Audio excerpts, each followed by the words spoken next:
something something weird and wonderful is happening to my tongue. So I said a while back, I don't exactly know how much a while back.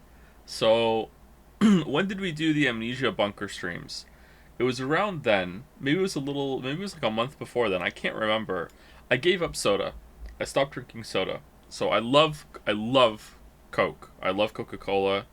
It is my only bad habit, except for arguing with chat. I just lost all my windows. I love Coca-Cola so much.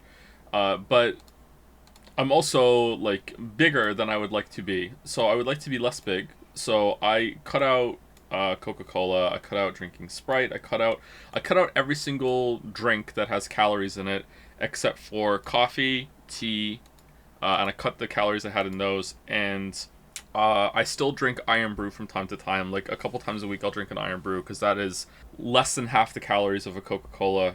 It's a cut with aspartame, so that is my only exception. I'll have an Iron Brew now and then, but Iron Brews are really hard to get.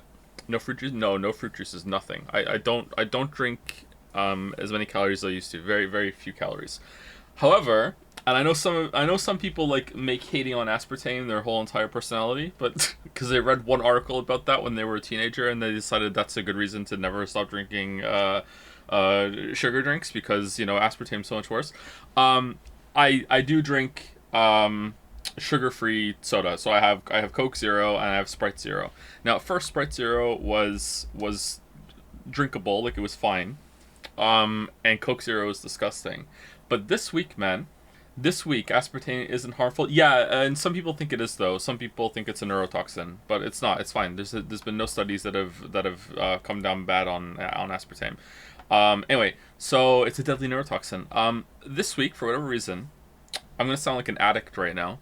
When I used to drink Coke, and it was like the first Coke I would drink in a day, like usually with a meal, I would take a sip, and I would have an response to it, like a relaxing kind of stress release response. It would feel really good in my mouth, kind of like oh, we're home, you know what I mean? Like just that's actually, yeah, I know. But it would taste pretty good, all right? Anyway, this week I got that response from Coke Zero, so I'm pretty happy about that. Like I was like, I had my first Coke Zero, and I was happy to drink it. I was like, oh, this is good. I get the same kind of response. Like, here we go. So I guess if you go like 3-4, I don't think it's been 5 months since I stopped drinking sugar soda. It's been 4 probably at the most. If you go that long, that's how long it takes for your body to adapt to the new stuff, and now you can enjoy a drink with no calories as much as you were with the real calories. I wonder if I drink a real Coke now if I would die. Ooh, it's burning now. Burning. Alright, so maybe that's why I had a weird healing and a broken weapon yesterday, because when I quit this game, I just hit Alt F4, which is what I do for every game. At this point, I don't even like how regular Coke tastes anymore. Wow. Is that based? I'm not sure if that's based or not. Alright, big weapon. We got the big sword yesterday. Alright, we haven't lost anything then. Alright, here we go. Are there plans for video on Witcher 3? Never been to your streams before. Didn't know you did that. You know what? That's a pretty good idea. I should do one on Witcher 3. Okay, I'll get right on that. That's a good idea. Thank you, Cheddar. It is legit refreshing to see you stream a game you enjoy for once. It's almost like your first chug of Coke Zero in the morning. Oh yeah, the glove to get to the dog man. Don't they use corn syrup instead of real sugar in North America? Yeah, I've had real sugar Coke. I think that's why glass bottle Coke is the best Coke, because it has real sugar in it. There was also like I think Pepsi that they make in, it's Coke as well, that they make in Mexico. I remember Weeaboo Bill telling me that that's the best soda. He's also a soda enjoyer. Has real sugar in it. I've had some, and honestly, I don't know. It tasted a bit better, but it just tasted different, and like I don't like change, so I don't know. I think maybe I prefer the corn syrup now. But glass bottle Coke is the best Coke. Do you like Iron Brew? I do like Iron Brew. Yeah, I mentioned Iron Brew earlier. I really like Iron Brew. That is the only... It's really loud. That is the only sugar drink I will still drink, because it has it's only half calories. I think an Iron Brew is only 65 calories for the whole can, whereas a Coke is 140. Oh, the juke. Iron Brew tastes like pennies and electricity, and I love it. Yeah, it really does. Yep. My grandparents were addicted to Pepsi. I liked it as a kid, but now it's way too sweet for me. Imagine like having the choice to get into Pepsi or Coke and choosing Pepsi. So much hate. So much hate. You're a worthy hunter, and it is... What's this? A gift for a rescuer. From a technician girl. I don't remember. I've saved so many of the common people. Anyway, thank her, I suppose. Favorite SI unit prefix? Oh dear. These gloves are a mess. They don't even fit. I don't know what you mean. Sorry, Chatter. Is that a Poe thing? My God, I never did like that girl. She's just like him. Oh, never mind. I thought you had better taste than this. How disappointing. Get these rags out of my sight. I'm such a Poe head. I hear the word prefix, and I'm like, oh. You want to get suffixes first, and then you want to craft prefixes can't be changed, and then you want to put a veiled chaos orb on it, and you want to hope that you get something good. Joe doesn't know science. Yeah, I'm not really that science pilled. Yeah, not anymore. I used to be big time in high school. Science was my best subject. Well, science and math. Science and math were my best subjects, and English wasn't. Is tap water in LA not drinkable? LA? Oh, you're not talking to me? The tap water in Moncton's drinkable. I drink tap water all the time. I drink more water than anything.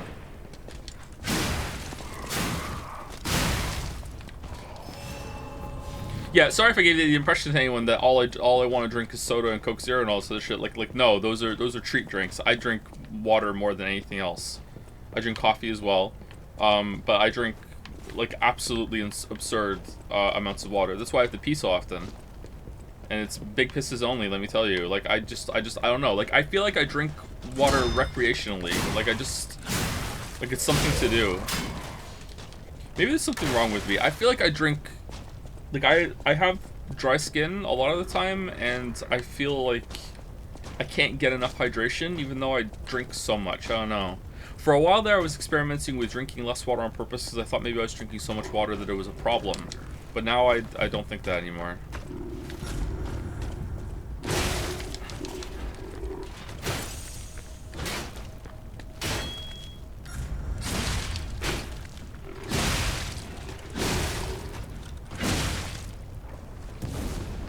Need more electrolytes? Yeah, maybe.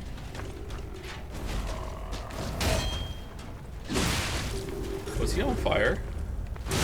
Robot, you're on fire. It'll pass.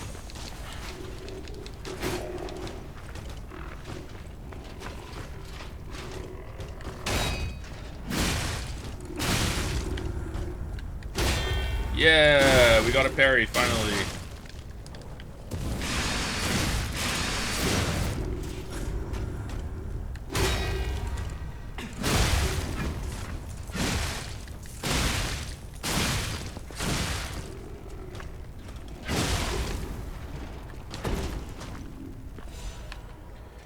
Wait, so did you move to Canada at an early enough age that you never drank European cola? I'm from the UK, Baldur, not Europe. Oh, politics. Oh. No, we drank Coke. In Wales, yeah. I don't really remember it tasting all that different. Sitting here, I may be Canadian, but when I go to the bathroom, I fucked up the joke. European. All right, there we go. You can't do that joke in first person, can you? Fuck. You asked me about someone else. Shit. Well, the more you know. I'm a peon. I remember, so for the past few years, all the Coke that we drank, it's been in cans, because plastic bottle Coke tastes worse. That's slumming it Coke. Like, glass bottle Coke number 1, cans number 2, and then, you know, plastic bottle Coke is the worst kind of Coke. When we lived in Wales, all the Coke we drank was plastic bottle Coke. So I remember tasting it much stronger taste of caramel. To the point that if you ask me, caramel is like the defining taste of Coca-Cola, whereas Pepsi is more citrusy. But yeah, I don't know if that's true or not. I don't know if European Coke has more of a stronger caramel taste than American. What? Yeah, it's got a more caramelly taste. The main taste of Pepsi is just pure raw sweetness. Yeah, to me that's more of a citrusy. I'm not saying it's like full on citrus. It's not like, oh, you're drinking a lemon drink. It just has like a hint of citrus. The Coke has a sharpness to it. Sereth is also a soda enjoyer. Man, I'm kind of missing real Coke now. God damn it. God damn it. I want the Coke Zero now. It's going well. It's going well. It's going so well. We can level up. Should we go level up? Let's go level up. Do you think maybe I could like be allowed to have like a glass bottle of Coke now and then? Because it's like alcoholics who give up alcohol, they can have a shot of whiskey now and then, right? Because it's hard liquor straight. That's fine. It's an exception, right? That's allowed, so it's probably fine. Would you say you're a cokehead? Absolutely a cokehead.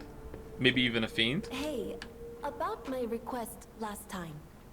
Did you give Alidoro the gloves? Phew. Even the union's advancement test didn't make me this nervous. All right, I'm ready. Tell me the truth. Did the gloves make Alidoro happy? He was angry. He said the gloves were rubbish. He was actually secretly happy, I think. Really? What a relief. I'm confident in my weapons, but it was my first time making gloves, so I was a little nervous. Okay, more than a little. Gloves seemed a logical gift because I know he lost a finger. I was there, after all. When the workshop tower collapsed, the Hound lost a finger saving me. We could have starved to death trapped under the rubble if it wasn't for the Hound's sacrifice back then. I don't want to think about it, and yet I can't forget it. I will never repay that sacrifice, even if I spend my whole life trying, but I'm gonna start now. Thanks. I was too shy to give such a gift to him myself. Speaking of gifts, I got something for you. Take it with my thanks. The Ergo is whispering. She sounds like a Stardew Valley YouTuber that Finn likes to watch. Do you have any quartz? These rewards are not very good, are they? Cutting in here to say that lime flavored Pepsi is the best fucking flavor out of all of Coke and Pepsi, and I will die on this hill and repost this as many times as possible. False. Lime flavored Coke is better than lime flavored Pepsi. I have not had lime flavored Pepsi, and I know that. Pepsi is just not a good enough base compared to Coke. Playing Dark Souls 1 for the first time right now. Any tips? Resistance is the best stat. You pretty much want to like just put a little bit in vitality, but the rest all resistance for the rest of the run. All the way. You want to end the run with about 70 to 80 resistance. You can resist everything. Put all your points into swimming.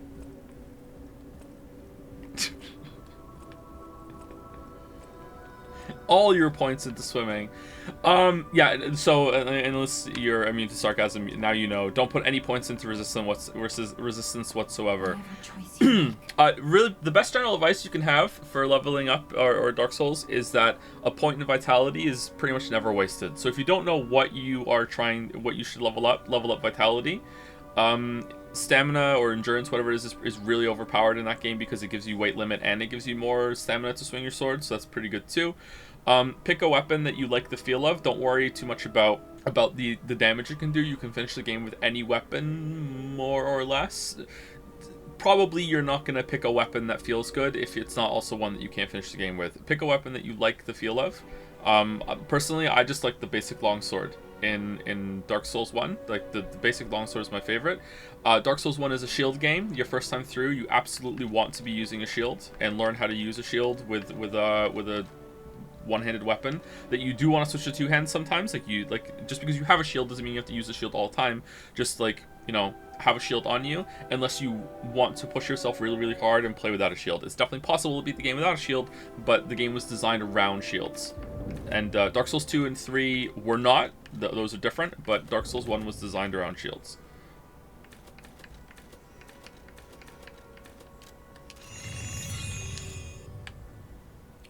Can I ask one of your children for tips on Dark Souls? I trust them more. Finn hasn't even beat it!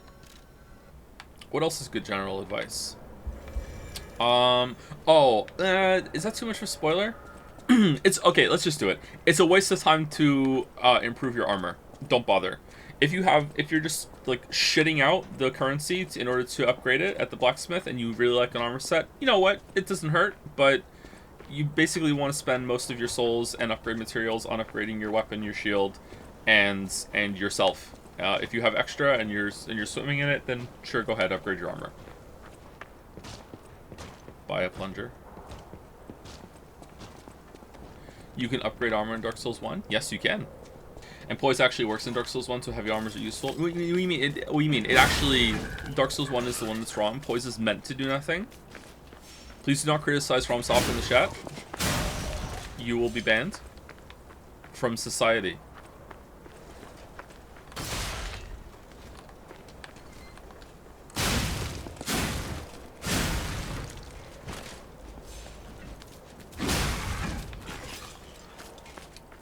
Apart from that, honestly, the game isn't that hard. If you've played a lot of difficult games since Dark Souls has come out, Dark Souls kind of like, obviously people were still making hard games before the Dark Souls Renaissance, and there was lots and lots of dark games, a lot of hard games before Dark Souls. Obviously, Dark Souls did not invent hard games as much as Reddit might want to believe the otherwise.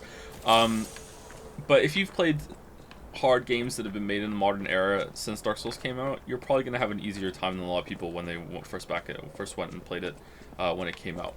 It's not that hard. It is a hard game, don't get me wrong, especially your first time. If you're dying a lot, don't worry. Like, you can die really fast in the game, and that's where the real difficulty comes in. Like, you make a couple mistakes, especially early on, and you can find yourself, like, dead really quickly. Oh, shit. But it's not that bad.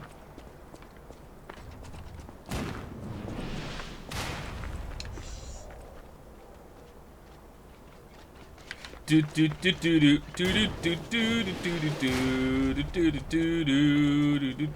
loot.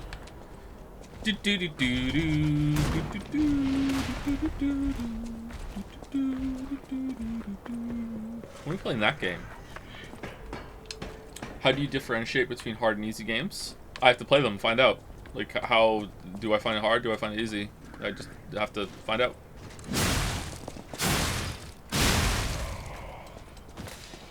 Interesting.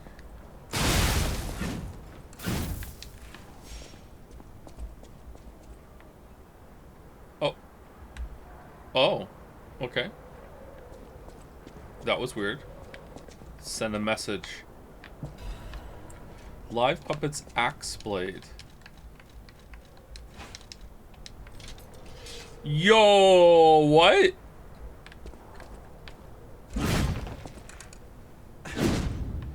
How are we still finding good weapons this late into the game?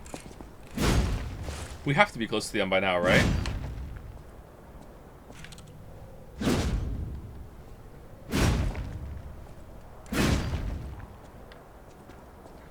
Nito, Lord of the Puppets.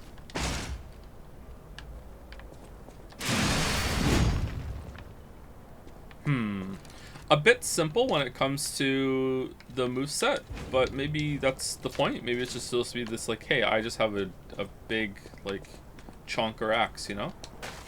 The green monster is cleverer than you think. It likes to collect puppet bodies, but what for?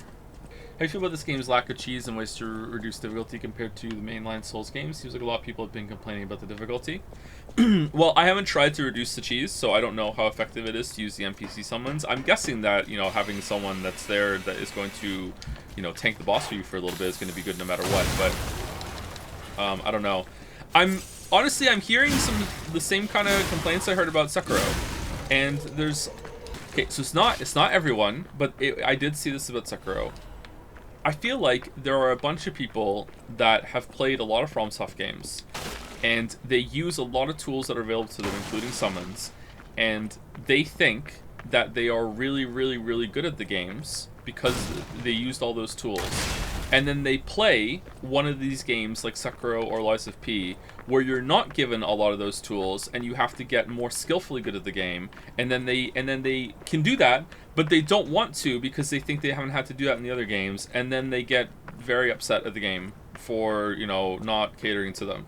That's what it feels like to me. Now, you could also say, didn't I do the exact same thing in the opposite direction with Elden Ring? And yeah, you're kind of right, except, you know, in that case, it's like I didn't want to cheese the game to have a good time, you know? So I feel like that's a little different, but it is the same kind of phenomenon. You can do it in Sekiro to a less extent. Yeah, that's you can actually can. Like, the prosthetics are really powerful in Sekiro, but there isn't a summon. There isn't a way to make Sekiro like, excuse me, like face roll easy. Like, oh my god, there's no way you could fail like you can in Dark Souls 1, 2, and you know what? That's not fair. I've never done a summon in Dark Souls 2 or 3, so I don't know how easy that is. I have done a magic run and like summoned one NPC summon for Orange Steam Smoke to see what it's like. I think it's in the video, isn't it? So I know that Dark Souls 1 can become like excruciatingly easy if you summon, but you can summon a co-op partner in Dark Souls 3, can't you? So I guess that's how you can do it. I hear magic is not as good as Dark Souls 3. I've never done a magic run in Dark Souls 3. I don't think I've even ever casted a spell in Dark Souls 3. Just never happened. I didn't really feel like I needed to do that for the video.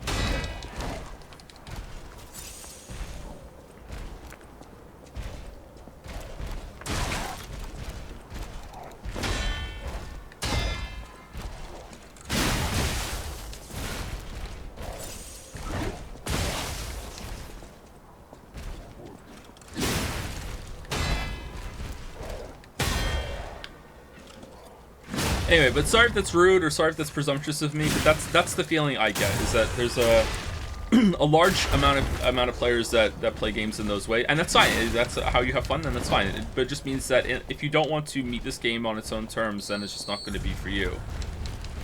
In the same way that Elden Ring turned out to not be for me.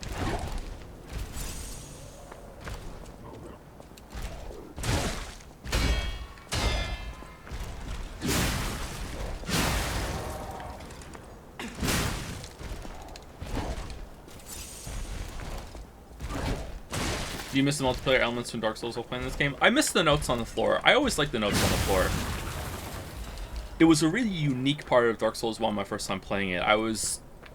Like, it's one of those systems that, I'm trying to think of another example. Like, the first time I saw a game in 3D, because I lived through the 2D to 3D jump era. The first time I had, like, I went to, like a HMV, and they had like a kiosk setup of an N64 before the N64 came out, and the first time I stood there, I had to wait in line to play it. I was like, I don't know, like 9 years old, something like that, and I got to play with an analog stick for the first time, and I was like, what the hell is this? This feels so weird, you know, all these little jumps and moments, you know. First time I experienced VR, like first time I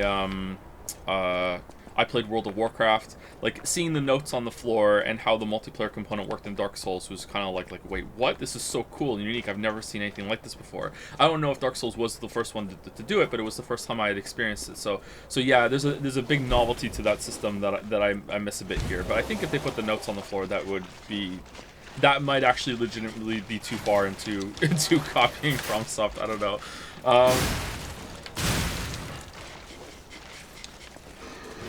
Maybe. But yeah, I see a lot of people, well, I'm not seeing a lot of people. I'm seeing it in some of the Steam reviews. I'm seeing it on Reddit. People saying that this game's dodge timings feel weird, the parry's too weird. And I do agree that I can't speak for the dodging in terms of the window. The dodging feels fine for me for sure, but I'm not sure like how effective it is to just dodge only. I do agree that the parry window is really tight. Like, I feel like it's harder to parry in this game than it is in Sekiro, which is saying something. Maybe they could make it a little easier, just a little. I don't know how, or maybe there's like an amulet you can put on. Maybe there's one, we haven't found it yet, to make it a little easier. But still, you have to play the game. But like for the most part, no, the game slaps, man. There's nothing wrong with it. Like, there's nothing wrong with the controls. No, it's not. You think parrying in Sekiro is harder than this? I mean, I've played both of them now, and I maybe it's just a familiarity thing, but.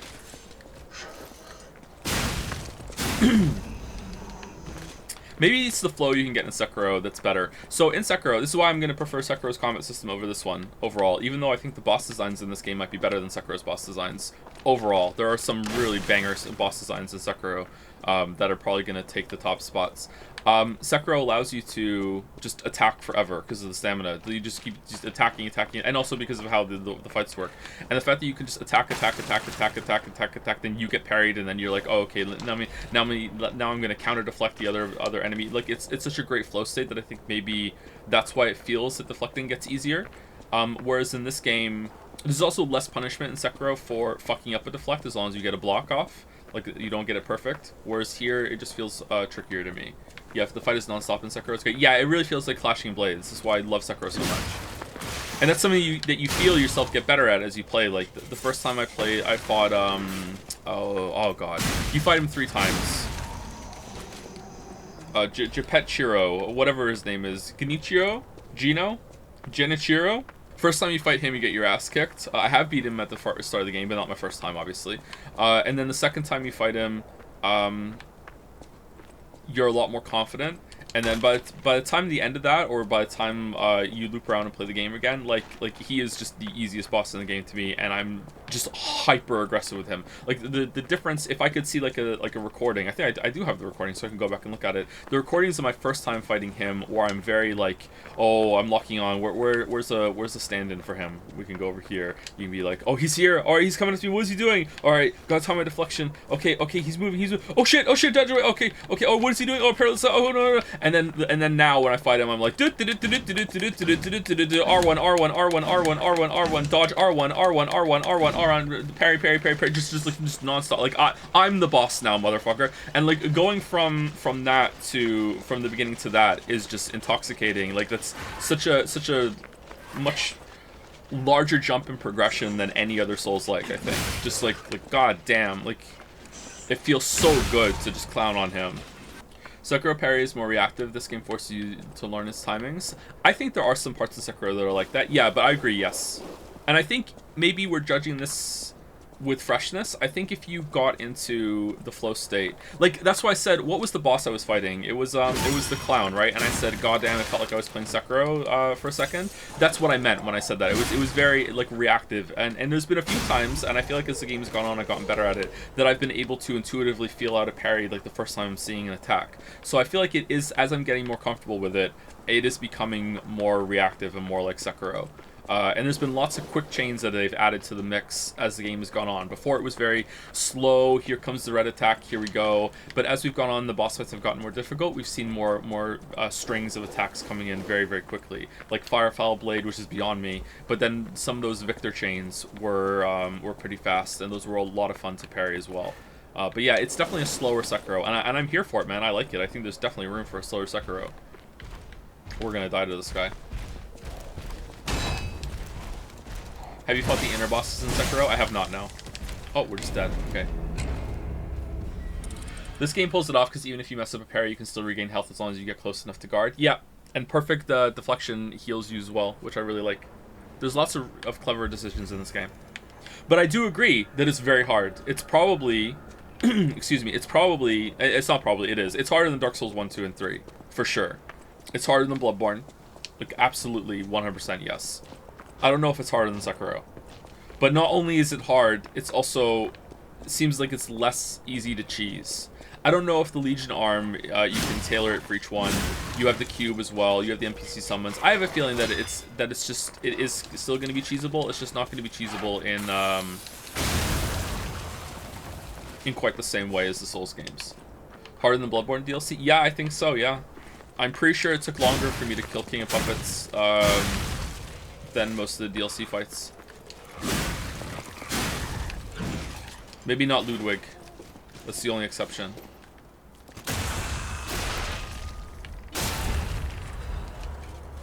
What are your thoughts on this game's story? God damn it. I don't really care. Sorry. Look, it's here. It's like it's background noise. I like the theming of it. I like the setting. It's unusual, and I like that it's unusual. But in terms of the story, I'm like, I don't care.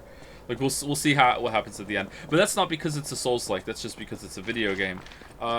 Usually, unless the game makes it clear in the first like hour that it's going to be super story focused, I usually don't care about the story in the video game until it has given me a reason to think it's worth paying attention to. I know that may sound elitist or whatever, but like I've been burned too many times on a game, and I'm like, oh, this is going to be interesting, and then it's just not. So I just don't care anymore until it gives me a reason. I feel the same way about action movies.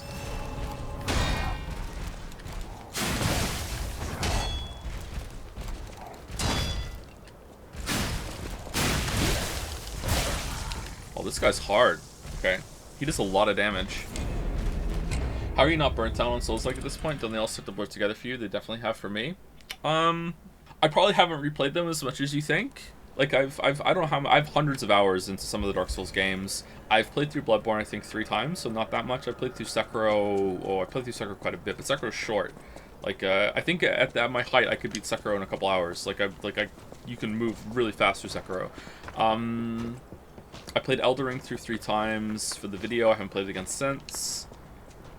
I don't know. I feel like this one keeps it really fresh. But when it comes to playing like Mortal Shell, Ashen, if I went back and played some of the Dark Souls again, I don't know. I take pretty long breaks between playing them, so maybe that's why. I just like it. I really like the boss fights in these games. So when a game like this comes along and has really good boss fights, I guess it becomes fresh for me. With how this game incentivizes you to defend in various ways, deflect, block, dodge, do you find it odd that red attacks can only be deflected mostly? Well, you can still dodge away from them. Like, you just can't iframe them. So I think that is another option. It's either a deflection test or it's a positioning test. I think it works.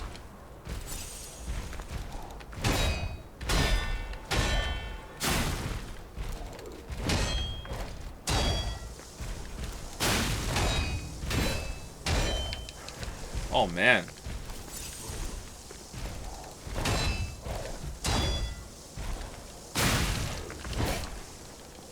This guy's hard.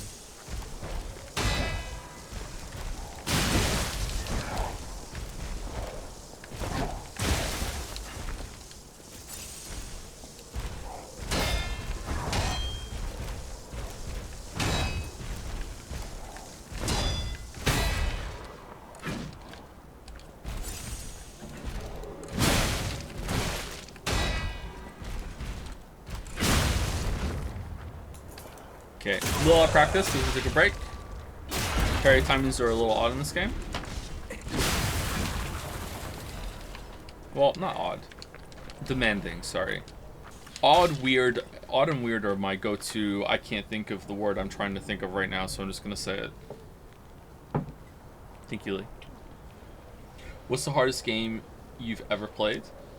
That's a hard question to answer. If we're talking about like the hardest gaming experiences I've ever had, it's probably going to be raiding World of Warcraft. Like Mythic raiding World of Warcraft. These are a very, very difficult game. But that's a co-op kind of game. Single player game experiences. Playing Metal Gear Solid 2 on European Extreme is one of the most difficult things I've ever done, and I don't know if I beat the last boss. I got to the last boss for sure. That was very difficult. Couldn't beat Stinkscape. It's not a game. It's not a game. Sometimes it looks like you're holding the block button but executing consecutive perfect blocks. Are you letting go and the game is not animating the weapon drop, or are you actually holding the block button? I'm letting go and tapping it. If I keep the button held down, I don't get a perfect block. Yeah. I think the character animation is locked in to blocking if it's a hit that they're still recovering from, and then it's kind of like you're pressing the button to kind of like retense the weapon. That's how it feels to me. But yeah, I'm letting go and hitting the button again. Wow. So they do exist. Other puppets like me not bound by the Grand Covenant. I thought I was forever alone. Without the Covenant, my kind hates me. Monsters, humans, puppets, they all hate me. But I want to be friends with humans. If I learn how to feel, would that be possible? If you tell me how, I'll return the favor. I want to learn how to feel. Sorry, there are a bunch of questions. Excuse me, can we keep the Q&A to a minimum? This is a good game, chat. We don't Q&A good games. I can't think of another example of the hardest game I've played. Sorry. If I sat here and thought about it, I could probably tell you, Rapid Mouse. Celeste got really hard at one point. I think I tried I Want to Be the Guy for an hour one day, and that was so annoying that I stopped. So maybe that. You should try the new Armored Core. It's basically Sekiro with mechs. Not only have I already tried it, I streamed it. You can go see it. What are your top 3 favorite Souls-like boss? The best 3 bosses in Sekiro. I still have a soft spot for Sin the Slumbering Dragon in Dark Souls 2 because it does really feel like fighting a dragon. But the more time has gone on, I do recognize that that fight has some mechanical flaws that are probably annoying. But it just fulfills the fantasy I've always wanted to do since I was a kid, which is actually fight a fucking dragon. Like, so if the fantasy weight of that is adds to it, whereas Midir is definitely the better dragon fight mechanically. Sin just feels more like it, but maybe Midir is better overall still. I don't know. Midir is probably up there. I really like that fight. I like Gale as well. I've softened on Sister Frida a little bit, but I still think it's a bit too long. I don't know, that would be hard. I have to go through them. Maybe we should do a Souls-like boss ranking one day. That would be fun. Do you feel like you can parry spam your way through this game as easily as you can with Sekiro? Absolutely not, no. No, that's why I think this game is pretty difficult. I don't think it's harder than Sekiro overall, because Sekiro is more demanding in terms of reaction speed, but this is more demanding in terms of, less demanding in terms of reaction speed, but it's more demanding in terms of feeling out timings. I am getting better at intuitively feeling it and playing reactively, but I don't know how far that's going to go, but we'll see. But yeah, it's you can't parry spam nearly as well in this game as you can in Sekiro. Do you generally prefer controllers or keyboard and mouse? Depends on the game. If it's a shooter, absolutely keyboard and mouse. Almost anything else, I would prefer to play with a gamepad because as I'm getting older, my hands are becoming painful. So a gamepad is a lot easier for me to play long term. It's more comfy. But, you know, keyboard and mouse is still the way to go for a lot of games. How hard did you think Code Vein was? For me, that and Neo 2 are the hardest no summon Souls games. Code Vein was pretty hard. I died a lot on the bosses in Code Vein, didn't I? Speaking of Celeste, do you still plan on playing Celeste mods? Yeah, I like to do the Strawberry Jam. That looks good. Should we play Cyberpunk 2.0 on DLC? Perk system is really fun and the bugs are still funny. Oh, it's still buggy? Oh no. Hello, my only friend. What have you come to tell me? Teach about sadness. Teach how to clap. Clapping is the mimicry of a joyful heart. It's good to feel alive. Thanks. Hello, my only friend. I see now how scary losing someone can be. I may not be able to cry, but I hope I can comfort others now. Thank you. Do you feel that this game is harder than Dark Souls 1, 2, and 3 is a good thing or just a neutral thing? For me, it's a good thing because I like to be challenged in games, especially if it's fair. And this is why I love this game so much, is that it is very, very hard, but I feel like it's fair the whole time. I think there's only been one mini-boss that hasn't been fair, and maybe there was a way to play around it. There's been a couple of moves here and there that have been kind of like, meh, but maybe I'm not understanding a tell. And that boss was the one that could parry you if you tried to attack her. That is the only moment of bullshit, I think. There's been like one or two like questionable hitboxes, but apart from that, I've been dying a lot, and every single time I've died, I've been like, and it's my fault, and I love it. But yeah, my fault. Did you beat the big puppet boss yet? I'm gonna be more specific than that. Feels like there's barely any optional content in this game. Is this bothering you, or are you fine with linearity? It's bothering me a little bit, yeah. Possibly the game's biggest flaw is that it doesn't branch into some side areas that you can explore out of the main ones. Hello, my only friend. What have you come to tell me? If you like staying close to the bosses and be rewarded for defense, you'd probably like the newer Ys games. I tried to play a Ys game last year at some point. You're in some big tower. I tried playing that one, and it felt okay, but it just... I don't know. Sorry to put it on the game. It felt kind of cheap. I don't know. Whatever It's pronounced Jizz. I'm sorry. I shall. More specific, did you beat the fire puppet inside the big puppet that you spent a lot of time in the previous stream? Oh, yeah, that one? Yeah, we did. Yeah, sorry. I wasn't being a shitter. There have been a lot of big puppets. I didn't know if you were coming from previous streams or if you're just, like, know something about the game. Yeah, we beat that boss at the beginning of yesterday's stream. Do you think the lack of side areas may make it easier for devs to balance? For sure, but I think there's a way to do it. And that's the fun of game design, right? Okay, well, I hope this isn't a boss room because the corruption's here. Alright, there's a puppet of the future. This is neat.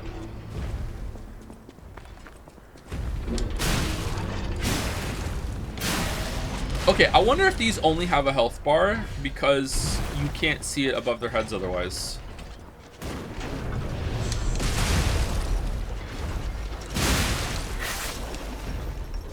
Okay, we need to go kill that thing before we fight these.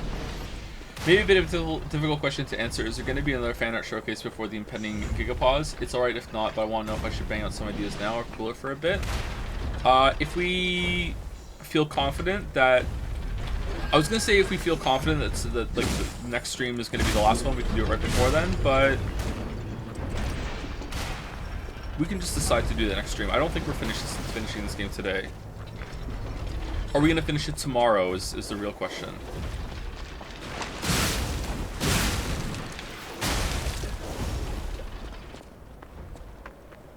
Tomorrow is Sunday, Joe. Maybe I'm a Sunday streamer now. You don't know me. They have taken over the post. Beware of the rocks when entering the ravine. It's Resident Evil 4 for a bit. What Sekiro fights do you like better than Archbishop Victor? Probably all of the main ones. Because I like Sekiro's combat system better, and I like the flow state you get into that better than in Lies of P. It's still really good, but all of them allow you to get into that state. Kind of to the game's detriment, actually. Sekiro is a very... has a lot of variety, but at the same time, because that flow state is similar, many of the bosses, even though they look different, tend to start feeling very similar. I think that's why Guardian Ape and Demon are so good, because they add a fresh twist. But they're not my favorite.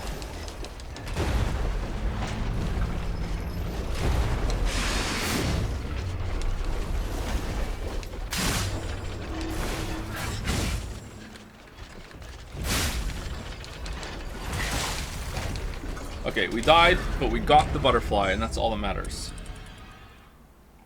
Favorite deciduous tree? Just the usual one that people say is their favorite. I'm a basic boy.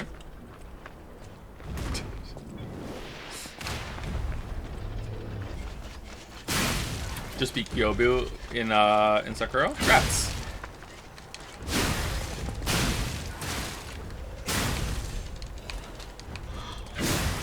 I think I call that boss something else in my head. Owns.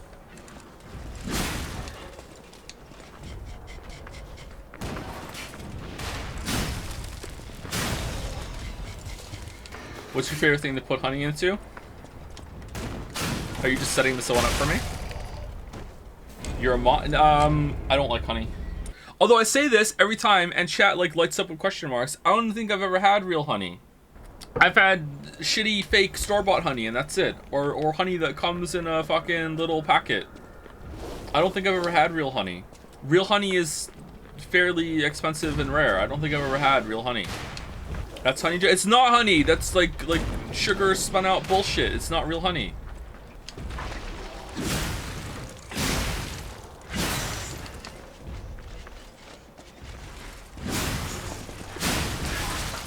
Have you not been eating real honey? If it comes in like a plastic bear-shaped jar, then no, you haven't been eating real honey. Did you ever try out your lean beef mixing theory? My weeb, I tried it before I even asked the question, and that's why I did ask the question. It was pretty good. Fancy Vanini collection. Ooh. I feel like there was a question I read out loud and then didn't answer. I'm sorry. There's a lot of questions today. Lol, Joe has not seen B-movie. You know what? I haven't, and I'm brave enough to admit it. I have not seen the B-movie. Alright, how do we get in there?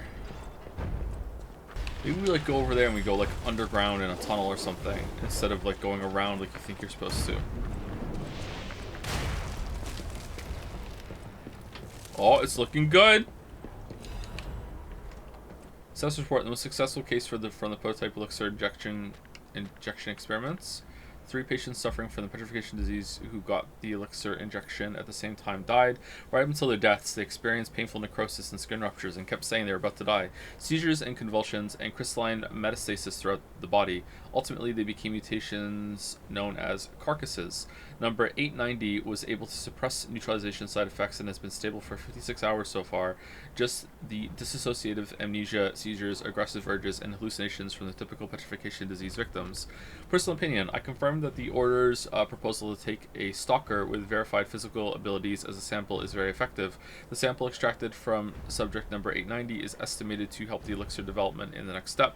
Sister Adriana, who will receive the next baptism, is expected to be able to fulfill the Order's wishes.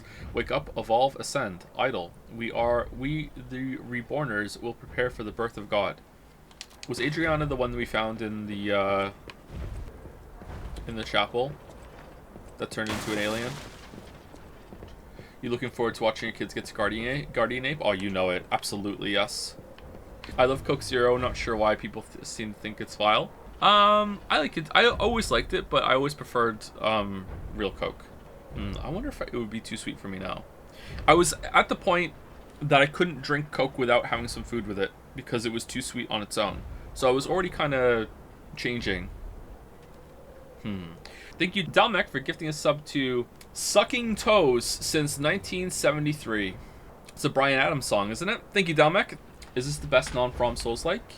Yeah, I think it is. It's between this and Neo, and by Neo I mean Neo 2, because I think Neo 2 is better than Neo 1. Everyone says that, but I haven't finished Neo 2, so I can't say. I didn't play it enough. I should have, I guess. I am not number 890. Name Precious Forgotten. Ah, this must be quite an urgent patient to seek out my humble abode. You are still breathing. I must treat you quickly. Grant cannot have any more live patients. Trust me, it's better this way. 'Tis far nobler to die as a human. Oh my god, you think I'm human? No vital signs. You must be dead. Oh. I'll dispose of you properly.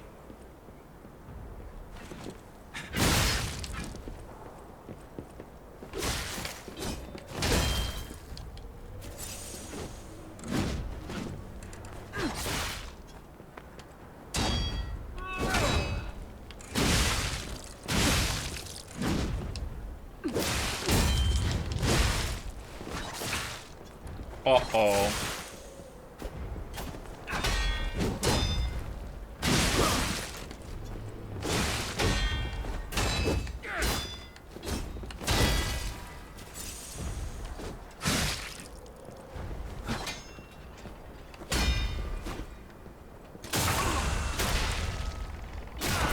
Don't really like the Stalker versus Stalker fights, but I don't really like the Hunter versus Hunter fights in Bloodborne either.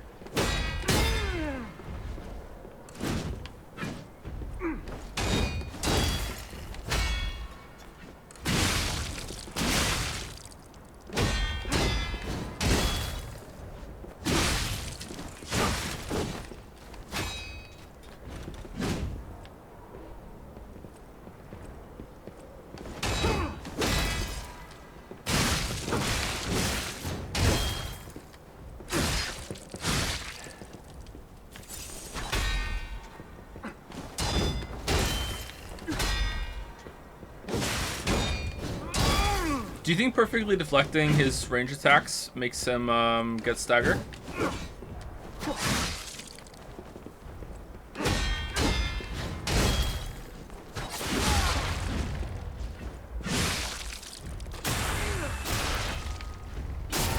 Sekiro did that, didn't it? I remember now. My Adelina. No? Are you sure? I thought if you deflected, like a dagger throw some of the enemies can do, I thought it did a little bit of stagger damage to them. It built up their stagger meter. So we just did that for a mask. Interesting. Feels like some of the arenas are a little too small and the camera isn't good enough for them. They really should have implemented a way for the walls to become transparent for the camera to always stay the same distance away from you. Yeah, that's a problem in a lot of these games, isn't it? There's a fight in Sekiro where you fight with the one of the first. It's not always the first one you find. Depends on where you go. The purple shinobi, I think they are, in a very tight, small cave, and the camera is the real boss in that fight. That's one of the hardest enemies. That's harder than a lot of bosses your first time through, I think. Depends on when you find them, though.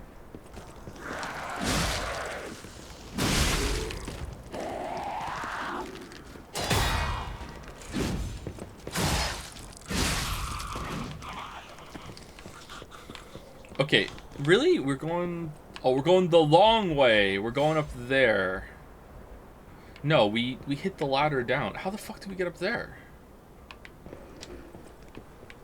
Okay, another checkpoint.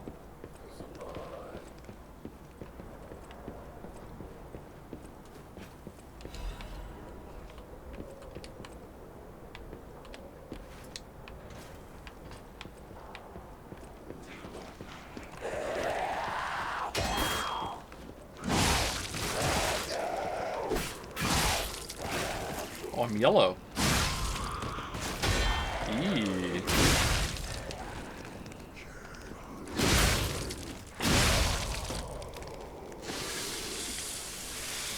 He played enough to form a Souls-like ranking yet, including the FromSoft ones? No, I'd like to play it again before I do that. But, you know, if you want a tentative, like, proposal right now, I would say that, like, playing it today, not first time playthrough, like, playing them all today, I would probably put this above Dark Souls 1, 2, and 3. It's comparable to Bloodborne. I don't know where it fits in with Elden Ring. The boss fights are definitely better than Elden Ring's boss fights. Like, it's not even close to me. Like, I would play this game all day for the boss fights compared to Elden Ring's boss fights. But the exploration and moving around the world in Elden Ring, it's just like it's not even comparable to this game. This game isn't even trying to do that. And it's a shame because it should be open world, right? But no, I mean like the exploration magic in Elden Ring just isn't here.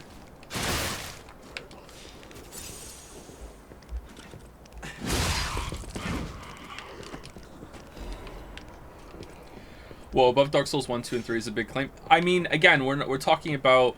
Like, Dark Souls 1 is definitely going to be at the top or near the top for first playthrough, because it's just so magic the first time through. It's a very special experience to me. But if we're talking about playing them again today, like, I'd rather play this definitely more than Dark Souls 1. And I recently played Dark Souls 1 again, because I was re-experiencing it with Finn. But Dark Souls 3 to me is a game where I just kind of like, it's a comfort game where I go through...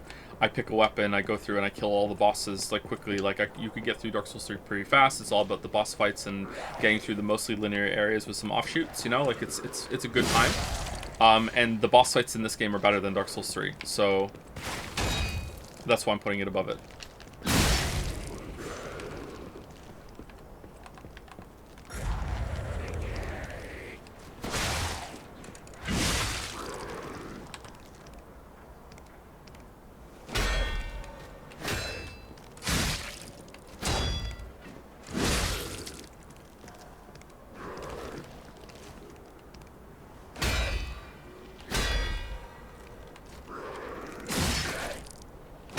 Why didn't I hit me?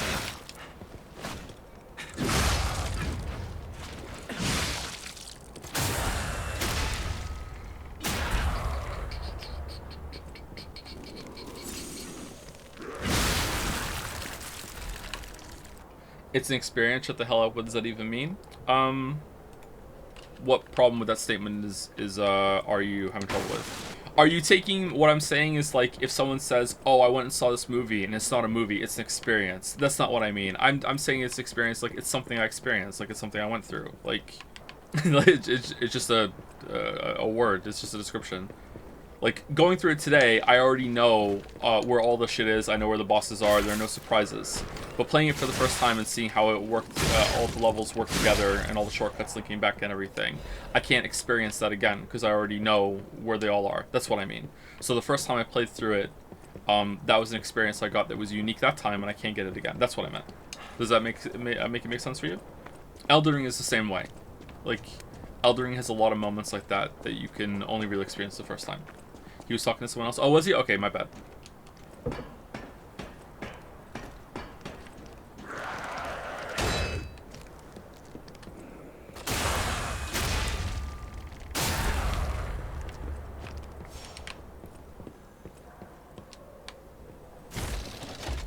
Now, a really tough one would be, which game has the better first experience, Elden Ring or Dark Souls 1? That would be very hard, because Dark Souls 1 has a lot of really cool, amazing moments in the first 60%, but then it starts to really run out of steam even your first time through. Then the DLC comes back and saves it a bit, whereas Elden Ring has a lot of surprises and cool moments throughout the whole entire thing, and it keeps opening up, so I don't know. I also think that maybe Elden Ring wins it out somewhat because I'd already played Dark Souls 1, right? So, or I already have one of these experiences like in my memory, and yet this was still able to recapture a lot of that feeling. So, I don't know, I kind of tempted to give it to Elden Ring. Oh, Elden Ring. I see loot. I see loot.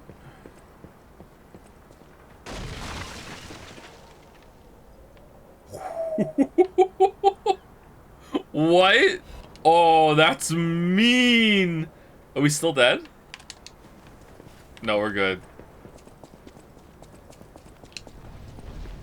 Do you think the doc could redeem Elden Ring for you? The DLC? No.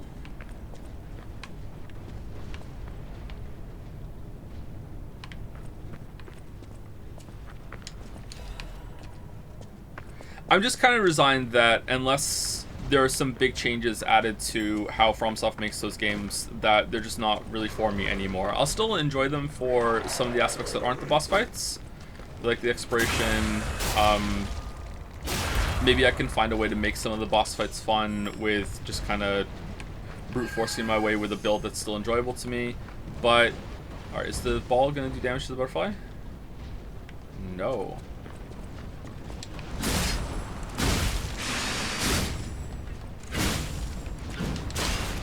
Alright, we got it.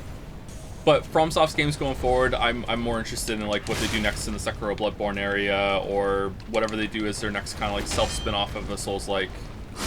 Doesn't have to be Sekiro 2, but whatever they make next that's like the new Sekiro or whatever. But we'll see. Do you think this game's trolling moments are funny enough for how fucky they are? Lies of P? Lies of P? What? That's a weird... Sorry, I don't... That kind of... That's a weird way you said that. Yeah, they're pretty funny.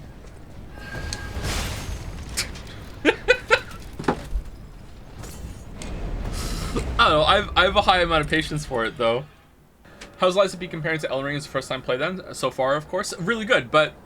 So, there's two layers to this. First of all, number one, I'm waking up a little bit. Sorry if I've been struggling to communicate throughout the stream so far, like, even more than usual.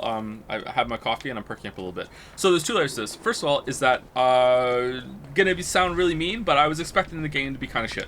I've played a lot of Souls-likes that didn't come from From, and apart from Neo and Code Vein, they've all been disappointing. They've had some cool ideas, but usually it's like they run out of steam, they don't really feel finished. Like, they look good, they capture some of the atmosphere, but they only have, like, maybe one good boss. Like, we're talking about, like, Surge, Mortal Shell, Ashen. There's a couple more that we played, right? Usually they don't have enough going on, or they just, like, have, like, one good idea. They tried to do it, and then apart from that, it's like, it feels like the game was more trend chasing, or they didn't have the budget to fully realize what they were trying to do, right? So there you go. So on the one hand, it's been a really pleasant surprise that the game is actually not just like decent, like it's really fucking good, like really fucking good. So because of that, it's been a surprise, and I'm enjoying my first playthrough for that. But on the other hand, like, it's also been, like, it goes beyond that, where it's like, oh, it's not just good or decent, it's not just competently made, it's bringing a lot of its own ideas to the table, and it's just continually, like, upping the ante with the boss fights. It's like, oh, that was a really good boss fight, and then my brain immediately went, after we did the Scrap Watchman, my brain went, this is probably going to be the only good boss fight in this game, Joe. Like, so don't get your hopes up, because like, this is it. And then the next one came along, and it was like, it was still a good boss fight, but it wasn't as good as the first one. And I'm kind of like, okay, like, maybe this is going to be the trend. They blew their load with the Scrapped Watchman, and that's it. And then we get to Archbishop, and I'm like, what the fuck? And then we get to the next boss, and I'm like, what the fuck? And then the one after, and then what the fuck? And it keeps going, you know what I mean? Like, it's so good. But then also discovering that it's like Sekiro, and it has that parry mechanic, and it adds another defensive option to the mix, which is something I always wanted in these games, because just dodging in Dark Souls just isn't enough for me anymore. Like, I want something else. And that it actually does mix them. Like, the strings that you go into a boss fight, the Puppet Master had one, Romeo, where you want to dodge, and then immediately after the dodge you want to parry. You know, whoops, wrong button. You want to parry, and that's the best response to that. Or some responses that were on Victor, where if he hits you with something and you're stunned for a second, the best thing you can do is roll away from him, not parry him, because that's how it feels. And you're mixing all these different options, and it just feels really good. Instead of it just being just about dodging, just about quick stepping, or just about deflecting. Sekiro is really good for that too. Like, even though Sekiro is known as the deflection game, you can deflect everything. There are some moves that are really good for jumping. There are some moves that are the Mikiri counter. There's some moves that are best responded with a dodge and then a charged up R1. You know, like, there's a lot of different options, and you have to find out which is the best one, instead of just like, hey, press B and then hit, and press B, then press and then hit. So I really like it for that. So that's why I'm really enjoying it, and it's been a surprise. So the first playthroughs, this is actually pretty special, because it's like, oh, not only is the game good and it's competent and I can enjoy it, it's actually doing a lot of things that I wish the genre would do, and it's doing them at a very high level. It really is like this great marriage between Dark Souls 3, Bloodborne, and Sekiro. And like I said, I keep saying, I'm here for it, man. I really, really like it. I really like it. I'm kind of embarrassed how much I like it.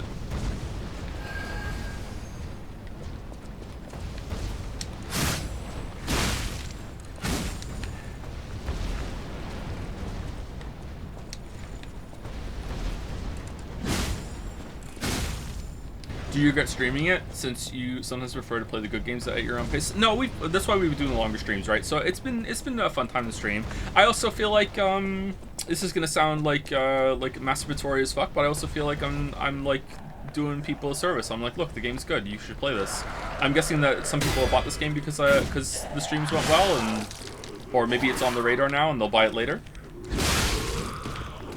I also like that I'm contributing to the to like maybe exposing the game as being better than a lot of people are thinking, because I don't think the game is reviewing well enough. I think it's flying under the radar a little bit, you know? I don't know, man. Like, I don't like to say this about reviewers, but again, it just feeds into the narrative that I think a lot of reviews just happen to be like, okay, what do people want to hear?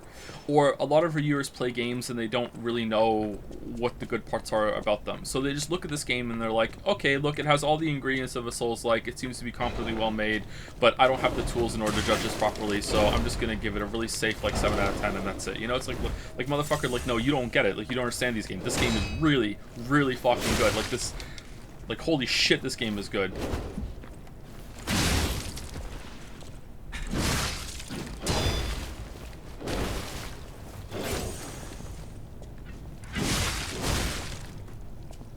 Neo was kind of like that, too. Although Neo was so brutally hard that, Is Neo hard in this game? Neo's really hard, but Neo you can cheese. Neo is even more cheesable than Dark Souls if you know what you're doing. Or if you look it up. Like, you can play Neo like Diablo, can you not?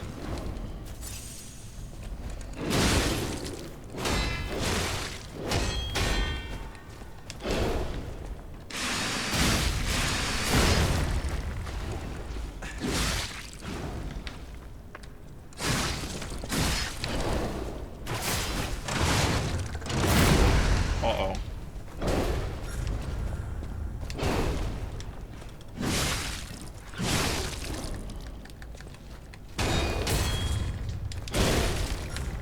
Oh, we almost one-shot the bear. God damn it. I know yesterday, Lies of P has an aggregate review score of 7 out of 10 because it's the same thing as Souls. Meanwhile, here's Zelda number 27, 10 out of 10. What a breath of fresh air. Breath of wild fresh air, you mean? NL said that? Is NL a Lies of P enjoyer? Oh man, I've misjudged NL. Based? I thought this game would be too hard for the egg. I'm sorry, is that too far? I'm sorry. He does play Souls games like I do, doesn't he? Like no summons, melee, no consumables. It's pretty based. Yeah, but you said he was fake playing it. I wasn't talking about NL when I said that. What the fuck? Did you guys think I was talking about NL? Absolutely not. I don't like this enemy. Anyone else think the Rune Bears in Elden Ring are the hardest enemies that FromSoft ever made?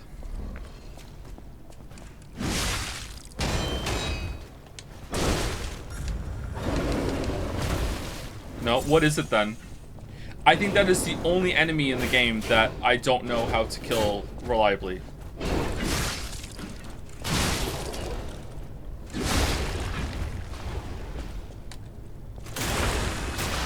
Headless? I think I have Headless down. Oh, maybe Headless without confetti is harder. But I think I have Headless down more than the Rune Bears. I have the Revenants down more than the Rune Bears. The hand enemies? Yeah, I think that's... Oh, wait. Which hand enemies? The ones that have lots of arms or the ones that are actual literal hands? Those are okay. I think I can kill those. Yeah, they're not fun, but I can kill those. What is a Headless? It's a class of enemy in Sekiro that does not have a head, and they are very, very hard. They're like secret mini-bosses that are completely optional. You don't have to kill them. They're very annoying. Oh, fuck the sharks in Bloodborne. Even those, they're in the same class of enemy, right? I love how we said this and now everyone is saying the exact type of enemies that I think of in every game that are just like fuck you, we're so unfair. Does From have a department for making these? It's like, okay, what's gonna be the bullshit enemy in this game? It's like, okay, it's gonna be this one. Alright, cool. The fucking street sharks in fucking Bloodborne can fuck off. I think the first time one of those killed me, I just put the controller down and was like, yeah, okay, whatever. Like, it's just like, yeah, fuck it. It's just so fucking stupid. I don't think I've ever killed the two of them at the same time, without cheesing. City Longspear Blade. Anyway, hold on, let me scroll back up. Do you think I'm off mark when it comes to reviewers and stuff? Any tips for beating a monkey in Sekiro? You mean the ape? You can deflect him more than you probably think. There are a couple of moves that Guardian Ape that you can deflect, and you can get a lot of free damage from that. Like, don't be afraid. It looks like you can't deflect them. You can. Did your character hair change? Yeah, yes. We became more human. Soulsbornering waifu ranking. Basic boy. I like the maiden from Dark Souls 3 for several reasons. Definitely my number one.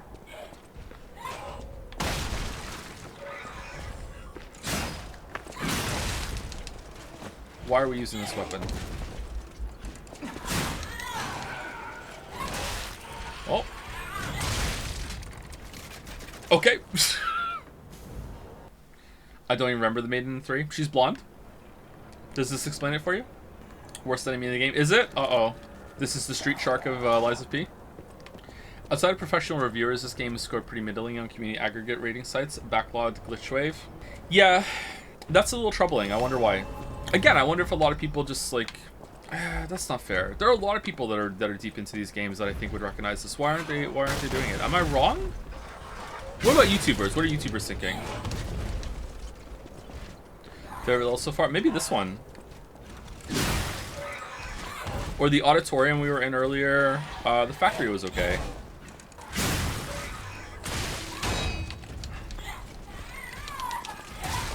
Oh, he got me. Okay. This guy's very random. How tempted are you to make a video right now that corrects the record? Again, I don't know if the juice is worth the squeeze. My brain is going, this game is so good, so why aren't people recognizing that it is so good? So I understand some reviewers might just be like, they're not really into the games, but they still have to review it. They look at it, they don't understand the pieces that are here, and they go, okay, it seems like a competently made Souls-like, whatever, let's give it a decent to good score. Let's not rock the boat too much because we're not sure if it's how to judge it. But then I look at gamers at large, and I'm like, okay, well, maybe some of them, they had their introduction to these kind of games with Elden Ring. They're used to having a lot more tools to fight it. Like, I remember the backlash that Sekiro had at the same time, but then Sekiro was kind of like sheltered by the fact that it was actually made by From, and a lot of people who like FromSoft's games were like on board because they love FromSoft so much. But then I also remember the backlash Nioh got, which was also similarly quite hard, also a very competently made Souls-like, and I remember a bunch of like the FromSoft veterans were like, not made by FromSoft, why do you make your own game? This isn't even really a Souls-like, fucking bullshit. Like, so are they doing the same thing to this? Like, they're threatened by someone else that's not From making a competent game, and then I go, well, that's a really shitty take. I don't like that. That's a really bad place to start the conversation. But I'm like, yeah, but what if it's right? like fuck. Like, what am I supposed to do? You don't think FromSoft and actually review bombing it, do you? No, I don't think they're review bombing it. Maybe they're just not playing it. This is my fault. FromSoft fans think that they're like this oppressed class now because of my video on Elden Ring. Maybe me making a video on this game would be bad for Lies of P. Be like, oh yeah, of course you would like it. What does Iron Pineapple think? Get Iron Pineapple on the phone. I need Lies of P opinion, please, Iron Pineapple. He loves it? Fucking based. Alright. Pineapple and Dragon one-time podcast. Here we go. Let's gush about the P.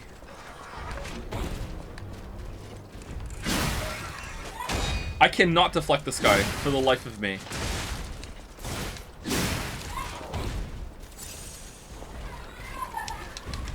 Oh, okay, we did it.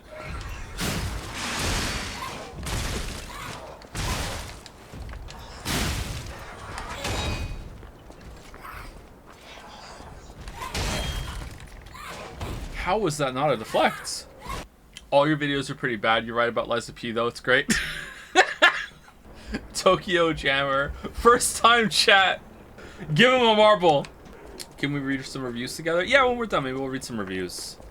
I just can't stop thinking about people saying the dodge feels weird, and that's just like full on like, no, it's not me that's bad, it's the game cope. And like, it's just not true. The dodge is fine. Like, what the fuck are you talking about?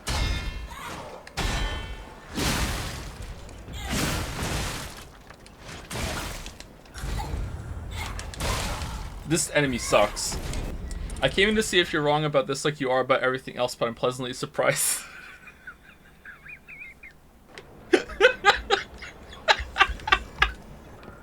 Well, I'm happy to surprise you.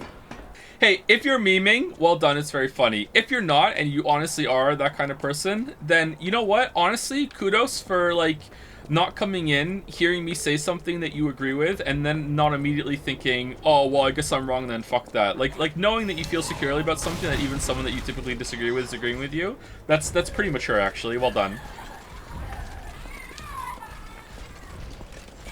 Oh, he...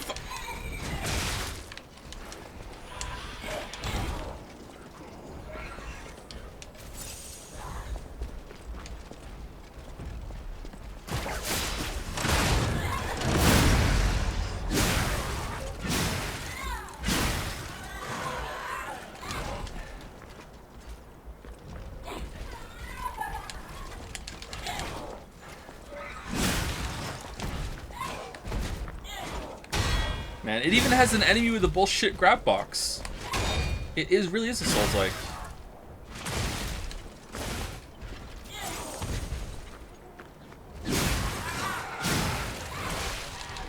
Alright. That was bullshit.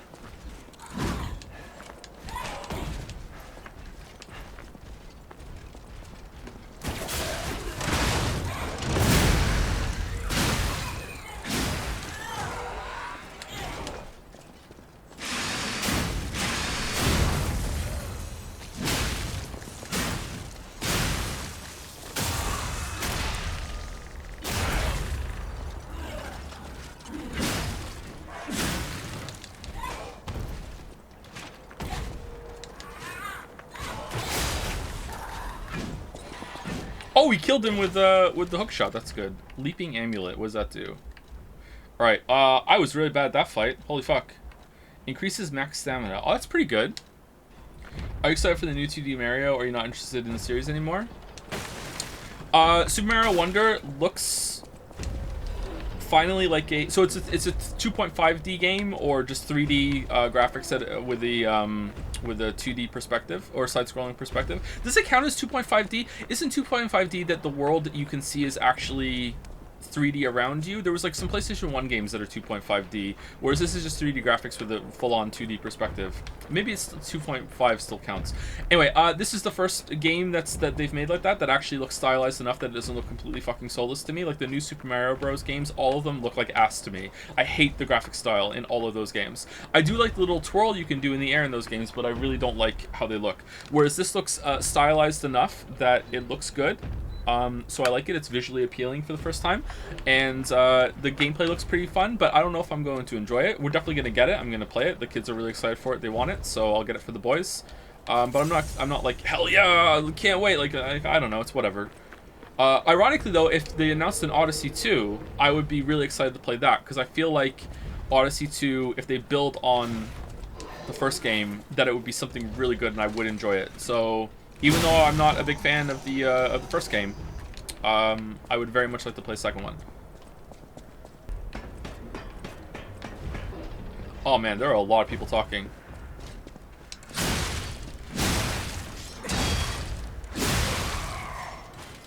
Once we break this, it's broken forever, right? Build? How do you build on a masterpiece? Masterpiece 2. Bullshit or not? Literally isn't the question. The question is fun or not. Just happens that the bullshit often leads to not fun because the frustration starts without with fun. For millennia, I keep having fun until I see her go up in the air. If I die to that, I'm genuinely upset because I feel I deserve that. Yeah, I think millennia is a really good fight, apart from 2 moves. And again, yeah, they're both in the air. Yeah, I don't think those moves need to be removed, although if they did remove it would fix a lot of the fight. I think they just need to be retooled. But yeah, like apart from that fight is actually really, really good. Well, there's one other part of it that doesn't apply to me, but I do want to defend it because it's a different build than mine. I think it's horseshit of the highest order that she heals on a blocked hit. She should not heal on a blocked hit.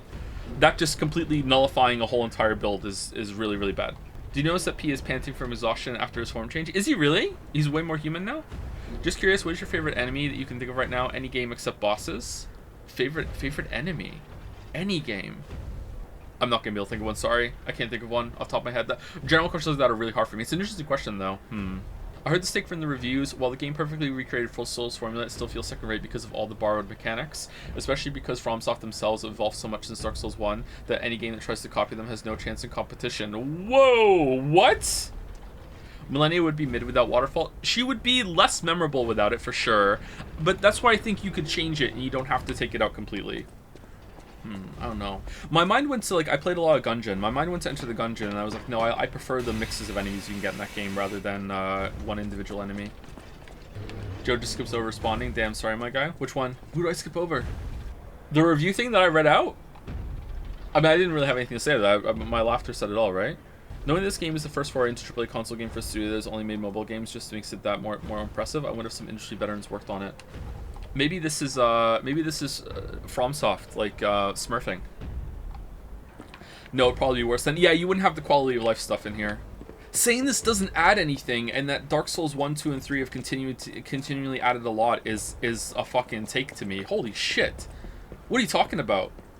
Did they play Dark Souls 2? Richard Bachman. I have a script formulating in my head, and the hook of the script actually opens with Richard Bachman. Yeah. Like, the opening of the script for this game in my head right now is that in the 1990s or whenever it was, a book was released under the name Richard Bachman, blah blah blah blah blah, and then talk about the book for a little bit, and then it goes, and then later on it was revealed that this was actually Stephen King writing under the thing, and then I'm gonna go into, well, I don't think that video games have the capability of, or like have the flexibility for a whole entire studio to publish a game under a different name. If you told me that this was made by FromSoft, I would believe you. That's the opening of the script right now in my head. I just don't know if that's a good enough opening or not. What do you think? Does it work? Lies of P video when? 2025. Lies of P 2 years later. It gives, I think, undue reverence to FromSoft. Yeah, but that you gotta do that to get the FromSoft drones in on the game. They gotta play it, man. You gotta give them a cookie. You gotta lure them in. You gotta tickle the balls. You gotta do it.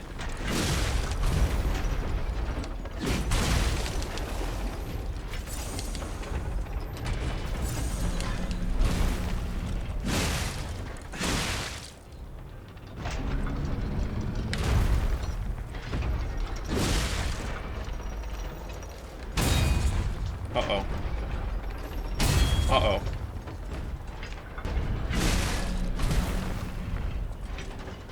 Why is my stamina coming back so slowly? Oh, does it come back slower if you're low? If you use all your stamina, is it slow regenerating? Hold on, let's see. Bum, bum, bum, bum. No. Is it because I was hit by the boss? Is it the corruption? Shock status effect. Oh, did I have shock? I thought it was only like building up a little bit. Maybe as it builds up, it has an effect. Is this New Game Plus? No, I haven't beaten the game yet.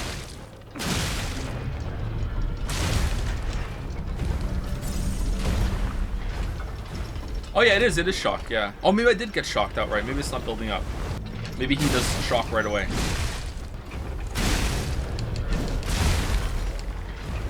Oh, I'm dead. Cool. Hey Joe, I'm a VOD watcher and occasional stream lurker. I've noticed that you really encourage your children to play video games. I want to ask, do you not think that enabling them to play games at such a young age is the same as raising iPad toddlers? It's fine to let them find out about video games on their own, but would it be better to delay that as much as possible, not encouraging it? I'm not going to talk about that when it comes to the kids. Sorry. When in shock, your character's stamina recovery immediately decreases.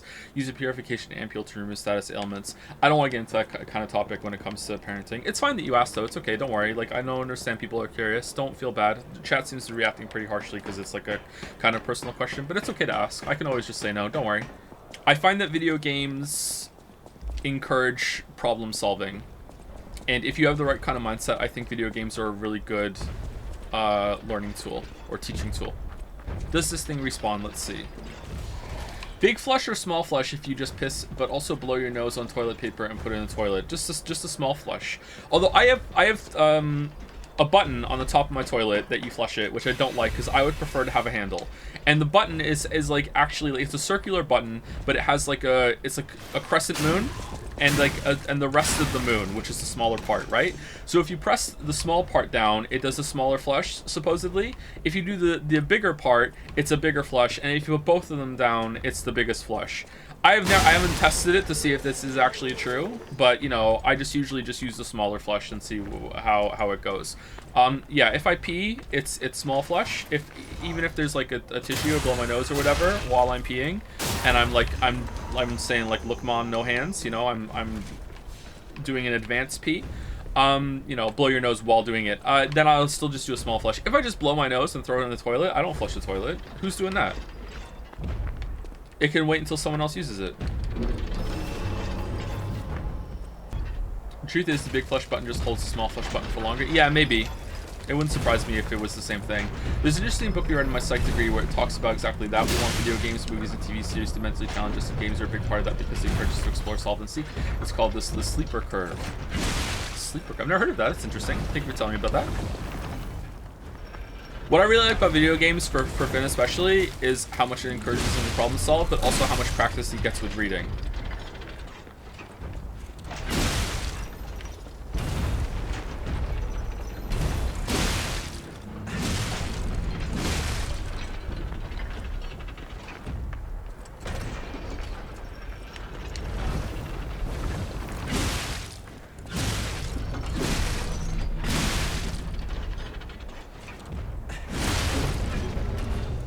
Here we go.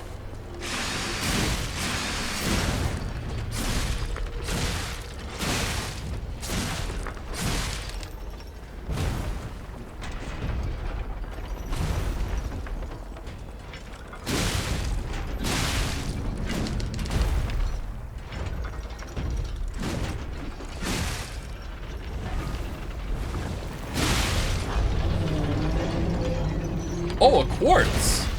Oh, damn. It depends on the person, though. So, I feel like this is going to be dad joke coming through, so apologies if this is cringe to some of you. I think that one of the important skills, maybe even it's like, it might even be number one. One of the most important skills and capabilities you need as a person to be successful in any area in your life is being able to take accountability. You need to be able to take accountability, because if you can't take accountability, you can't admit failure. And if you can't admit failure, you can't grow as a person.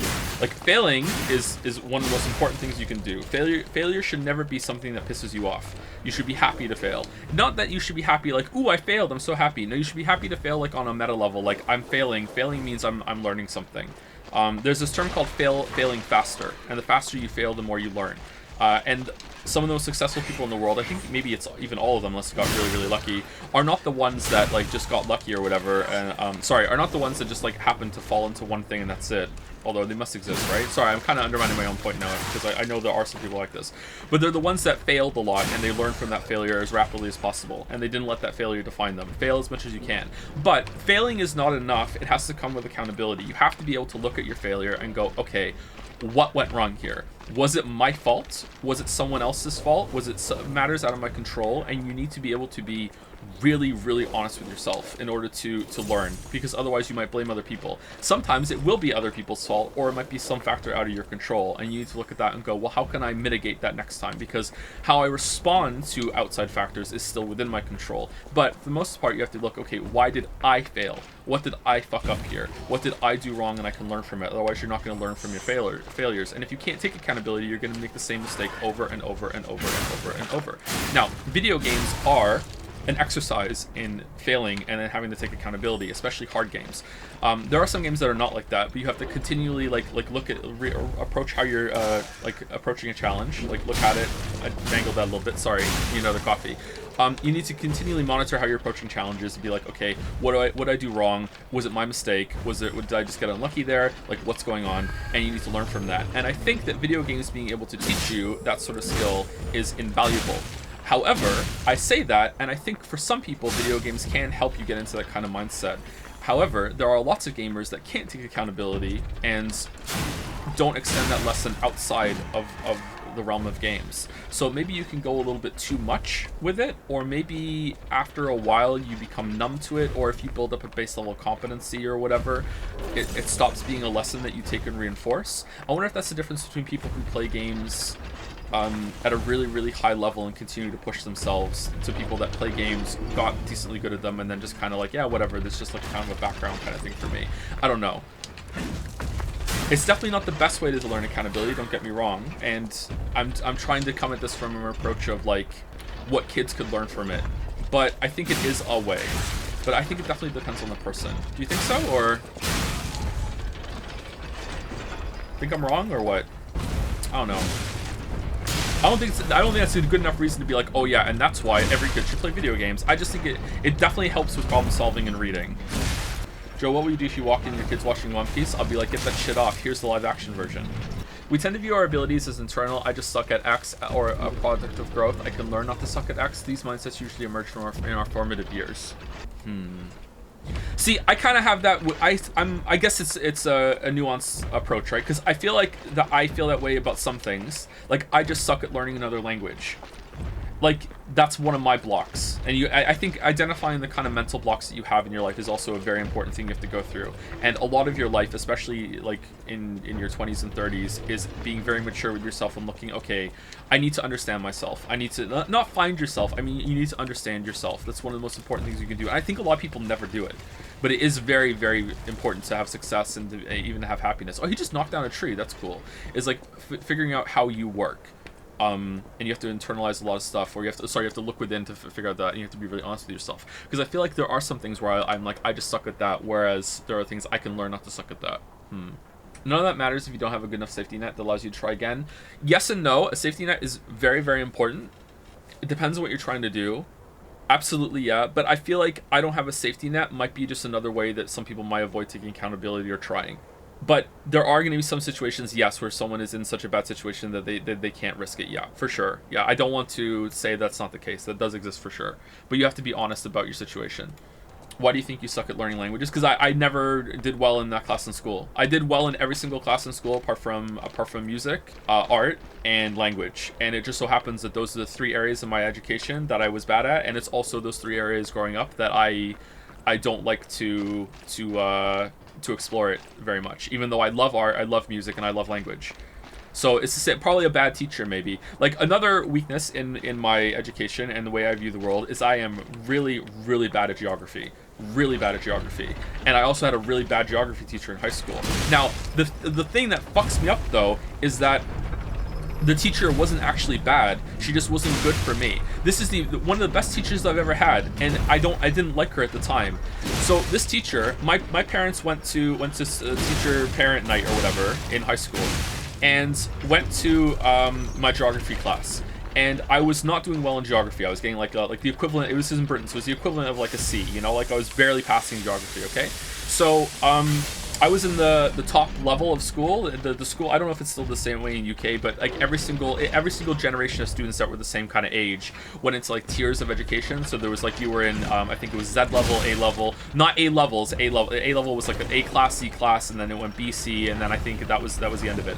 So I was in Z or Z, depending on where you are, which was the top one above A, right? So it's like these was meant to be like the best students of this generation, okay? Which sounds cringe, and let me tell you, the standards were pretty low. So don't think I wasn't in like a gifted class or anything like that. It was just like whatever the top ones of that year, no matter how good or where they were split into tiers, and some years would be better than others.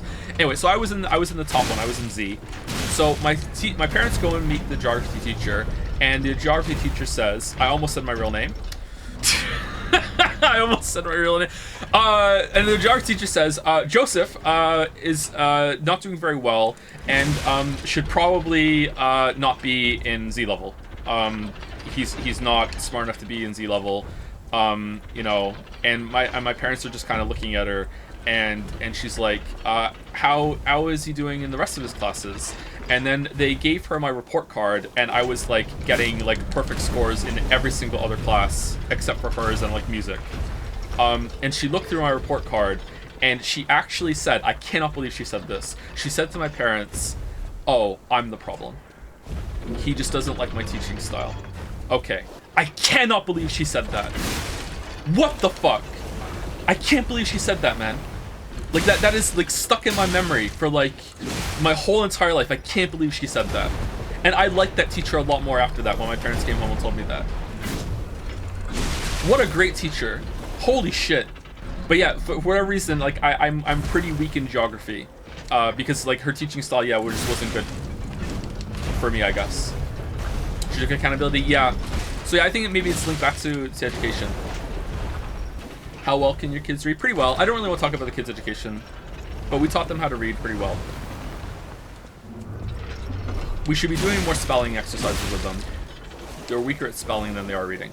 I remember spelling tests being a really important part of my education growing up. Oh, sleeper curve is a phenomenon. The book is actually called Everything Bad is Good for You, How Today's Popular Culture is Actually Making Us Smarter. Interesting. Did any of your kids try playing Baba's You? Finn has, and oh, another quartz. Finn has, and it was too much for him, but I think maybe he could possibly get it now. But yeah, he has it on his Switch, because he has my old account. Grading kids into tears is a fucking anime premise, like straight up, there's a show about it. They also summon holograms and have test wars, but I mean, the holograms didn't come in my school until later. Yeah, I don't know if that's a common thing, or if it was just, that's what happens in our school. If it's common in the UK or not. Baba's U is too much for everyone, to be honest. Yeah, it's a very difficult game. There are puzzles in Baba's U that took me legit hours to do. And they don't have that many moving pieces, so it shouldn't take that long, but yeah, it still did. Like, I don't know, I'm stupid, I guess. Like,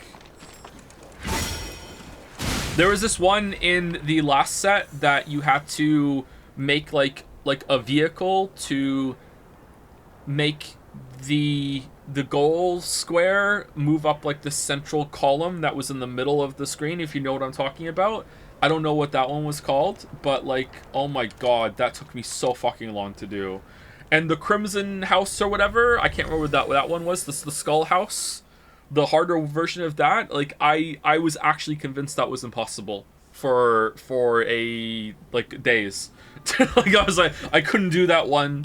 That was one of the earlier puzzles. That was a really fun time. A bunch of us were playing that on Jads at the same time. I didn't stream that, but we were playing it on Jads at the same time. We were coming in, we were giving each other, like, very little hints. So it's like if you were stuck on something, because if you Google the answer, you get the answer. So what we had is kind of like a support group on Jads, where, oh, someone fucked up the installation of these tiles here, huh? Oh man, there's your problem. What the fuck? Do it again! What are you doing? It looks like a mistake though, not just like the texture fucked up, huh? Like, look at that. It's like they fucked it up when they made this floor.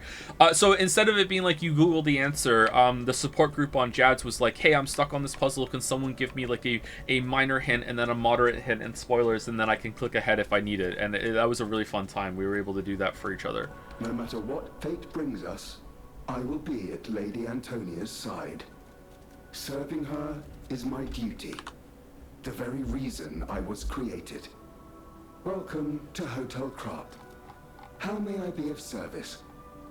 Did your school require you to learn another language? Yes. In Wales, we were forced to learn Welsh for the first couple of years, which I didn't do, because I just decided that I missed the first, like, 6 years of learning that because I was in Canada, so I didn't want to do it. And then later on, we had to either pick French or German, and I picked German, and it wasn't a good time. It wasn't taught very well either. But maybe it was my problem. I don't know. Do you think you could learn geography well if you had another teacher? I was never good at chemistry no matter what teacher I had. I think so, yeah, maybe. I don't know. Lily had this experience too where she didn't have a very good math teacher, and then she had to take an extra course to catch up, and she finally had a good math teacher and she got it more.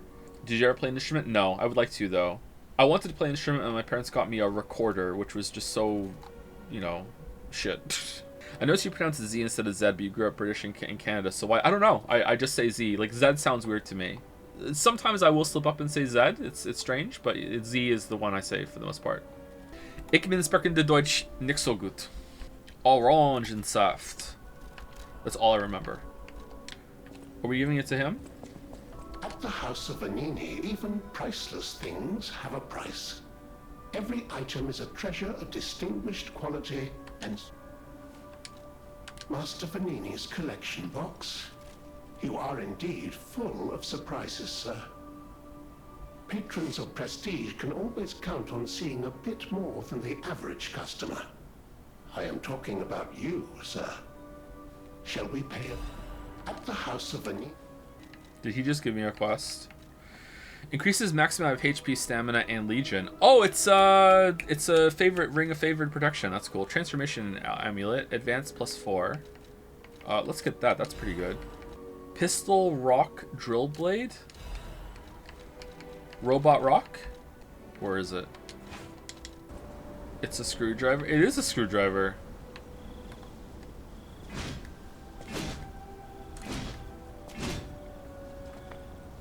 It's like a lance.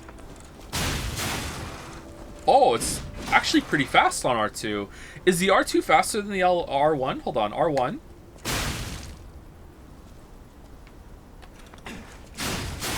It's comparable. Maybe a little faster on the R2.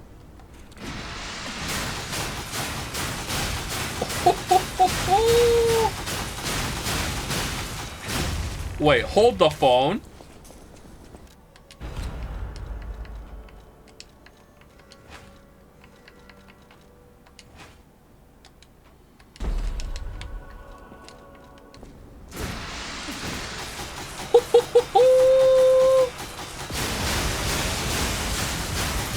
Yes! You know what, chatter, for you, I will. 1 second.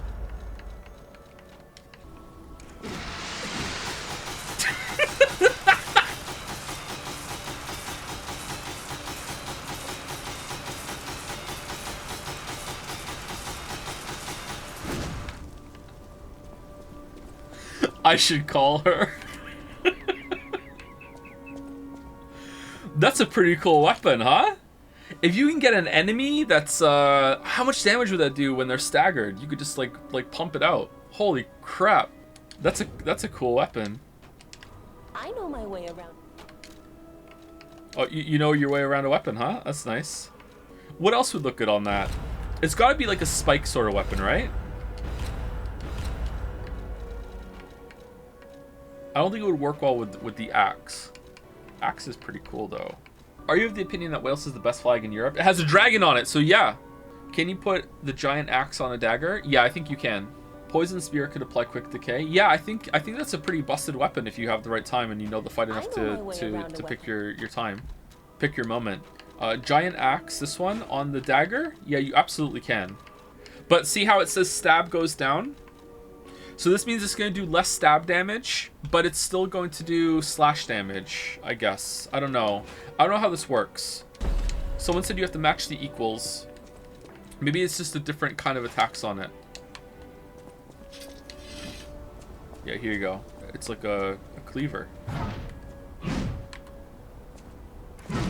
Oh, I bet you this does full damage, but this doesn't.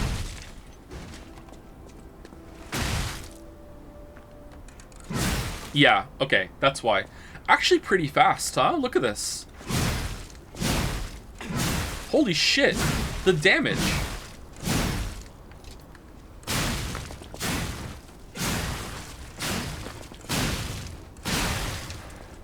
That's actually really good. It is really good, isn't it? It's really fast. There's a lot of damage. The range is horrendous though. Is it? I think like it's a big enough weapon that the range isn't that bad on it. Maybe it is actually. Maybe you're right.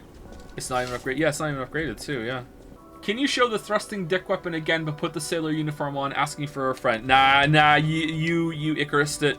No. Too far. Too far. Whatever choice you make. What do we want? You want more capacity? Let's put some capacity on. Maybe we can put some better armor on. I don't know if that's important or not. I feel like it's easy to undervalue armor in this game because it doesn't look like armor. It's just these stat pieces down here, so it doesn't feel like you're putting better armor on. Maybe that's one of the drawbacks of the cosmetic system. Alright, that makes us slightly heavy, Mom Spaghetti. So all of these do, actually. Alright, what about this one? Do we have a better one? No. This one I don't really care about. This one is the best all-rounder, I think. Oh, it's only a little bit less. 60% exactly, right on the money. Darn. What's the most common? Slash? Strike? Pierce? Fine, I'll do it. You know what? Fine, I'll do it. We'll do it. Don't say I don't do anything for you, Chad. Don't say I don't do anything for you, Chad. I'll do it. but I'm not gonna laugh. Would you like a mask on? No?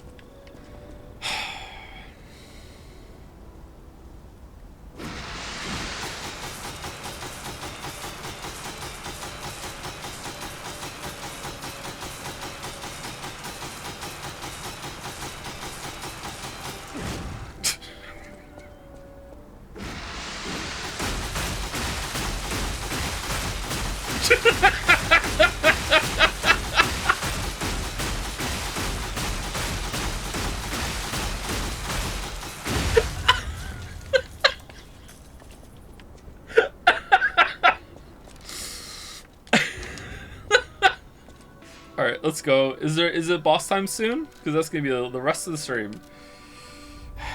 Oh, we got quartz. Fuck! We came back to use the quartz. Wait, what does sharpening that do? It turns it into a stake. I don't think sharpening makes sense for the baton, but it still works, yeah. Favorite context-free grammar? What do you mean? I'm partial to the semicolon, if that's what you're talking about. I love a semicolon. I use them a lot. I also use hyphens a lot too. Especially with script writing. The way I script write is to try and sound conversational, so I often use like hyphens and semicolons to feel like there's like asides in my text, or like let's pause that moment mid-sentence, talk about something else for a second, and then come back to it. Like I use those a lot. I probably misuse them, but it makes sense for when I'm script writing, because I'm going to perform it later. So, all right. So we have that. These are all done, right? We didn't add any more. I don't understand semicolons. Semicolons are for when you want to have two thoughts that could probably be their own separate sentences, but they have a deeper connection than a period would imply. So it's basically like two separate sentences put together with the implication that these are meant to be flow continuously one from the other, even though they are in a way separate with their construction, that sort of thing. That's what a semicolon, the basics of a semicolon. There's probably other uses for it, but yeah, that's what you should use it for. Perfect guard causes stiffness, definitely that, especially with that new weapon that we have. Add amulet slots, oh, that's good too. I want this, I want to see what this is all about. Alright, so we have enhanced fable arts, low weapon durability, lowers natural recovery upon weapon attack. What's that? Reduces the amount of enemies' natural HP recovery when attacking them with a weapon. Oh, that's pretty good, but definitely like nice to have, but I don't want... Oh, increased pulse cells 4! Oh, we definitely want another healing. That's really important. Perfect guard recovery gain. That's good. Special grindstone, fatal attack fable charger. Enhances fable charging upon fatal attacks. Charge Legion when eliminating an enemy 2. Oh, that's good. So you can use your Legion arm more often as you kill things as you're moving through a level. I wonder if there's a way to charge that. I wonder if one of the last ones is going to be you get to have a second Legion arm equipped. I bet you it is. Because you can hit left on the D-pad and it doesn't do anything right now, I think. I wonder if that's what that's going to be. Special grindstone weapon durability recovery. And what's this one? Increased max gold coin fruit, increased consumable possession, increased throwing object possession limit 2, increased consumable effect duration. Okay, so we're definitely going to get increased pulse cells, and then we are going to, and then we can't put another one of the same type on it. So what are we going to do? Attack, enhance weapon attack when discharged.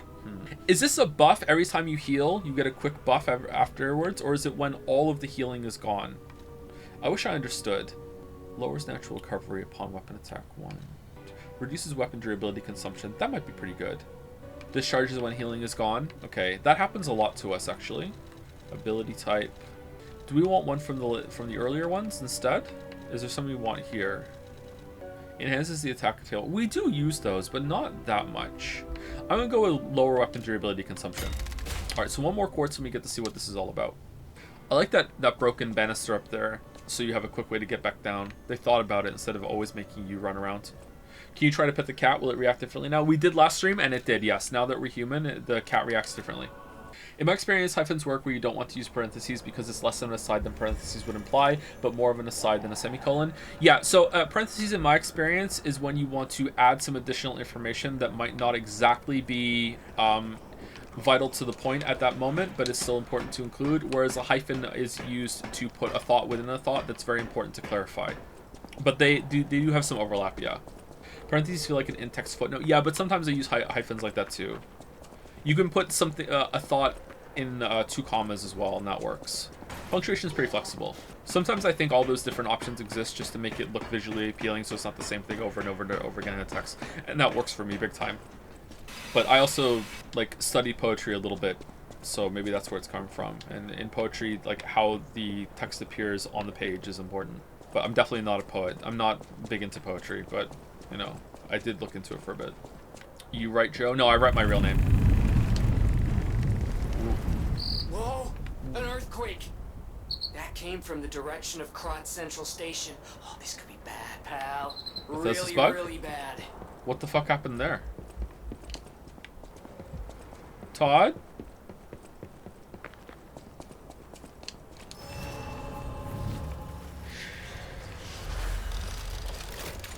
Nine heals. I wonder if the max heals is going to be 10, 12, or 15. Oh. There must be some way to open this. Hey, are you a treasure hunter too? Strange to me, someone in my line of work. I know how this looks, but I'm not a thief or anything. I am on a serious expedition. You wouldn't happen to know a treasure hunter named Alidoro, would you? I'm a big fan. I plan my expeditions to follow Alidoro's traces, but this lock has me at a dead end, and I so wanted to explore the Hermit's Cave. All I can do is keep plugging away. If you come back by, say hello. Maybe I'll get this place open. Don't remember if you answered this sometime before, but what's your take, Take, on the concept of reading voice, i.e. the way people speak differently when reading text? I mean, I have one. You could just heard me do it right now when I read that out, and it wasn't even intentional. I think it's interesting. I think it's fine.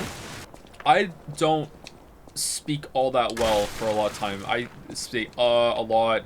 If I'm really tired, I will stumble and stutter more because my brain isn't working properly. I will often, most of the time when I'm stuttering, it's when I can't think of the word that I want to say. But right then in that sentence there, I kind of paused in the middle of my speech because I'm trying to train myself to not stutter and give my brain time to catch up. I did it a lot there, see? So I'm trying to get better at it, but it's not a good thing.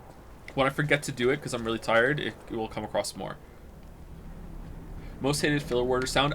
They don't really bother me that much. When I listen to myself back, I'm a little bothered by it because I want to do better. Because I know some people find it annoying, but for me personally, it doesn't really bother me that much.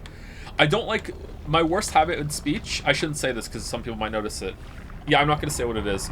But I do have a pretty bad habit when it comes to speech, a sound I make that I hate. And when I hear myself do it, I like, oh, I really need to stop doing that. What the hell's this? Spaghetti carcass?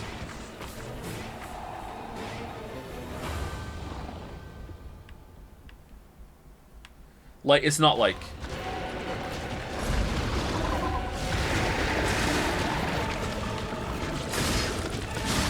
Okay, so this guy's red charge, you have to... deflect it instantly when he gets to you. Whoops. Green monster of the swamp. Whoa, what the fuck?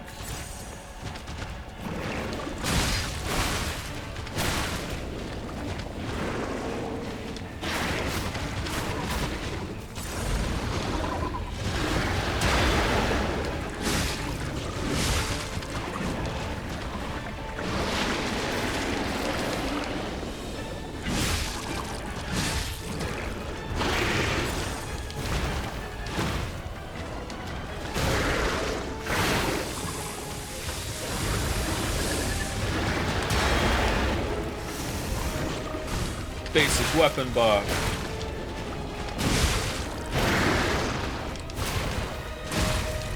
Deeds. Alright, pretty tough. Pretty tough. So he has arm tentacles that stab you with no real warning until he's going in strafe mode. He has a frontal conal AoE that seems like you can't really get under it all that effectively. Break. Oh yeah, we are well above 2 hours. Hold on, I want to try one more time. The boss weapon system seems to kind of clash with the weapon combo system. You've used boss weapons for most of your playthrough. Do you think they could have handled it better?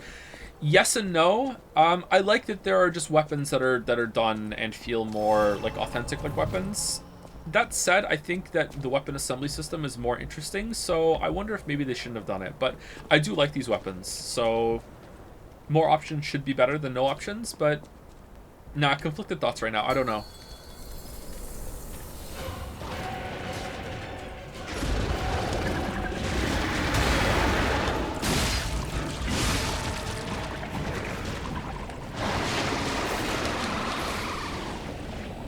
Alright, so when he backs up, walk around him maybe? Alright, he rears up before he does his tentacle stuff. Whoa, holy shit. Alright, a little bit of a delayed parry on that one. Right. He's doing his Nido stuff. Do I run? No, I can see him coming at me. Okay, do I... parry?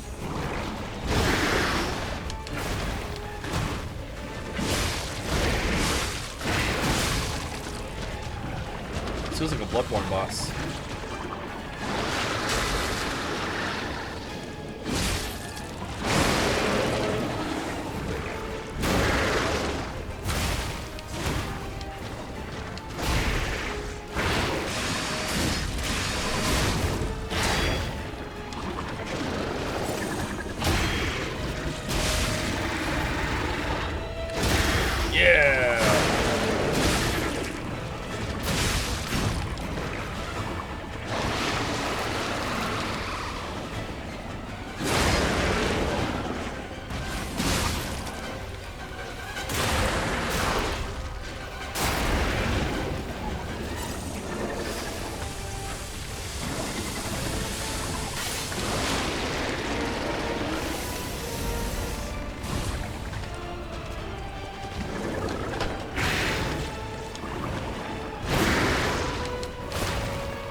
Darn.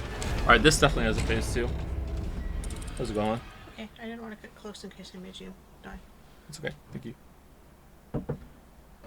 Okay, be right back. We're taking a break. Be back in 5 minutes. You've been seeing the whole time? Then please walk around. Get up and walk around. Did you ever read some Berenstain? What you think it was? Berenstein! It was Berenstein! Berenstein. Not Stain. Absolutely. Was there an F? Uh-oh. Lies of F. Alright, so this boss is definitely going to have a phase 2. Because I just kicked its butt. So there's no way that's the end of that. Okay. How bad is this phase 2 going to be?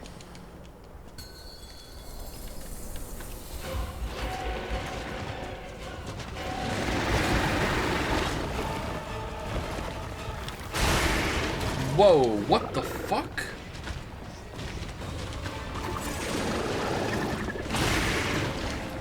Actually, you know what? Maybe it doesn't have a phase 2. Maybe I just got really lucky. He does a lot of damage.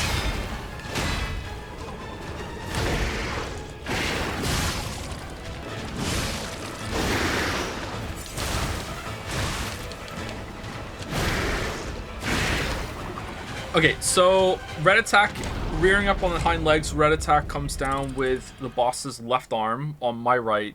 And the boss seems to move the arm down a little bit right before the attack springs down. So look for the arm moving and then try and block on that visual. If not, just feel out the timing of it. When the boss is like strafing or moving away, can possibly do some tentacles right away. I wonder if I'm sprinting, if the boss can hit me with that. For the rest of it, it seems like just getting some parry, deflection timings down, and also running behind it seems effective. Alright, what the fuck am I supposed to do here? What the fuck?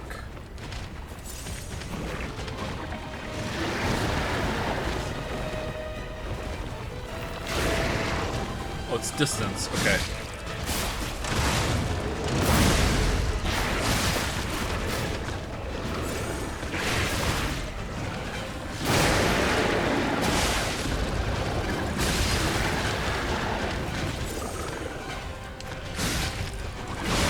Alright, phase 2. Here we go.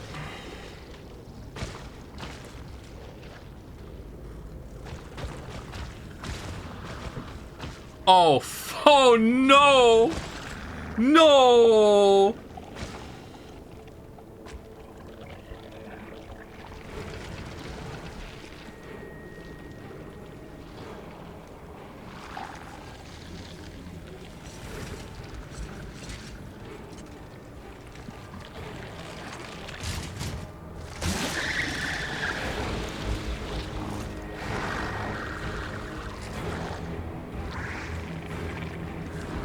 Oh, dude, look at that.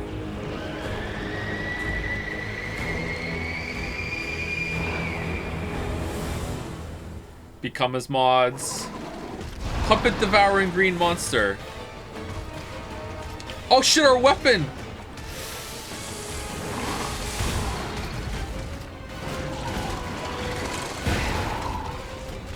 Wait, is that the scrapped watchman?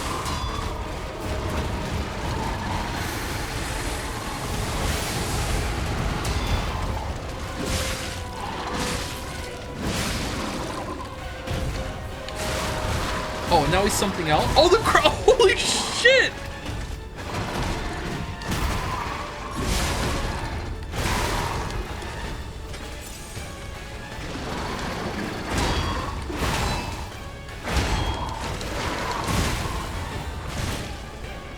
Oh, damn! How can you not love this game? What the fuck?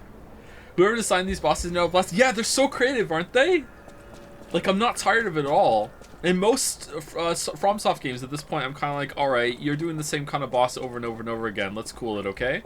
Especially after everyone lost their shit over Artorias, and then they were like, okay, that's the standard going forward. They don't read or respond to any feedback, by the way. It's like, oh, it's Artorias all the way down now.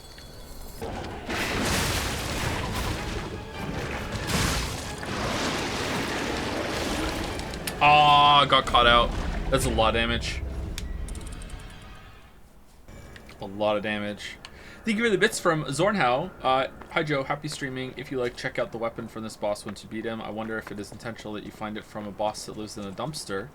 Ooh, what is it? Is it a body pillow?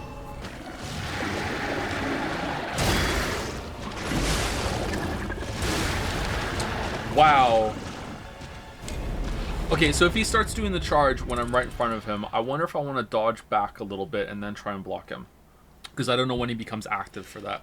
Okay, also, getting hit by his vines will stack decay real fast. Should we be Redditor? Should we put the decay amulet on? Nah. The consumables that cleanse decay are only consumed when you win, for your information. What? Oh, I blocked it.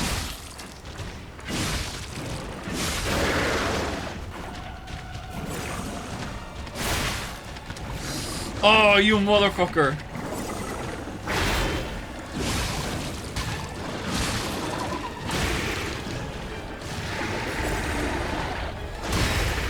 Whoa, that has so much better range than I thought.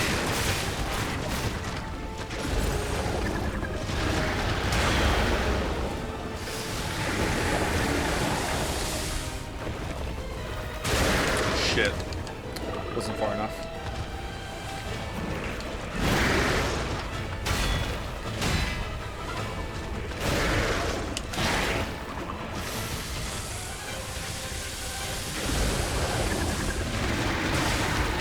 Too soon. Too soon. Too soon, Executus. Alright, so this phase 1 is really hard.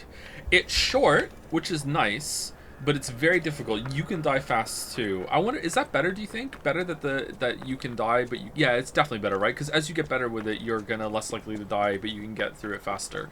Whereas the puppet phase, King of Puppets, that first phase was actually pretty long, but the chance of you dying was low. I still did, but it was pretty low. So did someone say something like if you use a consumable in a fight, but if you don't beat it, the consumable isn't used? That's not true for the cubes, right? But it's true for the ampules? Wow, 2 hits and we're fully decay stacked. That's fucking brutal.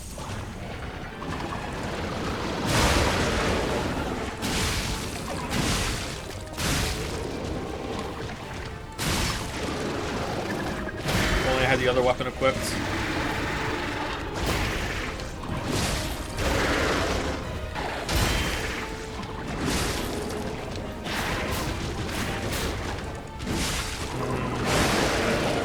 Todd?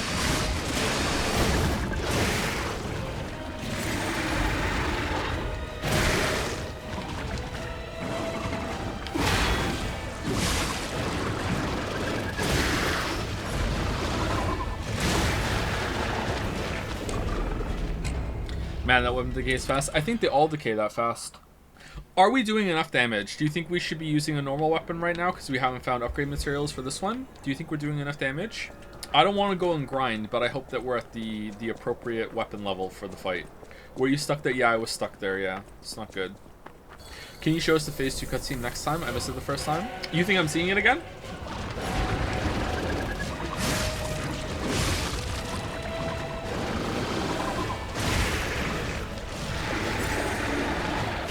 Okay, these should be bread and butter berries at this point. Alright, we are gonna see it.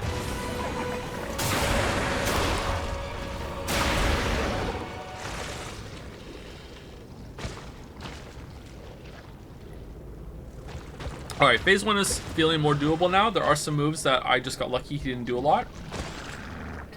I hate how you have to time the parry like a dodge, unlike Sekiro. What do you mean? You have to time the parry in Sekiro? There's lots of moves in Sekiro that you can dodge instead of parry if you want to use the same timing window to do a dodge instead of that.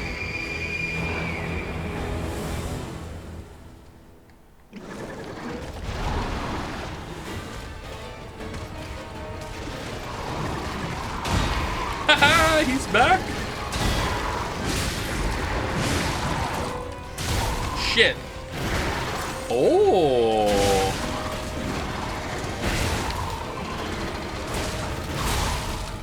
Oh, damn. Oh, damn. Alright, that's a pretty cool way of reskinning a fight, having a rematch. There's a lot of added complexity to it. It's a phase 2 as well, so it's a bit familiar. Does a lot of damage. Okay, so some of the timings I remember, but the other ones I'm not so great at. That's so much damage. What the fuck?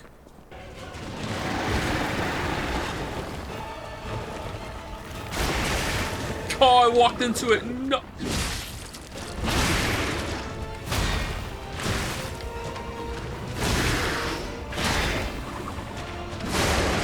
I got and deflect there.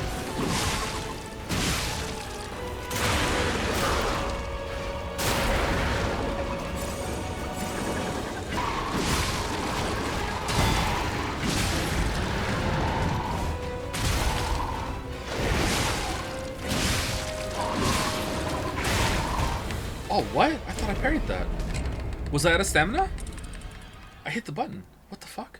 Okay, so I've forgotten the timing of the overhead red attack that he does after the two woof woof with his separate arms. So after the two, it's a little more delayed than I'm expecting. Okay, when he starts to come down. I thought the concept of making a phase 2 to be a remix of an old fight to make it more familiar was a really smart idea to help some of the issues the two phase bosses can have. Yeah, it's smart, isn't it? It's a good way of reusing a fight. And also, it seems like he has quite a few new moves in that phase 2. I wish I could see more of them by surviving more than 5 seconds.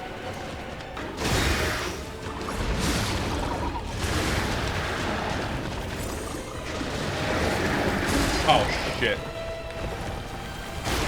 Oh, wow.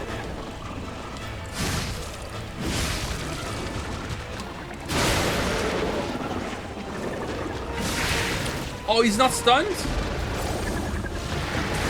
Oh, fuck no.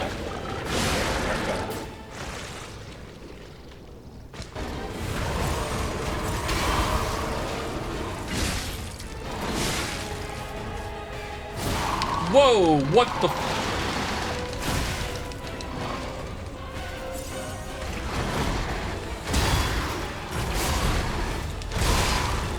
Oh, I thought I could like hook shot onto him there. Okay. So he has a rearing all the way back, even the tentacles, he goes really tall, and then he does a grab attack. Go behind him, maybe? I don't think you can deflect grab attacks, can you? You can't block them and they're not red, so I don't think you can deflect them. So run behind him.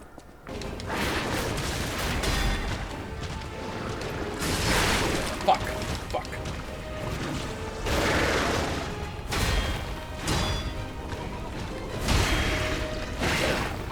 Dead.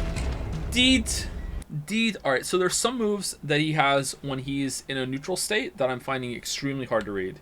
So when he does his tentacle whips, I can kind of get it. When he does his forward spit, that's probably the rarest move he's done so far. Whenever he does that, I'm like, I don't know how I'm supposed to know how he does that. So there must be a tell, I just don't see it. And when he does his long range whips, I don't know that. Pretty much anything to do with the spits and the whips. I don't know anything about those. I wonder if phase 2 has a phase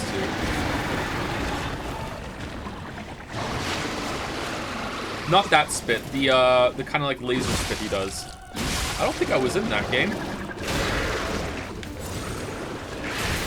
That one. Alright, so he kind of reaches forward before he does it.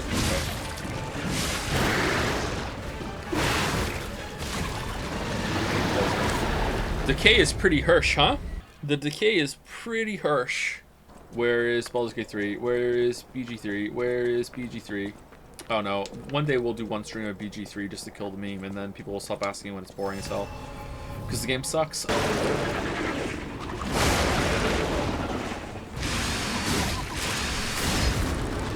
Oh, he recovers so fast!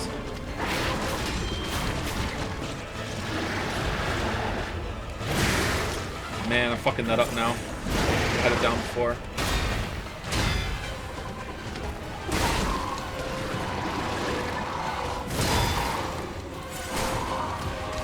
Oh, the tentacle that follows it up!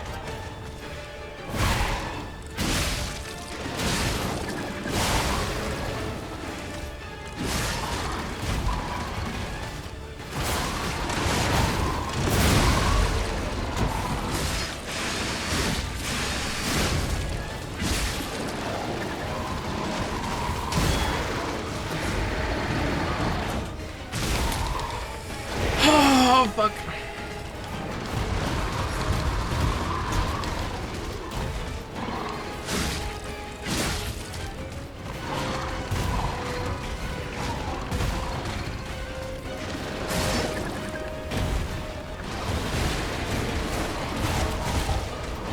Okay, get close to him. I think that's a lot of free berries.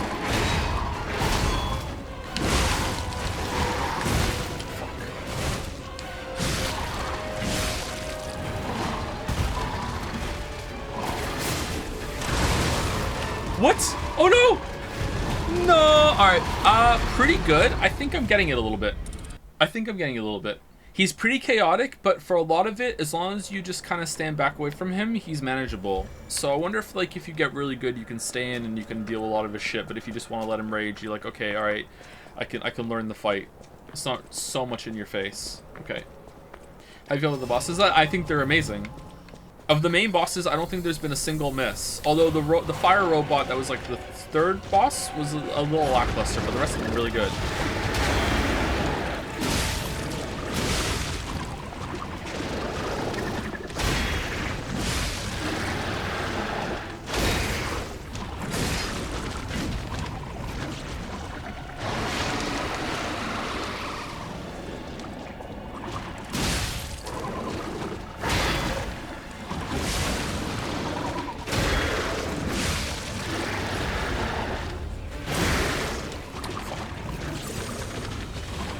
I saw people discussing the Elden Ring bosses in relation to this earlier in chat. If the Elden Ring Defense Force can like gaslight themselves into thinking that Elden Beast is a good fight now, or is that just like, hey, like we know that's bad. Think of another boss that's bad, please.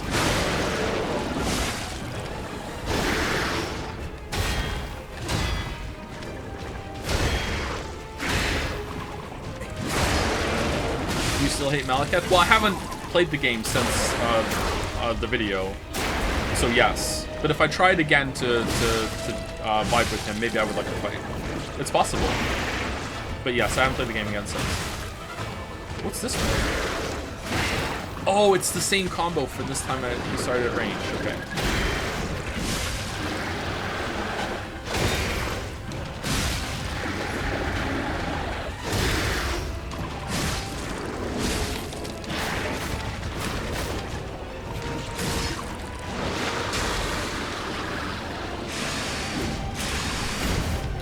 Nice one, Pinocchio.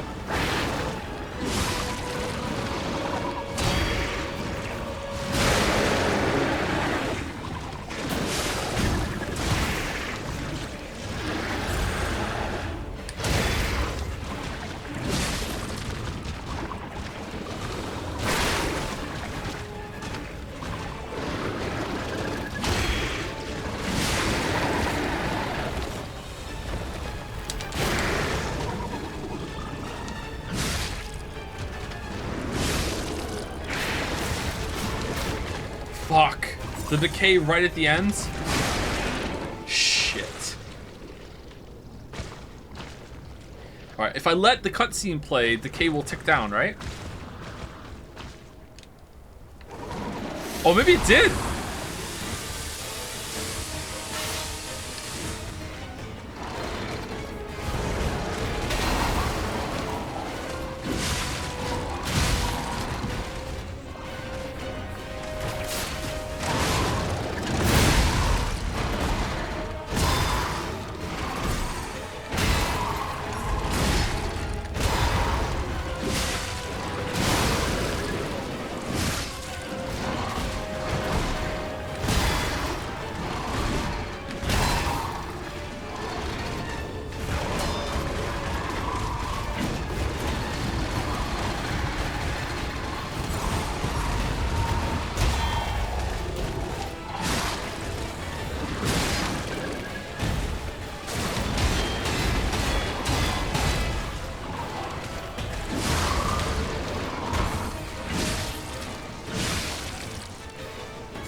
Over.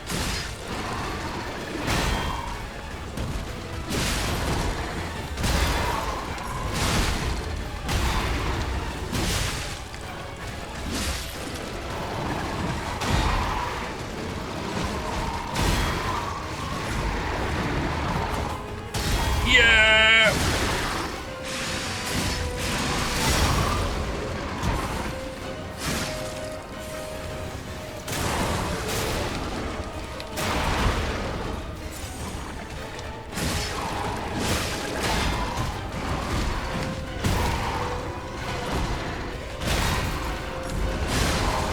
Holy shit! Holy shit!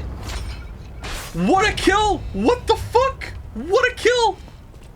I knew you'd do it.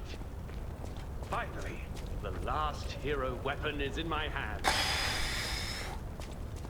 You gotta admire the game systems for being able to put you in a situation where it's like healing's down, durability's down, but you still have a chance, you're still in it, and you can still push forward. Like, there's so many, like, comeback mechanics here, and so many, like, oh shit, I'm on the ropes, quick recover, oh, quick, fuck.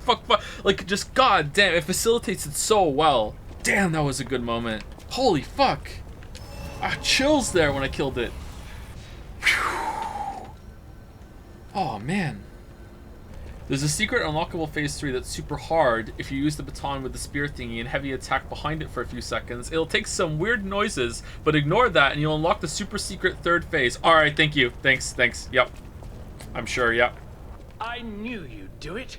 I had a feeling you'd be the perfect bait. I got what I wanted thanks to you. The last hero weapon is finally in my hands. I knew where it was, but I didn't dare lay my hands on it. The swamp is too dangerous. Someday soon, you'll see. You have my thanks. And you've earned a nickname. Alidoro's best bait. See you at the hotel. Alidoro. You have to be wearing the sailor uniform. Do I also have to let him tentacle grab me a couple times beforehand? Like twice? And after that, then you do it? Okay. Thank you for your hard work. Let's go back to the hotel. Thank you for Let's go back to the... Well, and sometimes there's a little treat in the area afterwards. That was a good boss. What the hell? Something I wish other Souls like did is make the enemies stop spawning after you kill them enough, like Dark Souls 2 does, because it can greatly alleviate the aggravation of boss runs. For some bosses, I think even removing Phase 1 based on how many times you've beat it could also be nice. Like on Puppet King, where Phase 2 is literally just a different boss, LMAO. A kind of Champions thing would be an elegant solution to opt out of that for players who don't want it. Surprisingly, I agree with you. I'm not sure if I agree with the boss phase one, but I actually agree with you with the trash enemy one. As long as you can opt out of it, or you have to opt into it, because like you want to be able to farm some material sometimes, or if you want to grind as your way of making it easier instead of doing that. But I actually think that the enemy state, some of you might not know this, but if you play Dark Souls 2 without Covenant Champions on, and if you kill an enemy in an area, I think it's 15 times. It might be 20, I'm not sure. The enemy stays dead forever. So if you want, you can spend time whittling the enemy down to make it easier. And I think it only applies to people who are really bad at the game, or are learning rather than saying bad and insulting them.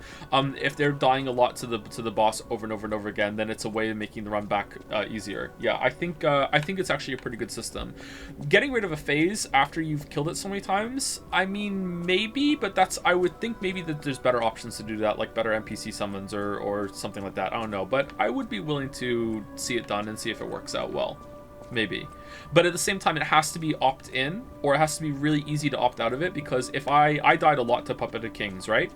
If I walked into that boss room after like dying 25 times and then it was just Romeo, I would be fucking livid.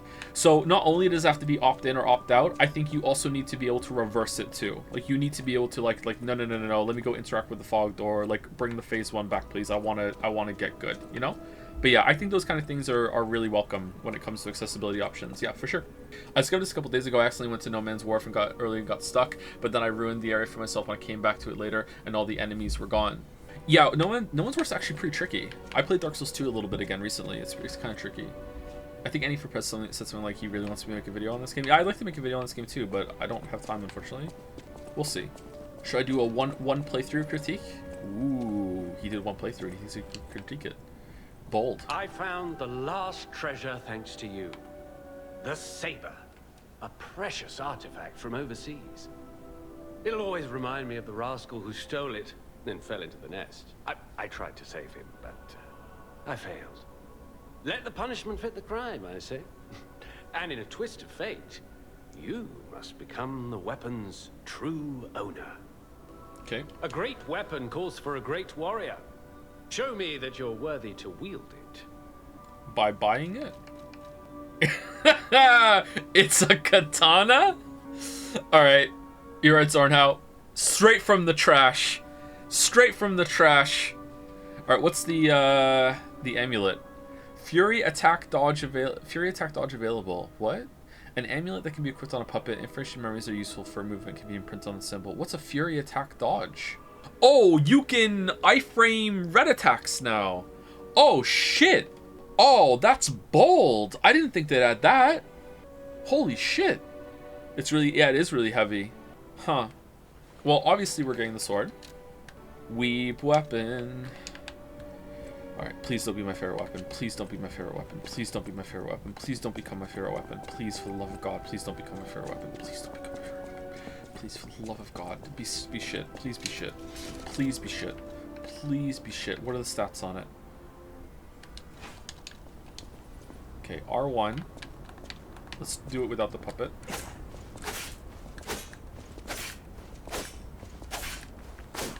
Okay, so after the initial stab, it becomes a twirly combo.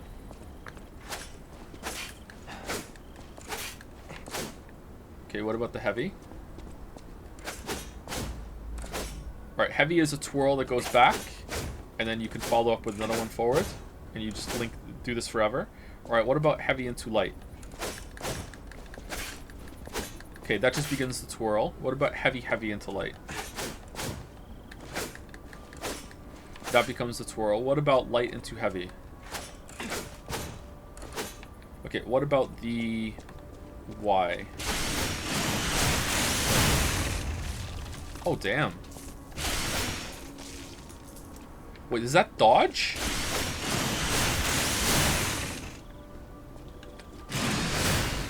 Ooh, what?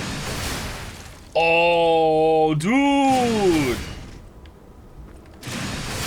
That's pretty.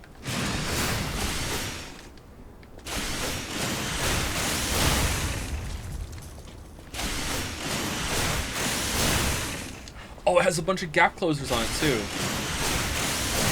What's this like if you get more than one Fable cell? If you get 4. Oh, that's pretty good. I like the Y on this. It's fast. Alright, what's the damage scaling like on it? Oh, we didn't do charge R2. My bad. Yeah. Charge R2.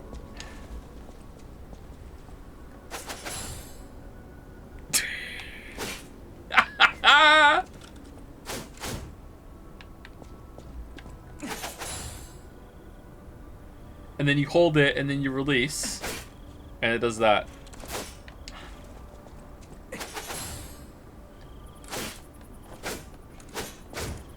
Oh, it changes the follow-up after that, too.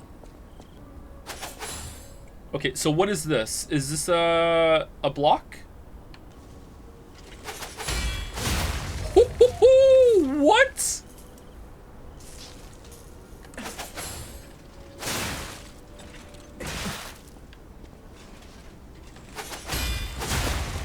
Oh, damn! Oh, I like that.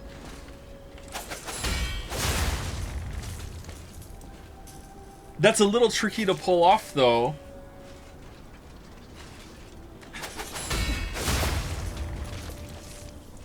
What about the red?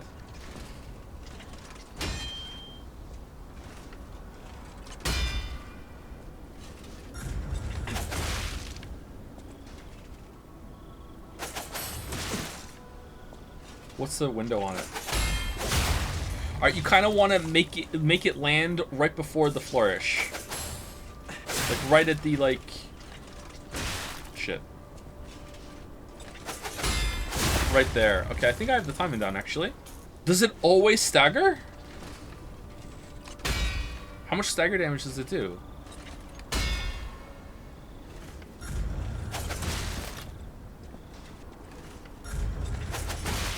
No, I'm bad at this.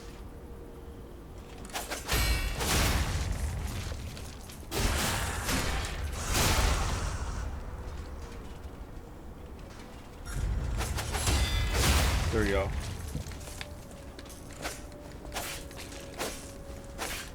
Oh, you can move while you're chaining this. You can't do that with the trident, can you? I mean, a little bit, but not really. Try with the lock on.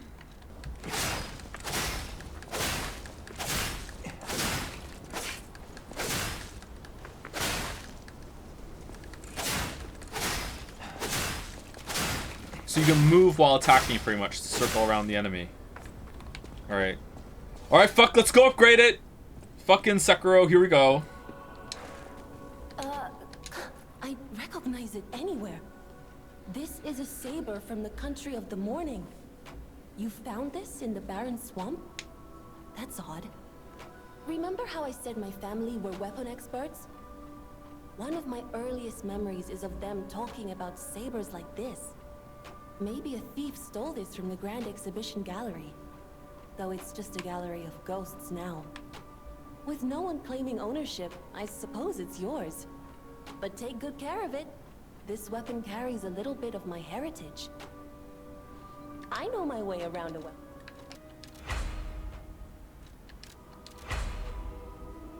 Alright, so we need 4 of these to upgrade it. Is it already better? 181.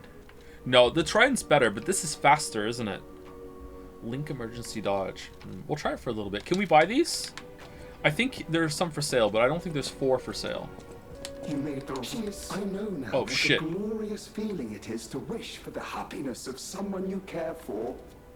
Perhaps it's presumptuous for a puppet to call that feeling love. I am happy enough just to protect her as best I can. Thank you for saving her and for guiding me through this emotion. So much cool shit in this game. FromSoft fans on Suicide Watch, man. Okay, so not a good joke, but at the same time, like, I don't think that this is an example of how everyone wins, because it's like, okay, FromSoft can learn from this as well in the little areas that this does better, especially with quality of life and convenience and stuff like that. But then FromSoft doesn't listen to criticism or feedback, so I guess they're not going to learn from it. No, for real though, it's like it should be the case that we all win from this. It's like we can like it moves the genre forward, right? Come here, child.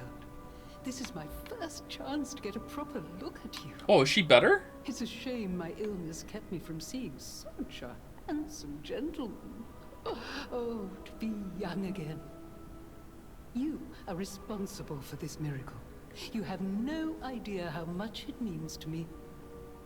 I have to stay seated as I feel a little lightheaded, but I feel the vigor I thought I'd lost forever. Thank you. Uh-oh, is it short-lived? Is she gonna turn into a If monster? Card ever holds a proper ball again, I hope you'll ask me for a dance. Uh-oh. I'm a FromSoft fan, and I've seen competitions actually on the level of their games. Yeah, me too. Like, I'm a big FromSoft fan too, you know? Like, Elden Ring has greatly diminished how I view them in one department of their games, but the rest I'm like, you know, like, yeah, I'm for it. I played Armored Core 6 pretty happily. I would love Sekiro 2, Bloodborne 2. Elden Ring DLC is something I'm going to play, but I'm kind of like, you know, like, it comes with some trepidation.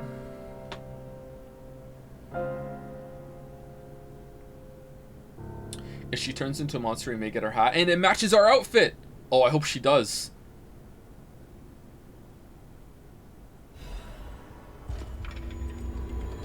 The Ergo is whispering. People have no idea so many secrets are buried in Krat. Thanks for keeping me company. Yeah, her face is better, isn't it? It's not completely better, but it's definitely a lot better. I thought the cure didn't work. I thought it was just like it just alleviate symptoms for a little bit. I know my way around a weapon. How's the story, by the way? I'm not really following it, to be honest. I'm not a big story person for these kind of games. The scythe is good too. There's so many cool weapons I would like to try for a run. What about like a quick umbrella weapon? That sounds like it might be fun. All right, so we want another Dark Moon Moonstone of the Covenant. We don't have one, unfortunately. We didn't get any quartz, did we? I still prefer Sekiro or Lies of P, but I think it beats Bloodborne for me. It definitely beats Bloodborne for me for the boss fights. For exploration and overall themes, I think Bloodborne is still the best out of the two. But for combat, yeah. I don't think we got any quartz. Late arrival here. How's your day going? Pretty good. I didn't get to sleep until pretty late last night. I'm pretty upset about that. But it is what it is. I'm also the kind of Bloodborne fan that even likes the Chalice Dungeon. So Bloodborne has a lot of playability for me. So like this game doesn't have that kind of system. At least if it does, we haven't found it yet. What does this scale off of? Technique? 4 + 2. Yeah, it scales off technique, which is what we're using already, right? Technique was the trident. Let's go one more capacity because then we can put something better on. It was this we went on, right? There we go. Use a crank. Why? I already have it scaling off technique, don't I? I know my way around. Or can you make it even better to scale off more? Oh, you make it an S scaling. That does less damage, not more for us. But it'll scale better long term. That makes it go from B to A. It does a little less damage. Wait, you can use cranks on boss weapons? Yep, you can. Alright, let's keep going. Oh, Vanini wants to talk to us? Or is it Geppetto? I think it's this guy. No. Can it be? It can. Are you hurt anywhere? Did you find the respec? Yes. Ha, you never fail to surprise me, compagno. Now, allow me to return the surprise. This little wonder creates a lead-acid battery in a flash. The golden ergo is the purest form of power we can use, and it's nearly perfect. We could power a city block with this. You see, the alchemists ordered transportation from me, powered by this. I'm not sure, but maybe it's still in their underground base. Just one problem with the base. I don't know exactly where it is. I don't know when exactly either. I had to just hand it over immediately after the launching ceremony. After all, I am the prince of the Krat social scene, and I surrendered to their mysticism. There, it's done. Now take it. That was fast. Secret alchemist's underground lair. What's the best thing in this game for you? The boss That fights. sounds like something Antonia might well have heard of. You'd better ask her about it. Do you think this game would have been better without a weapon upgrade system, as that encourages sticking with a weapon rather than experimenting? Yeah, maybe. Yeah. Just upgrade your character instead of the weapon. I think people like investing in their weapons, though, so maybe it's worth it. I probably would prefer it if I didn't. It rewards exploration, too. I don't know. I heard what happened at the exhibition. How frightful. It's no wonder you're trying to track down the alchemists. I'll tell you one thing. Many secrets are buried in the city of Krat. The same goes for this hotel. Beneath us, there is a passage connected to an underground base of the alchemists. It's where Ergo's vein was first discovered, long ago. Until the petrification disease, the hotel worked hand in hand with the alchemists. But I didn't know they'd be so corrupt. Everything changed when Simon became their leader. Oh, I thought the survivors of the exhibition would be different. But they're just as corrupt. The passageways to the underground base are locked from their side. We can't get through unless they open them. And the underground base is the only way to embark for the Isle of Alchemists. If we find the right alchemist, perhaps we can get that door opened. I heard that some of them occupy the collapsed tower of the train station. And the collapse makes me wonder whether they had something to do with the recent earthquake. Oh yeah. Look into it. Maybe something changed in the area. Okay. What about this as an idea? What if, so you need like 3 fragments in order to get to one upgrade tier, and then you need like a bigger version of the fragment. So you need like quarter moon, then half moon, then 3/4 moon, then full moon. So once you have a weapon, once you have enough like quarter moons that you can upgrade a weapon to half moon, now you can buy as many quarter moons as you want. Same for half moon, same for 3/4 moons. And that's it. So once you've unlocked one weapon to a new tier, or have enough fragments to unlock one to a new tier, now you can buy them forever. I think that's a good middle ground, right? Maybe that's how it works and we just haven't got there yet, but I think you need to get that sooner. Let's go to the back here and look. Why not just upgrade all weapons next tier once? Yeah, upgrading your smith, so like your weapons continue getting better, all of them, so the whole arsenal's there, but then that might feel a little impersonal that you're upgrading a specific weapon and investing in a weapon. I feel like people like investing in weapons. I wouldn't mind upgrading the whole arsenal. I think that would be fine. But I'm trying not to have big changes. I'm trying to have like incremental changes until we get to the point where we like it. Oh, this weapon's probably lighter than Trident, which is why we have so much space now.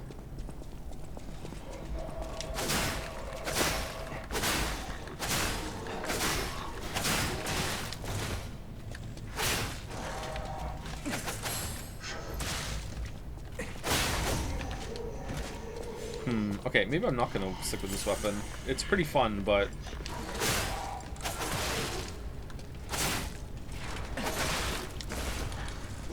it's learning.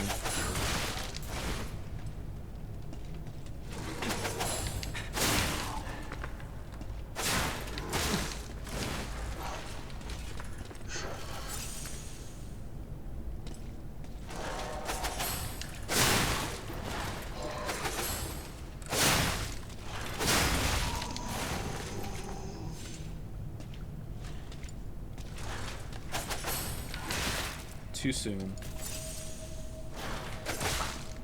Too late.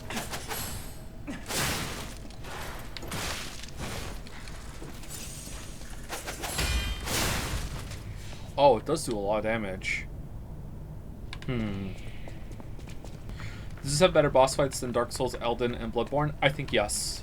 Because the combat system has more to it with deflections. So yes. They're also very creative and they're very well designed. Like in terms of animations and stuff, they're very readable. They're very hard, but they're very fair.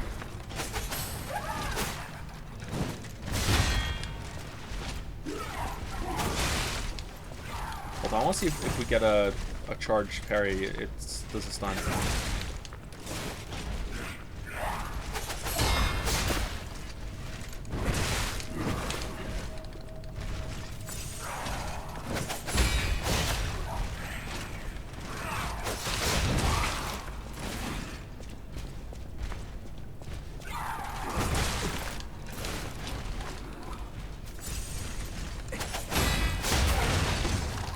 Okay, it's pretty good.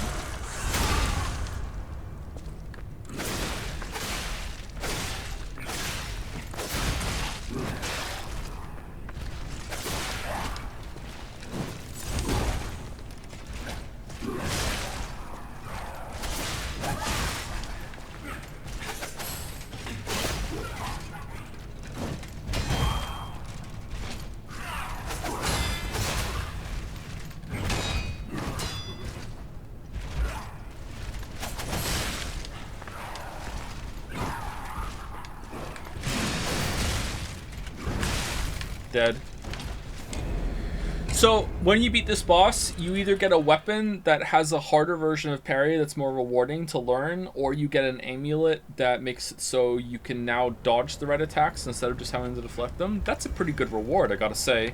Alright, I think I'm gonna go back to the Trident, because I don't think I want to learn how to do this late into the playthrough.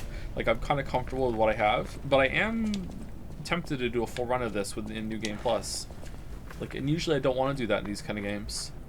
But it's pretty good. I'm going back to Trident. Pretty good weapon. It's like expert mode.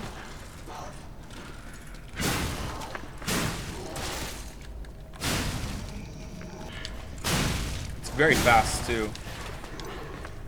So you can weave attacks in between the deflections.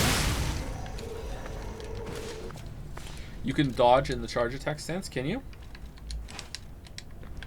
This one? You mean you move? Because once you dodge, you lose it. Maybe you can... Hold on, maybe you can quick step.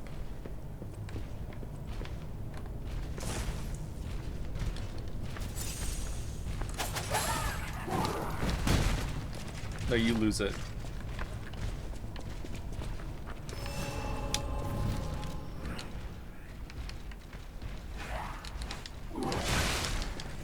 How does straighter hair signify becoming more human? The more human you are, the more hair you have. That's why people don't like bald people, says the balding guy.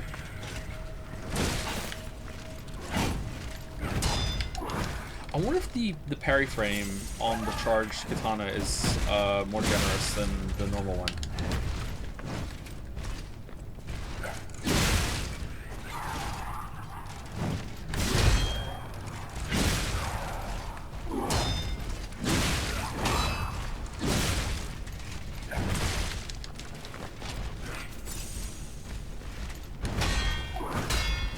I don't think it's that the hair got straighter. I think the hair became real. It's like real hair now instead of puppet hair. That's why it looks more natural. It's flowing more.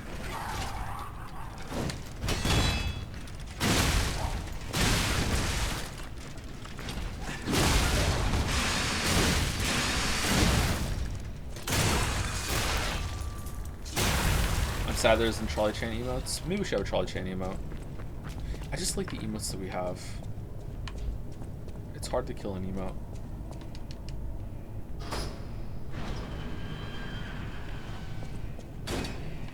What is this?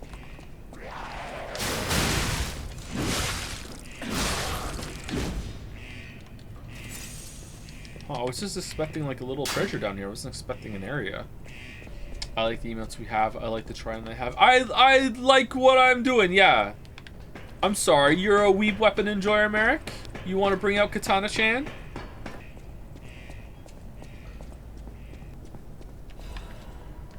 It's a worn-out journal with bloodstains. Golden wings are drawn on the cover. I do not regret destroying the Saintess statue. I had to stop it from being used for humans. Of course, they'll find another way, but at least those who escaped will find freedom.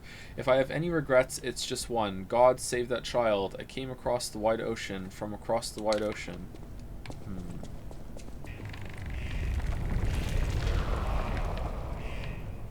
Oh, are we going back into the train station from a different route now? Oh, we're decaying. And Trolley Chan would have loved this area.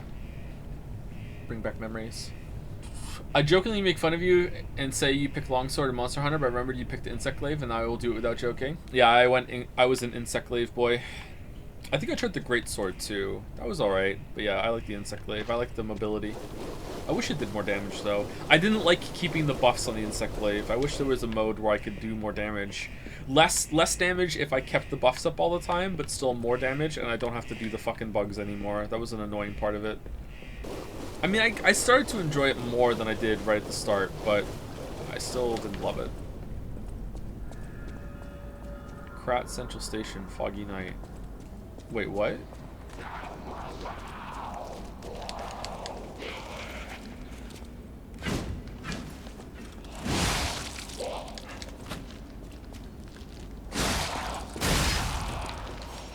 Was that blocked before? Or is this a different part of the station?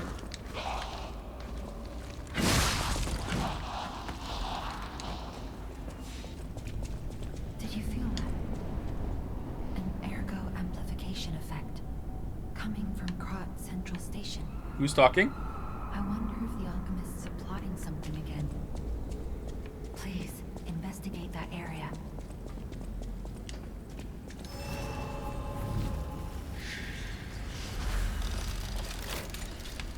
It's Sophia talking through the ergo. She can do that. I guess she does that now.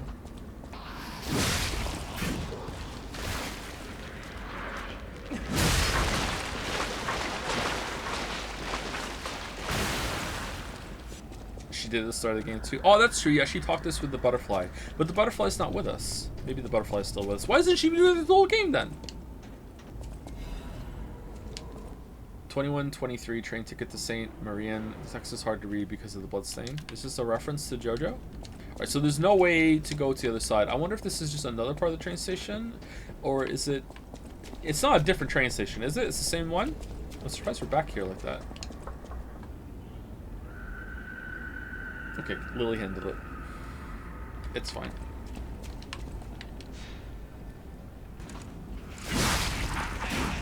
You can't hear what the ergo says because it whispers. But Chatter, I'm not using the katana.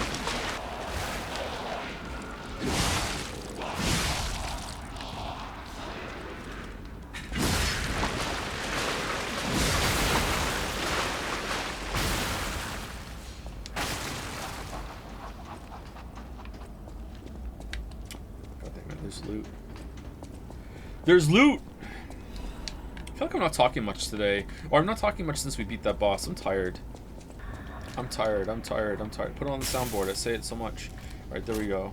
So that's a shortcut again?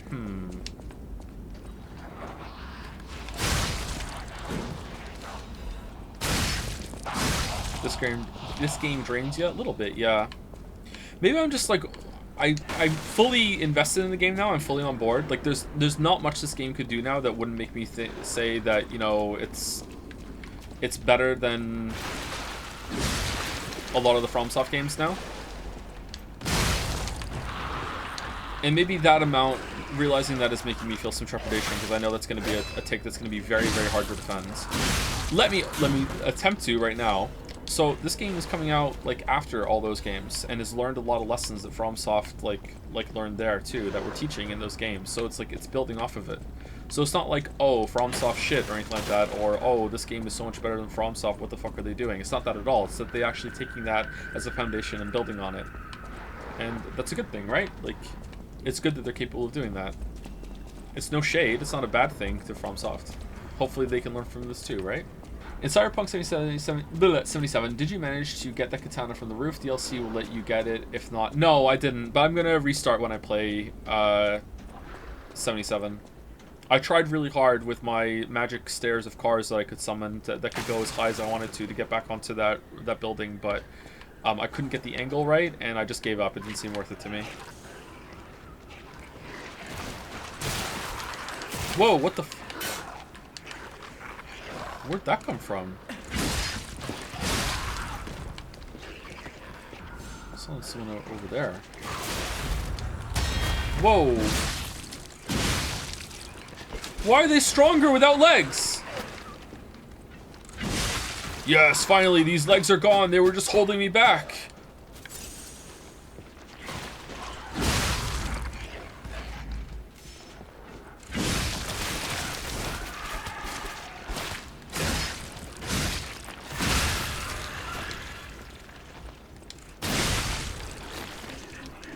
I'm not going to lie, the evasion weapons in Monster Hunter are my version of magic and consumables. It doesn't feel nearly as rewarding to me just soaring over everything or having a basically unpunishable set of attacks. When you start to get into the flow state with the game, it's super challenging and engaging, and the payoff is great. Yeah, I've heard that too, and I would agree with that, yeah. I don't know, I don't like the combat in Monster Hunter as much as other people, so maybe that's why I use the easy mode weapons. Because I was trying to make it fun for myself. Someone's saying that the enemy variety has kind of went down since the Victor fight. It hasn't been that long since the Victor fight. I think there's still been a fair amount of new enemies. There was the whole new set in the swamp, right? They were similar to other enemies we've seen before. Do you think it'd be better if the weapons were upgradable with souls so that you can always farm and the character itself with Titanite, rewarding exploration? No, I think that you should be gating the weapon upgrades at certain tiers, or else you could upgrade your weapon to the max level, and that's really powerful, and that would make it so you could kill the balance. No, I think that you should they should stay with the fragment system if they're going to have a weapon upgrade system. I missed a lot of the stream. Has the game been consistent in quality, or have things taken a dip? No, it's been consistent. The areas have been good, and the last boss we fought was really, really good. They did a lot in terms of gameplay improvements, but the story isn't that good, and the setting isn't that mystic. Maybe it's better because it's so less fake. For some people, yeah. I don't really care about that, so I'm not looking for improvement in that area. I think the Pinocchio theming is interesting. It seems like it's not just a meme. It feels like they give a shit about it. If you really love the story, then maybe, like, I haven't read the book, so I only know the movie, and Disney version's probably not, you know, good compared to the book, right? Like, it's not a bad movie, but like there are better Disney movies.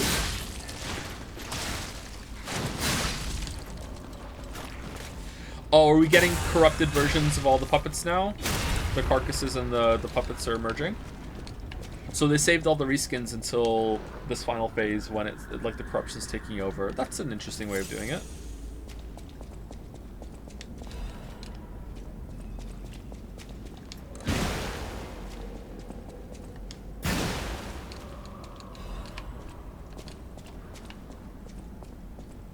Track D. Okay, why? Why this here? Why is this here? Bosses are good, but I've seen them do that thing you mentioned a lot in Dark Souls 3 vid with different attacks tied to the same startup animation, who I think stinks in some cases. Do you think so? Because I'm not seeing that at all. Are you playing the game, or are you just watching it? If you're just watching it, maybe there's some subtleties to the animations that you see better when you're actually playing it and you're in the zone. If you're playing the game yourself, then your experience is different than mine. Not saying you're wrong, it's just I haven't noticed that.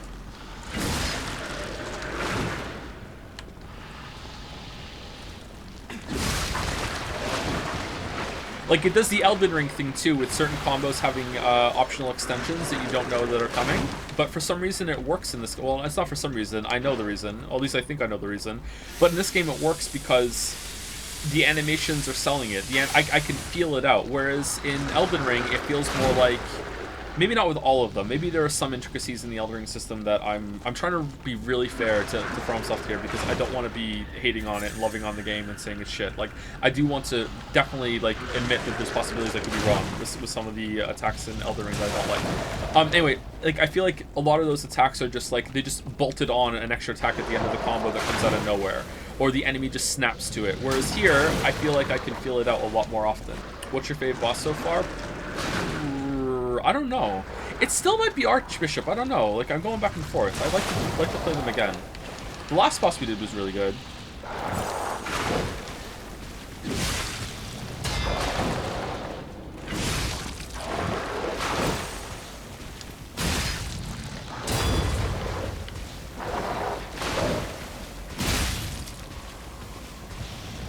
Oh man, the decay does so much damage. Alright, so the decay does also more damage if you're in the blue. So this gives us decay, but it also does a lot of damage at the same time. This guy is, like, oppressively, like, hard. Like, we've barely killed him.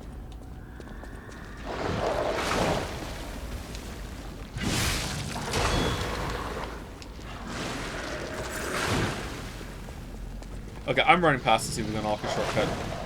That is very difficult.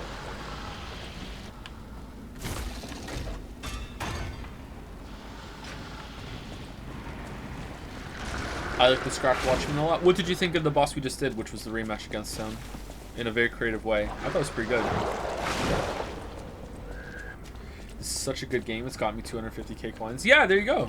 It's been really good for bets. Just another way that this game shines.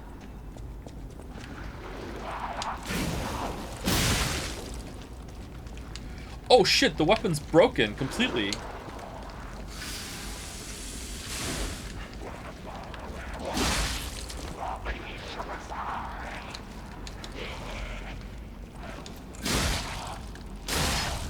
So we still do decent damage, but the weapon now bounces off, so you can't combo it.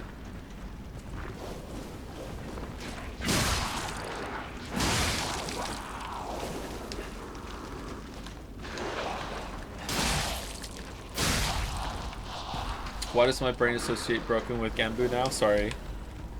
Genbu's broken. It's Genbu'd. This has been a couple times where I watch part of the stream back and I say broken. And then someone in chat says it's Genbooed, and I'm like watching it back and I'm like, oh shit, I could have done the Genboo bit again. Shit. Really missed a beat there, Joe.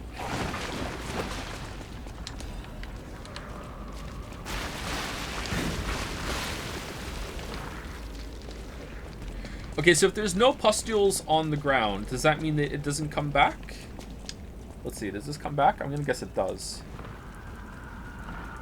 Shit. The Pizza Tower is the masterpiece. It got me a mil monocoins. It's a pasta piece. Yeah, this game is way better than Elden Ring. Elden Ring earned me no channel points.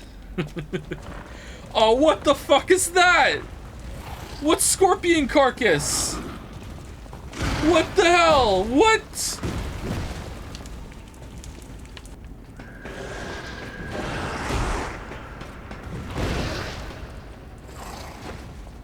What in oblivion is that? You don't understand? It's all Genbooed now. They tweeted a Jom.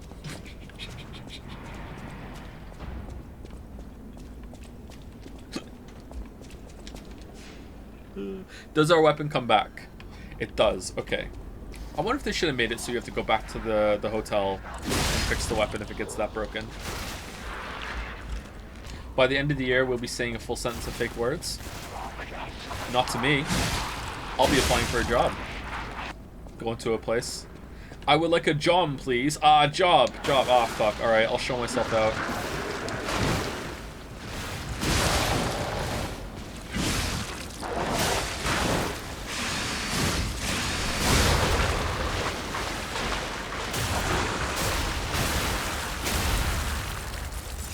Owned. Fucking owned. Going to our place, let's go, Pog. I fully expect to see a Joms on our place next year. Find a corner, Joms. Strippin and Kriken will help us. The Jomsglomerate. Wait, is that where we were before? And now it's got new luggage stacked? Every time someone says they tweeted a Jom, I say in the voice of that dude from the Scott Pilgrim movie going, they punched the highlights out of her hair. I remember that line! I haven't seen that movie in a long time. That's an older movie now, isn't it?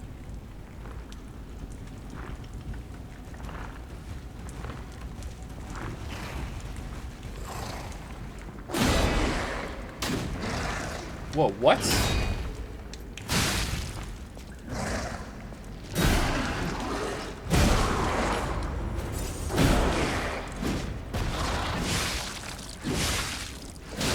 Okay, it doesn't feel like I'm hitting this guy. Quick, the other weapon!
Just saying, chat, if this was a FromSoft game, this would be a boss.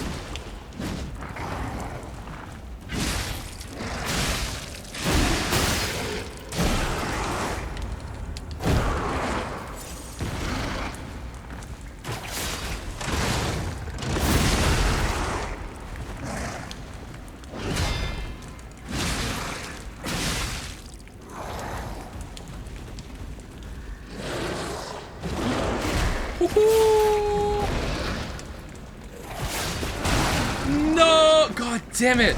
I wanted to finish him off with the hook shot. Alright, he's pretty tough. Blue Beast of the Station, yeah. Maybe they should have been. That's not criticism of FromSoft games. It's just that they do have a habit of, like, giving a mini-boss a boss status. Especially Dark Souls 2. Dark Souls 2 is a little better with it, but there are a couple of stinkers there.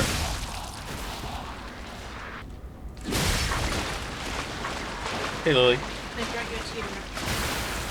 Alright, thank you. Can you say joms? Like that? Like that, yeah. Joms. Pretty good. Pretty good joms. Joms. Joms. Joms. Can you say it's Genbu's broken? Say it again. Genbu is broken. Genbu's broken. Genbu's broken. There you go. Can you say it in a British accent? No, I can't. Okay. I can't say anything in a British accent. Alright. Thank you, Lily. Very cool.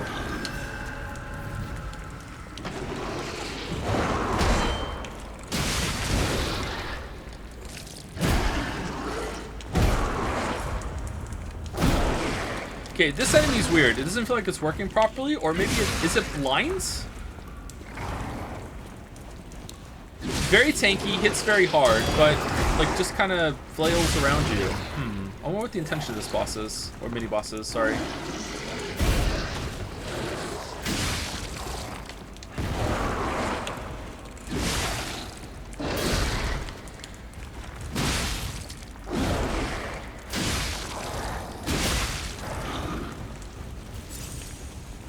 What's the P stand for?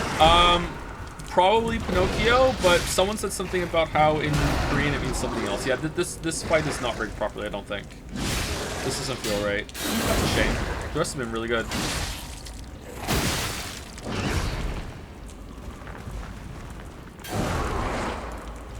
Todd?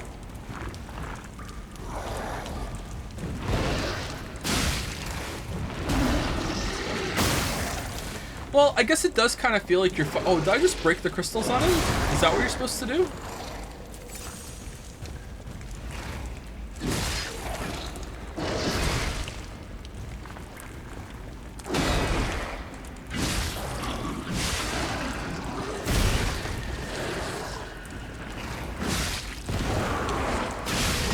Alright, we got him. Maybe it's supposed to feel like just a big blind rampaging thing. Maybe it's supposed to just be an interesting encounter rather than something that's really, really tough. I mean, he was kind of hard. Mad Puppet, where is it? Murderer's Puppet's Amulet. Increases damage inflicted on humans. Okay. He is like blind maybe, I still think he doesn't move as well as the others. Yeah, it doesn't feel right, does it? It doesn't feel right. I wonder if you break the armor around his mouth, I wonder if he can see after that. That would be interesting. Ooh, imagine a boss that was like that. You can break the armor around its eyes to do extra damage and do the fight faster, but that also means now the boss can see and can track you a lot better. Favorite non-orientable shape? You're asking me some really hard questions, Generic Gary. What do you mean by non-orientable shape? Like, no matter if you change it, it always looks the same? Like a circle? Triangle? Well, can't you just move a triangle a little bit and now it looks different? No? Isn't the sphere the only one? Maybe there's some imaginary objects. When there's no reasonable way to define the surface. Oh, a Klein bottle. Oh, so when it's like an impossible shape, it kind of loops back onto itself. So this Klein bottle is like the hole comes out of itself and goes through. Oh, that's kind of trippy. What the fuck? Would that fill? Well, I like that one. There we go. That's my favorite. You can build a Klein bottle IRL. I would like one. I've now perfected the greatest puppet. Now, that child again. I've perfected the greatest puppet. Now, that child again. Okay, why is it the same thing? We are... Yes, behind the train car where you woke up. Could I have done this the whole time? Wait, what is this? Who would put a workshop like this here? Of all places. Good grief. It's Geppetto. Letter from someone who has gone ahead. Dear Geppetto's puppet, who will come to this workshop train, I'm really thankful to you. A workshop train hidden by Geppetto, isn't that something? If not you. So they're hating it? How wonderful. If not you, how would I have found this place? Unfortunately for Geppetto, I have the ability to read someone's memories. In Malum district, I had a hunch. They thought that if they followed you, Geppetto's puppet, they'd find the relic he stole, and that hunch was right. The relic has been returned to our sacred place. Now that the stage is set, the doors will open. I know all this is confusing, but soon you'll learn everything. Thank you. You were a good guide. S.M. S&M? It's Manus. Stannis the Manus. Please be quartz. Please be quartz. Lada brake cartridge. Too heavy. Oh, we're slightly heavy because we put the trident on. God damn it! All right, there we go. Really like this fit, by the way, Joe. Really stylish. What I'm wearing, yeah, it's pretty good, isn't it? I like it too. I hope there wasn't a door there I was supposed to go through. How much you know about Game of Thrones, specifically the 8th season? The only thing I know about anything that happens after I stopped watching Game of Thrones was that something, I guess Dany forgot about the Iron Fleet. That's it. That's all I know. Well, that's not true, actually. I know... Okay, now I think about it, I know more than I realize. I know... I know a couple more things. You know what? I'm starting to think maybe I know everything from the spoiler. I think maybe I just like assimilated that kind of like via osmosis or something. I don't know. All right, what's down here? Something about someone who has a better story but character I won't say, and that's just like fucking stupid. It doesn't sound good.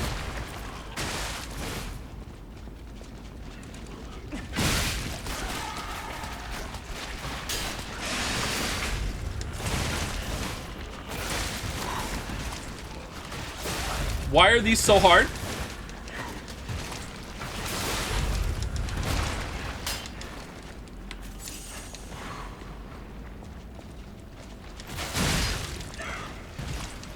These are the babies, aren't they?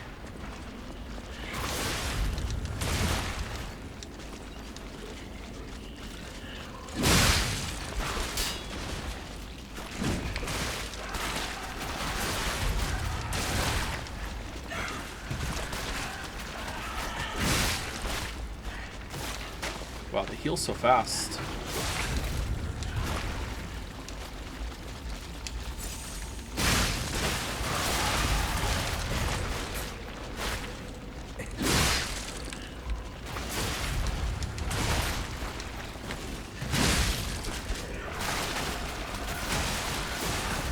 Can I kill one, please? What the fuck?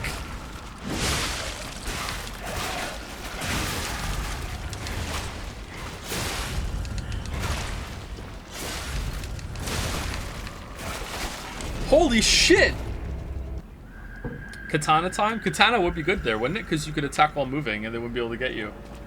Elemental damage? Yeah, maybe the fire, putting fire on your weapon might work. What does that say? In the Lies of Pope?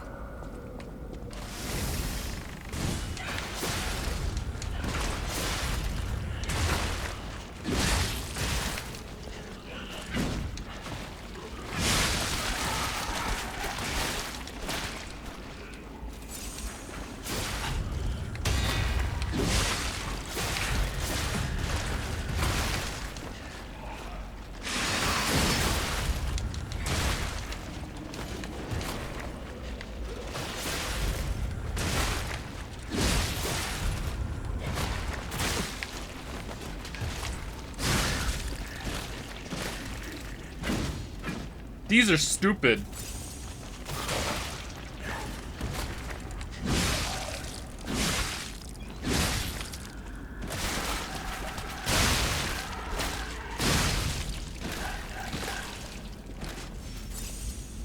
Oh, it's because they're headless. Oh, they really did copy FromSoft. Oh, shit. You went too far. Someone in chat said that when I did too. Okay, who said it first with the delay? Was it me?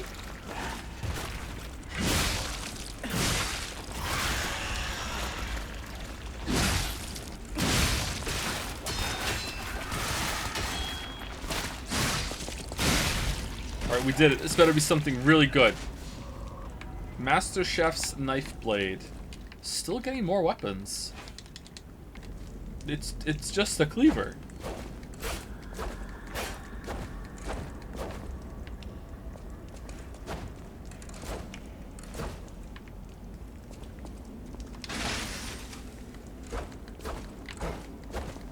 Oh, the regen on it. That's neat.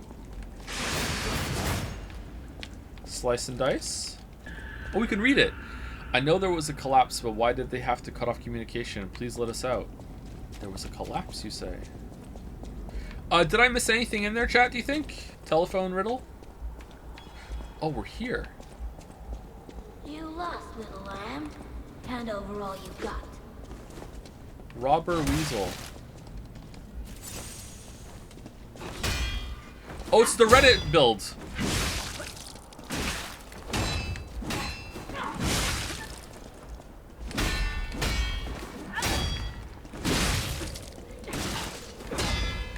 Welcome to the city of the future. And the future is death. Hoo-hoo, that's interesting.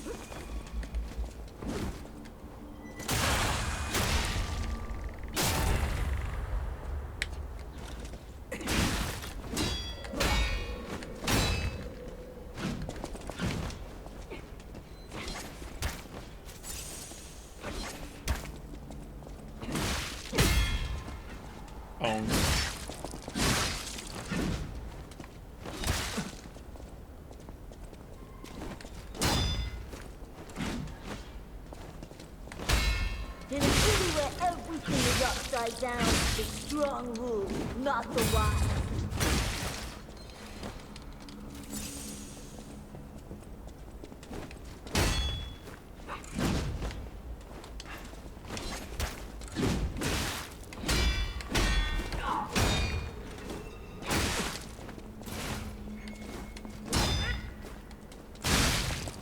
I'm not good at parrying her.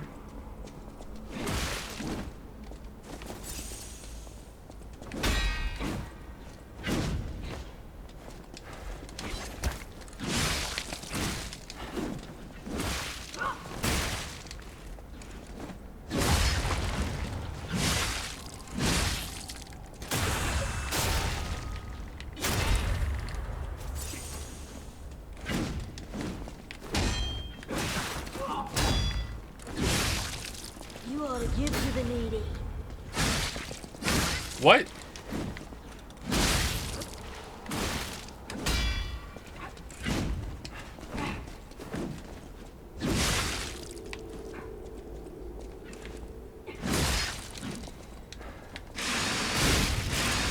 don't want to die. I just wanted a full belly. That's not so wrong. Get a job. Ooh, pretty nice, huh? Not bad, I like it, but I like the one we had on. The green one is my outfit. Get a job. Joms. Joms.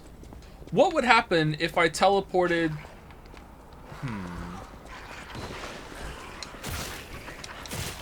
Oh, that's what they were doing. That's what the effect was earlier. What would happen if I teleported to the Stargazer I already have open outside the train station? Is it going to say Stargazer is currently blocked or something?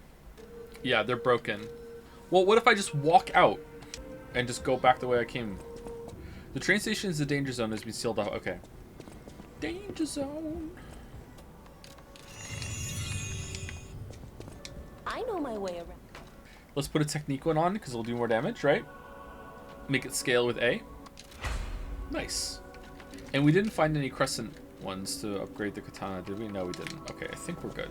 Alright, let's keep going. Danger, danger, high voltage. Oh, we're over 4 hours too! Oh, I'm sorry. Let's take a break. Be back in 5 minutes. Is Joe gonna finish Liza P before going on break? Yeah. This is the last game we're streaming, and then we're gonna go on break. She didn't look at the camera the whole time? Okay, now she's just fucking with us. Really? Oh, it's because she was trying to find us. Alright, I see. Have you played Metro games, Joe? I played one of them last night or something for a while. I liked it, but for whatever reason, I didn't continue with it. Okay, let me see. So, we went over there. We killed the big scorpion. We went through the train. I think we fully explored this area. I think we did it. Oh man, I hope they're okay. A dream of becoming a real girl. Herald Theater, Rosa Isabella Street. Like a different Pinocchio thing?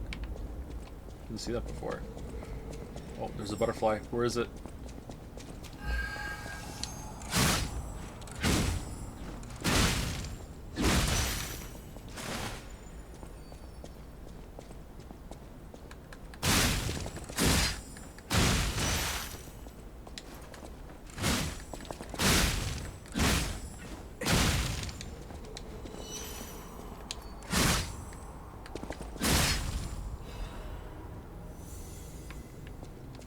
Stabilized alchemical booster. That's for the golden coins, right?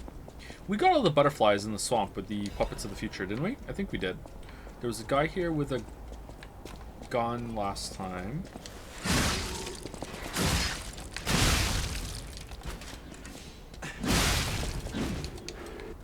Time to go to the bathroom. Oh! He was here the whole time! Wait, where's the toilet? Oh, they couldn't fit the puppet in with the toilet, so they removed the toilet for the puppet. That's going in the video. Literally unplayable. Was there a Stargazer here before?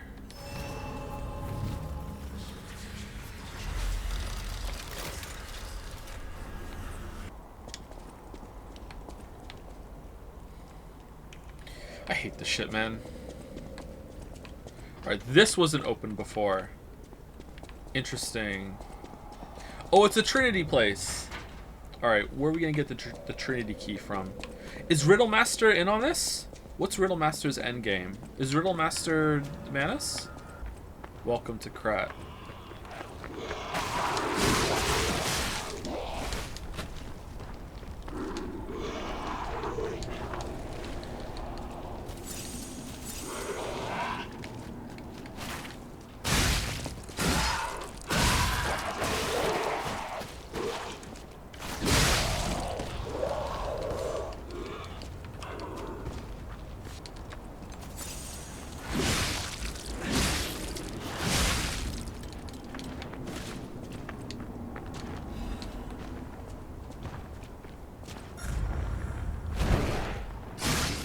Oh, it's these guys. These guys I'm bad at.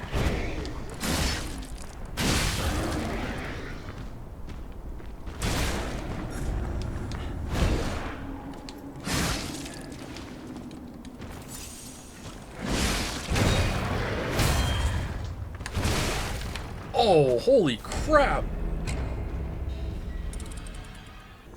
This place looks like it smells like shit. Yeah, it probably does, yeah. When are games gonna expand to having like a little box that you can put on your desk in front of you, and it will generate smells dynamically of the area that you're in the game? That's what we need.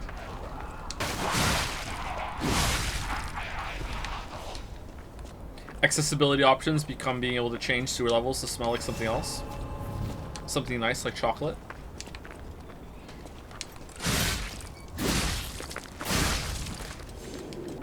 It would kind of add something to games though, whereas sometimes when you play a game, you make the player character go to some like horrific place, and you just kind of like, just go forward. What are you doing? Just go in the sewer. Just go. It's like, what the fuck, dude? It's a sewer. Like, no one wants to go in the sewer. Yeah, trudge through the sewer water. Look through the shit for some treasure. You know, there might be some souls down here.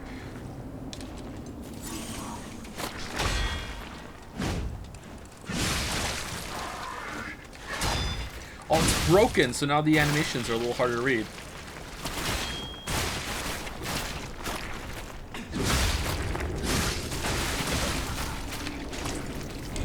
Okay, so when he breaks, he goes a little crazy as he goes down. Okay. Are you enjoying the game? Very much, yes.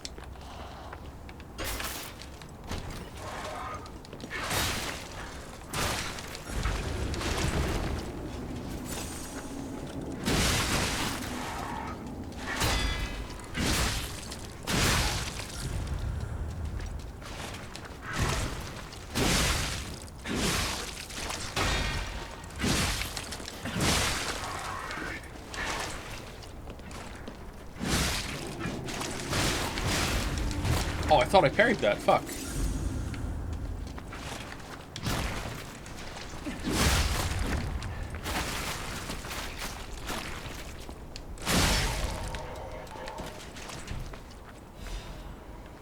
Molnir?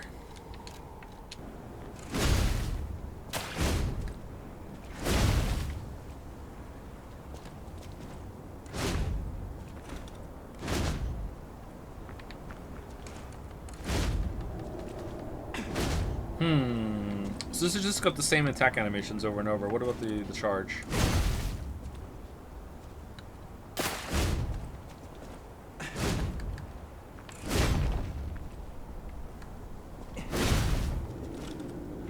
Yeah, these don't go through smoothly. Joe, serious question. How can you classify this game as really good? Are you sure it's a serious question? It doesn't sound like a serious question.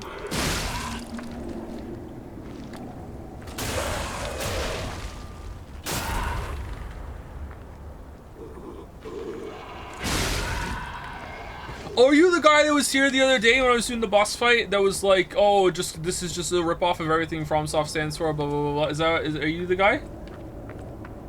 So it's a serious answer to that is that I think that you're not understanding how much Dark Souls and FromSoft copied from other games that came before them. All games are built on their predecessors. Like, you're looking at this and being like, oh, what the hell? Like, this is just copying too much from my beloved franchise, and you're not seeing how much was already there and was lifted from other things that came before it. That's why. Yes, I accidentally sent the incomplete message. Sorry. It's okay.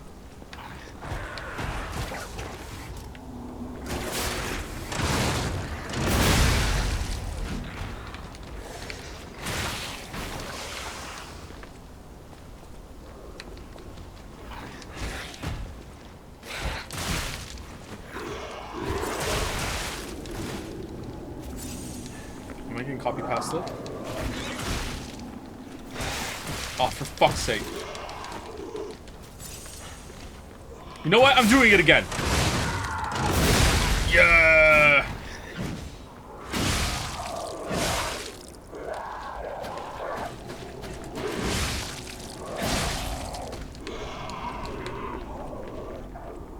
The old question was, and I quote, Joe, serious question, how can you classify this as really good, knowing full well that it's a whole ass copy of another game with almost no originality put into it? Originality put into it. They plundered everything they could from FromSoft games and Disney's Pinocchio, hell, not even the original. What? And called it a day. What? That is... Yes, Disney's Pinocchio is what I think of whenever I play. What? I feel like anything else it would be called plagiarism, but this is a Souls-like. This game is the most unoriginal thing. How old are you?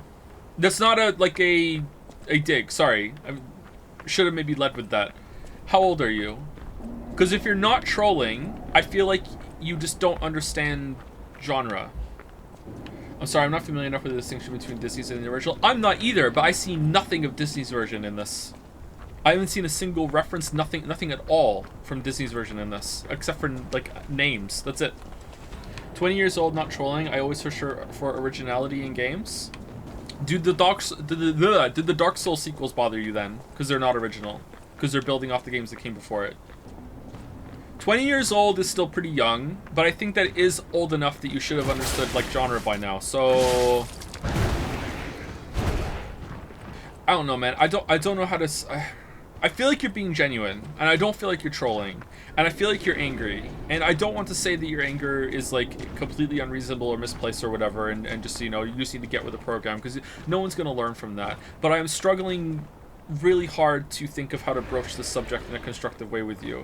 That doesn't mean it's impossible. It just, maybe I'm just not in a good place right now on the stream to do it. But like, in the politest way possible, you're just wrong. And you just need to look into more about genre and look into different games and how games evolve. Same when it comes to like any form of art, like books, like movies, like everything. Like, that's just how shit happens, man. Would you be equally livid when like the first round of shooters were coming out and people were calling them Doom clones, and now we just know that we just play first-person shooters and like they're really, really common? Like, are you angry about the lack of originality in those too? Just the way that you're valuing originality rings really hollow to me, because how do you enjoy anything if that's the case? There are so few wholly original experiences. Arguably, there are none. Everything builds off everything else in life. Like, you must be miserable for almost everything that you do then, which it can't be the case. I mean, you're here talking shit in my chat, so sorry. I couldn't resist, I'm sorry. That was not constructive. I take it back. Like, originality is really hard to find, so like I don't think that you're going to sorry, it just doesn't ring true to me. I feel like you're just upset that your beloved FromSoft has been ripped off in your eyes and you're just trying to find a way to defend it, which makes sense. Like, I've been there. I fanboyed for media before, for sure.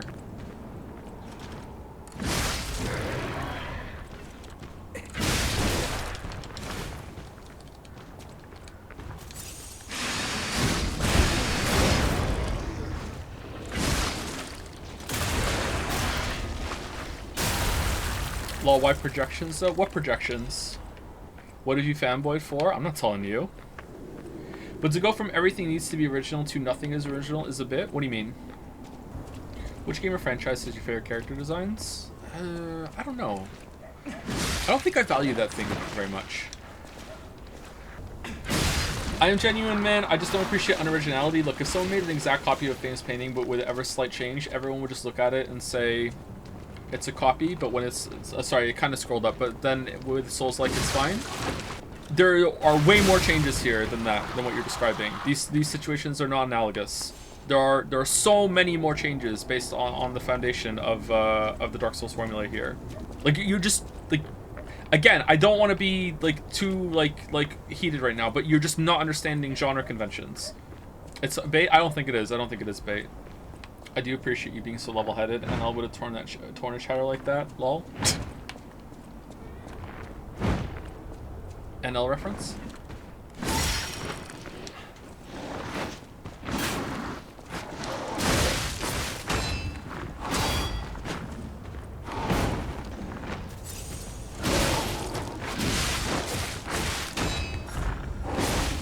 Oh, damn.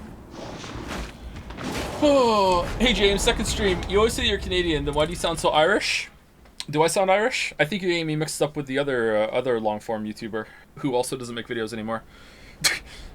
Mona Lisa is a horrible painting because some caveman probably also drew a woman before. Yeah, like you're kind of getting. That's a good. Okay, your joke. That's a joke, but it's actually a pretty good way of explaining it. So imagine getting mad at the Mona Lisa because someone had already painted a portrait of a woman before. That's kind of what you're saying. Like, and people would say, but it's a different woman. Like it's the same perspective, and they're using paint. But it's a different woman, and it's a different like brush technique or whatever. Like, but you're still getting mad at it because like what the fuck? There are more differences here than you're appreciating when you boil it down to like, oh, it's just a painting that's slightly changed, right? So that's a really good way of describing it. Hopefully that helps it make sense. If you're looking at this and you genuinely believe that there are so few differences between this and what the games that FromSoft make. You either have to look much closer to it and study it more, like, or more likely you have to let go of some level of fanboyism or ardent defense forcing that you have in your mind about the series that you like so much. Because it's plainly obvious to almost everyone that there's more here than that. That doesn't mean that you can't say, hey, it's not bringing enough original ideas to the table and moving the genre forward. That's a whole ass other take. And if you want to do that, okay, now you have something to argue about for sure. But saying that it's a ripoff because it doesn't bring anything new to the table is just like, it's just wrong. Sorry.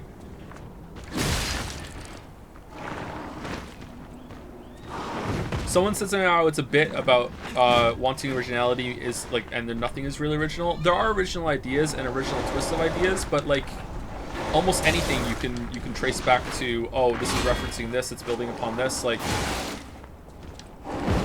I can't remember who said it, but it was some video game director or designer said something about like every single game that is made today owes a debt to Nintendo. You can trace things back to Nintendo established. And you look at that and go, okay, well, who did Nintendo learn from? That's how everything just gets pushed forward. Everyone learns from each other.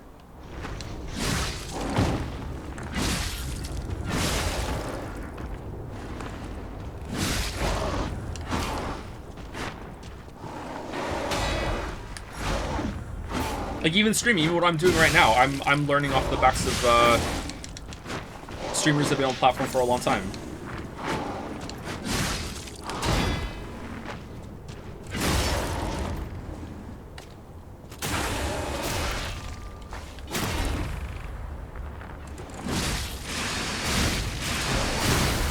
Alright, the difficulty of the trash packs is very much spiking in this area. Holy crap. What does it mean when the enemy glows red? It means that you cannot iframe through their attacks and you cannot block them. You can only perfectly guard them, which is timing your block right before it hits you. You can avoid it, like if the enemy glows red, I can just walk away and it won't hit me. Or I could dodge well enough that it physically doesn't hit me. I could just roll away or sidestep, but I can't iframe through the attack like you can iframe through a lot of other attacks. There is an amulet we found though, however, that will allow you to iframe through red attacks. But you need to kill a boss to do it. We got it pretty late, and it's also very heavy on your equipment load. Oh, it's a new Stargazer. That's interesting. I wonder if that guy would say that Neo is a Souls ripoff as well. If he's consistent, then yeah. Can you give examples of what new this game brings to for the genre? Small things off the top of my head are that you can get your last heal back when you're in a battle. That builds into this feeling that you are on the ropes and you can get back off after you've been like you're almost dead. You can come back. There's these comeback moments. You have to repair your weapon in the middle of the fight, which is also another part of it. There's this increase that you can do here. So you can do that. Lots of little, like there's a sidearm that's kind of like Sekiro and Bloodborne meets together. That's a new twist on that kind of idea. Little quality of life. I'm looking at the screen right now. Top right, when you get level up and you have enough souls, the ergo in the top right is blue right now, and that means that I can actually go back to the maiden and level up. Whereas if I couldn't level up, it'd be white right now.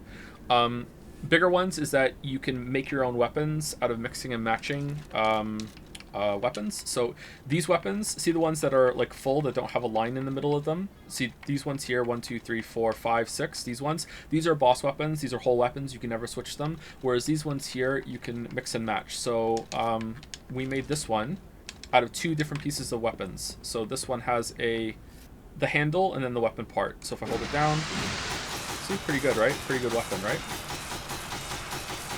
So there's that one, right? So I can do the same thing at the Stargazer.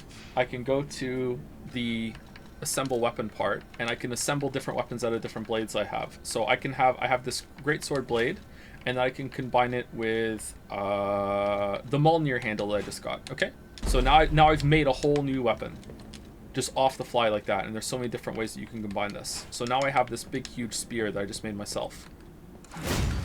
See? And the handle is the move set, and the blade is some of the scaling, and also one of the special moves that you get. So pretty fucking cool, right?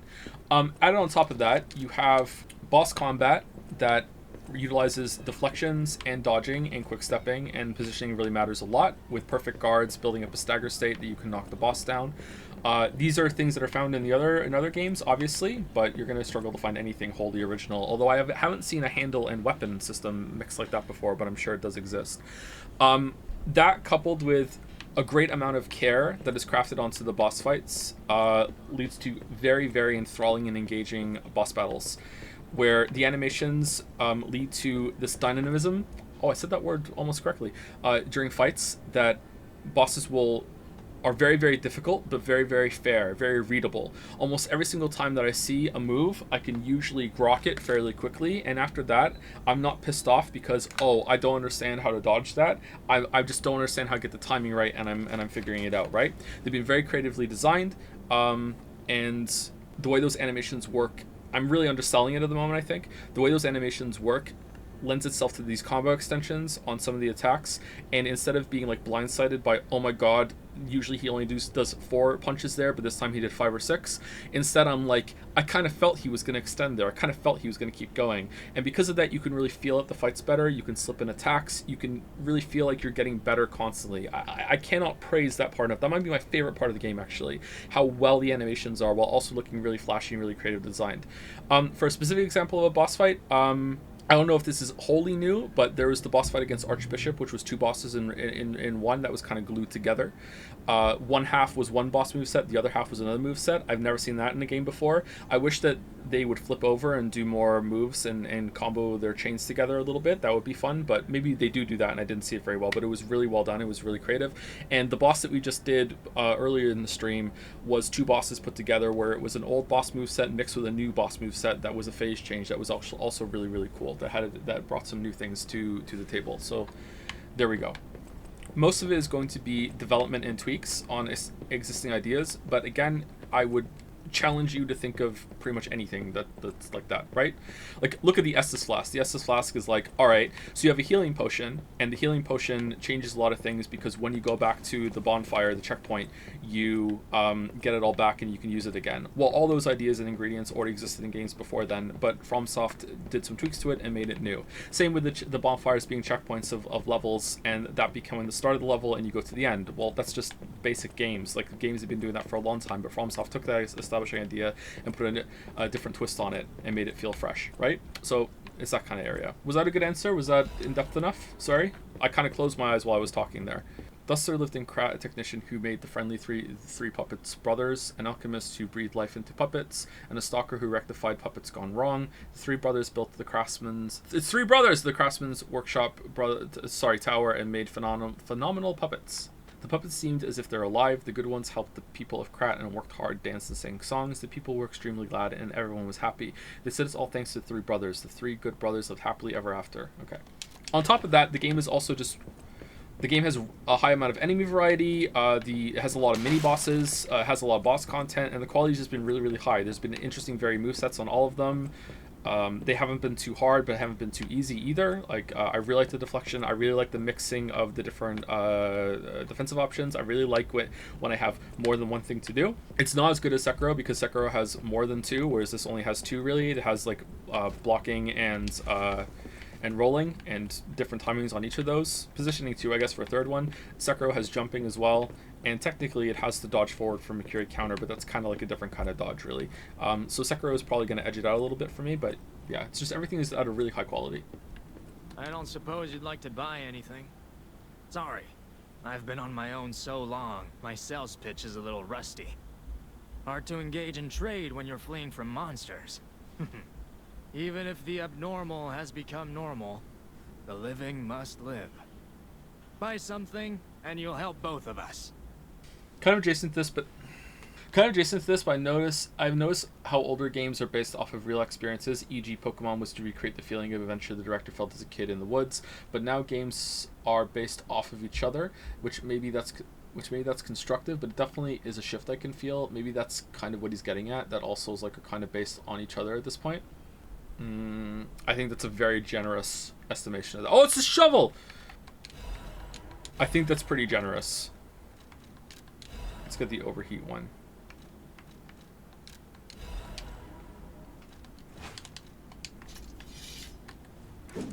Yeah! Maybe there are too many of these. What do you think? Are there too many handles?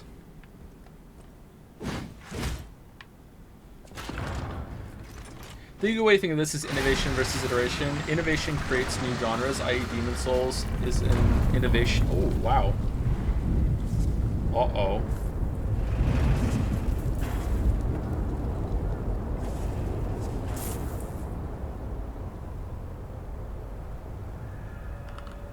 Collapsing Krat.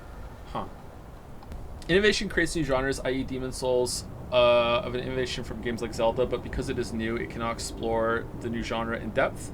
This game is an iteration of Demon Souls and other Souls-likes. It is far better than Demon Souls because it has a chance to explore the genre and hone the ideas to an improved form. That's pretty well said, Cummy Mummy. Thank you so much. I agree with that, yeah. Putting it next to innovation and iteration, yeah, that's a pretty good way of saying it. Whoa. This used to be the workshop's transportation base, close to Krat's central station. Maybe that's why the puppets were so hell-bent on attacking the place during the frenzy. But I didn't see it myself. I didn't know the scale of it all. So let's add that earthquake to our list of strange and bizarre happenings in Krat and keep moving. To my beloved Gideon. Fucking what the fuck? Thank you so much, Gideon. In general, this is the flow of what happens as a medium develops, is that someone or a group innovates on something, and then after that, a lot of different things iterate on that innovation, and on it goes until the iteration hits a point where like the well has run dry and there's no real more that you can do with it. This is around the time that people start getting kind of annoyed with it and they're getting tired and they get fatigue, and then someone comes along and innovates on that, and something else comes from that, maybe a couple things, and then you iterate on that over and over and over again, that sort of thing. And that's the cycle. And then now and then you'll get this like throwback game where it's like, oh, this is a new iteration that we took new ideas from the new innovation and a couple new ones that happened, and we're making one of these old games new again. So it's kind of like you see a lot of, we got tired with platformers, and platformers kind of got, you know, like old school, kind of like whatever, there's not that many platformers out anymore, and we were tired of iterating on that. It got kind of stale and fatigued. Let's move on to something else. And then all of a sudden there's a throwback, and here's Celeste, and Celeste is like boom, or Super Meat Boy, boom. You know, these come out and it's like, oh, this is like, there's new tech that can be developed, there's new ideas, there's a new twist on something that is building on something else, and There you go. So it's a throwback. But does that mean that there's a bunch of things that come out of that? Typically, no. But sometimes, like, not a lot of games have followed in Celeste's footsteps and have iterated on that. There are a couple. There's a Celeste Metroidvania kind of thing that's coming out that I'm seeing that's very much like that. But typically not. Now it's too cold in here. What's going on? But sometimes it can. Sometimes it can be like a renaissance of like, oh, there was more to do here, or there's new ideas that we can bring that can be explored again. Do you like this type of conversation with chat, or do you leave the bad taste in your mouth? I almost always like these kind of conversations with chat, but lately I'm having some trouble communicating and keeping my thoughts straight because I'm just, you know, father of 4 young kids, so it gets to me. But I try. Typically I like them, yes.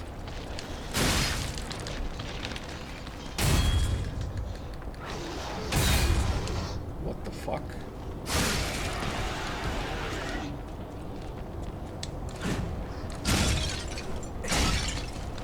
Oh, I wonder if I was too close to this one and that's why I got hit. Oh man. I got stuck on the wall there and I couldn't dodge around. Wasn't Demon's Souls pretty blatantly copied from early 3D Zelda and a mix of their own Kingsfield stuff? I'm not sure if I would say blatantly, but it does take a lot from 3D Zelda, yes. Like 3D Zelda, this one, when something is such a like leap forward, it'll still be around decades later. Let me show you. Here it is. I'll walk up here. Oh look, it's Z targeting. It's still here. Still here. All this time later. Holy shit. Ocarina of Time was 1997? It's still here. Father of 5, nah, father of 4. There's no more babies.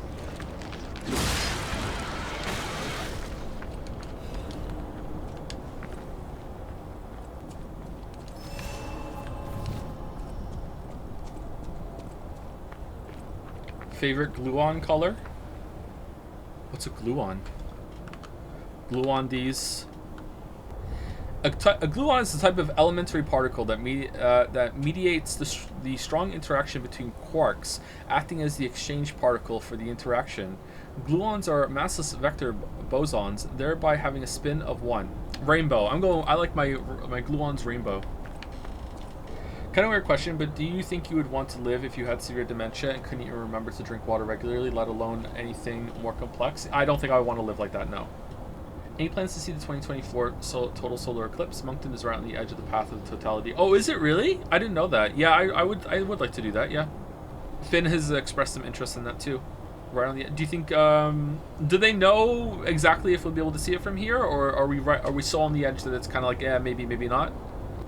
Looks like the game is deceivingly unoriginal for the genre, but details and execution is what defines the game feel, and that's the most important part. Anyway, thanks for the detailed answer. You think it's unoriginal, really? Okay. How much are you enjoying the game so far? Very much, yeah. You have to travel a few miles? Okay. What would it look like if you're on the edge? You would just see part of the eclipse?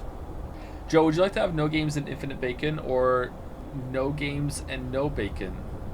I mean, if my choice is like, in both I have no games, but in one I have infinite bacon, I think I would rather have infinite bacon than no games and no bacon. I would sell my infinite bacon and use that to lobby a definition change of what a game is, and then I can get my games back under the new name of not games.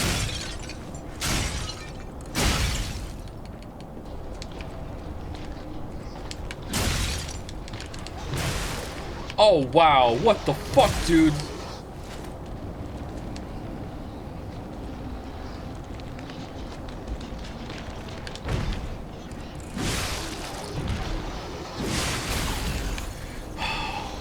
Okay, that's difficult. I think I'm just gonna run through here. I'll send you the Eclipse map in a DM too now, I guess. Thanks, Baldur. I feel like this game has the Bloodborne problem of having too many streets levels instead of having levels centered around big structures where you weave in and out of. Maybe. I feel like it's not quite as bad as Bloodborne for that, but maybe. This is the 4th street level, I think. A little bit more visual level variety might be welcome, yeah. Streets ahead.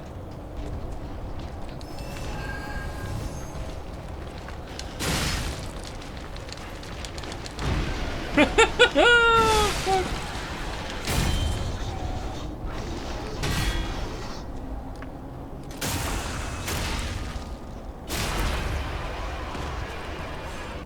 Okay, where's the butterfly? Is it gone? I think it's gone. It's gone. That is... What is the growl? That is a hard butterfly to get.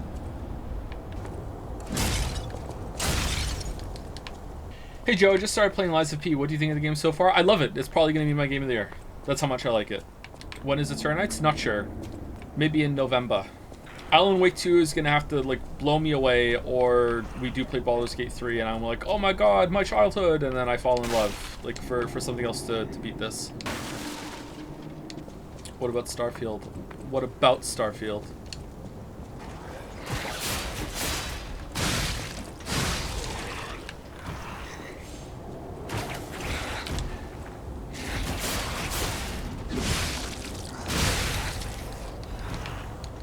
Why am I gaining disruption by standing there? Am I too close to the crystal, or what? How does the combat feel? It feels really good. If you've played Dark Souls, you'll be right at home.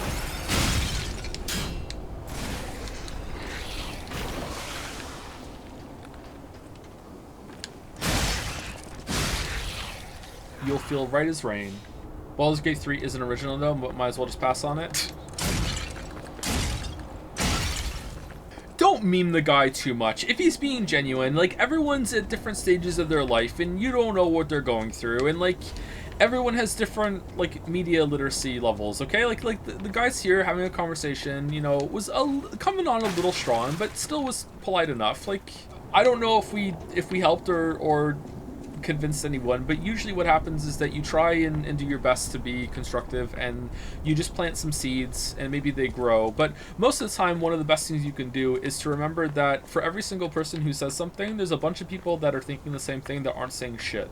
And if they see the person who comes out and says something and just gets fucking eviscerated, then that just kind of either makes other people not want to talk, or will just either deepen the belief and to be like, yeah, that guy, I feel the same way as that guy, and that guy got, like, oppressed for it. It's like so fuck, you know what, I'm gonna double down on my beliefs, but I'm just gonna keep them in secret. You know what I mean? Like, you have to be constructive, especially when someone's being genuine. Maybe he wasn't. Maybe he was, like, just memeing, and, like, saying he was genuine was part of the meme. But you know what, I choose to believe that it's fine. Oh, these are people. Okay, I did dunk on him a little bit though. Gotta make it entertaining. How do you feel about some enemies being able to miss their attacks even when you're standing still?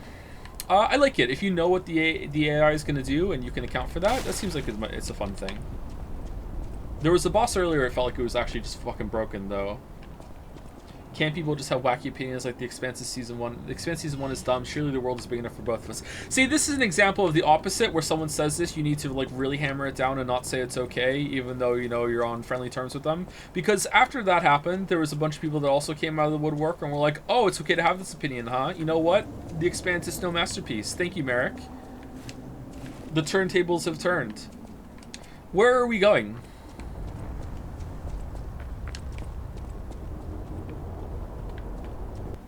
Oh, that way. Oh, God. What was that for over there?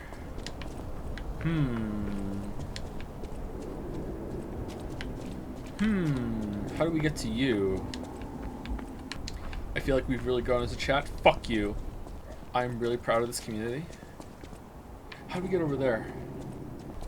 We have grown as a chat. We got through Life is Strange 2, chat. We can get through anything. Anything. How do I get up there? Oh, there's a ladder. Oh, we go up there at one point? What?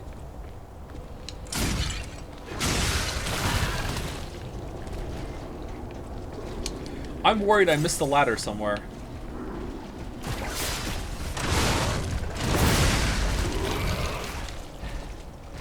Oh, look at this guy. Oh, that did, like, no damage.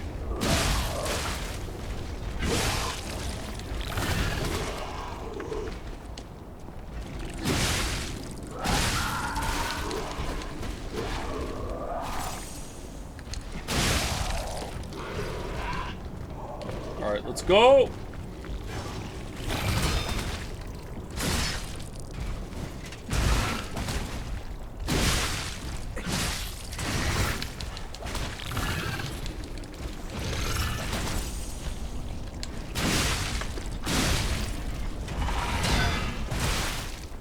Oh! The follow-up. Oh, damn! Alright, this guy's gonna have an explosion? No, he doesn't. Okay. How many parries was that?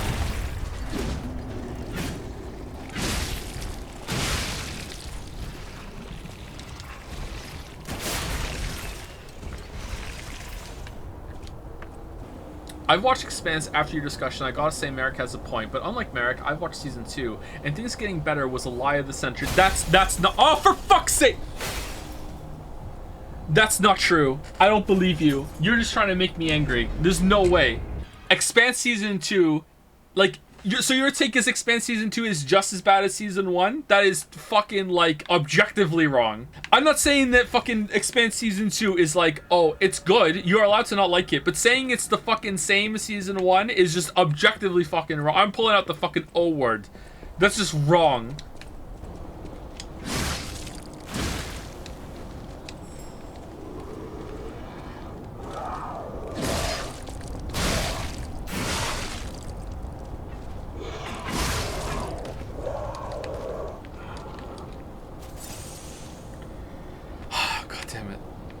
God damn it, it was going so well! God damn it!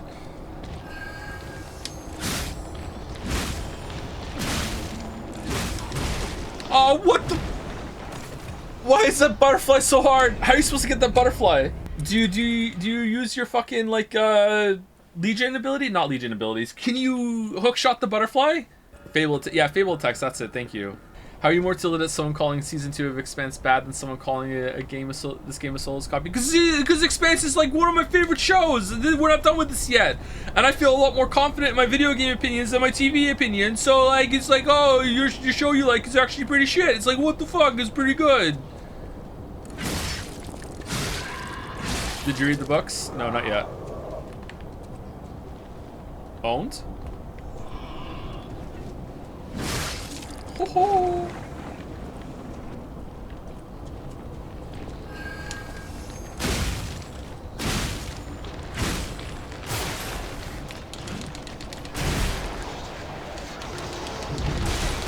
Alright, where does the butterfly go? That's definitely teleporting away after you've done enough damage to it. So where does it go? Did you like Miller the detective, dude? I did. I did. Had some bad moments, but I did overall. That guy sucked and was boring too. This message brought to you by someone who hasn't watched the show and is just trying to add to the meme fire. Yep, okay. Alright, cool. Alright, definitely just despawned. Where is it?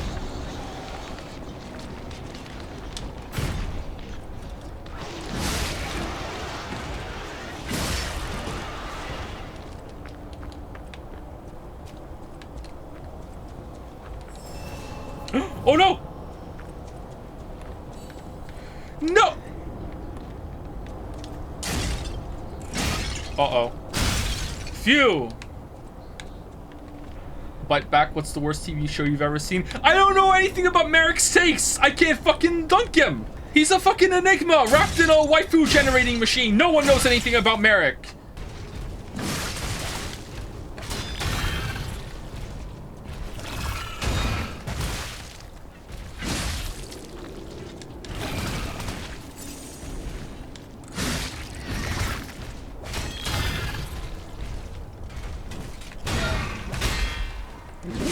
Nice. Oh, these are fun to fight.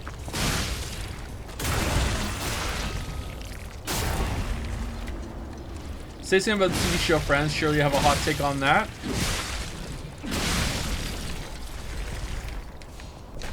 They were on a break. Ross was right. Ross was right.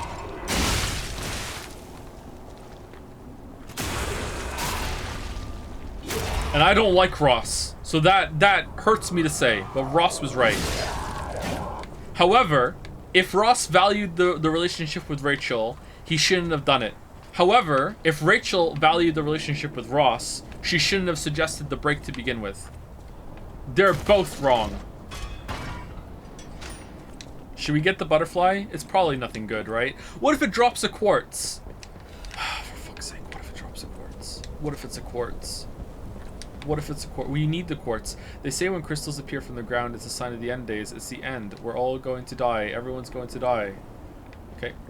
It's always a crank. Yeah, it's usually a crank, yeah.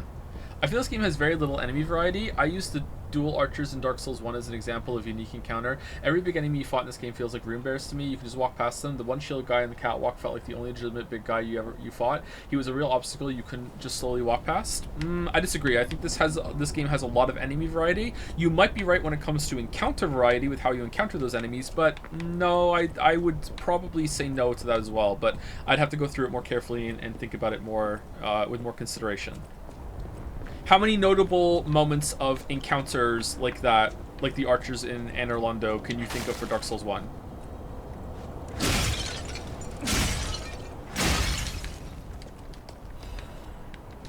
Destroyed with No You Are Wrong, Londo? No, that wasn't destroyed with No You Are Wrong. It's like, I just disagree. I feel much more strongly about the disagreement of the enemy variety. It has a lot of enemy variety. Really, really good on that department. Encounter variety might be right, but I'm leaning toward no at the moment. But definitely open to seeing it if it's not the case. Do you think this game will be remembered in 5 years? That's about the time when my video will come out on it. So yeah, I think so.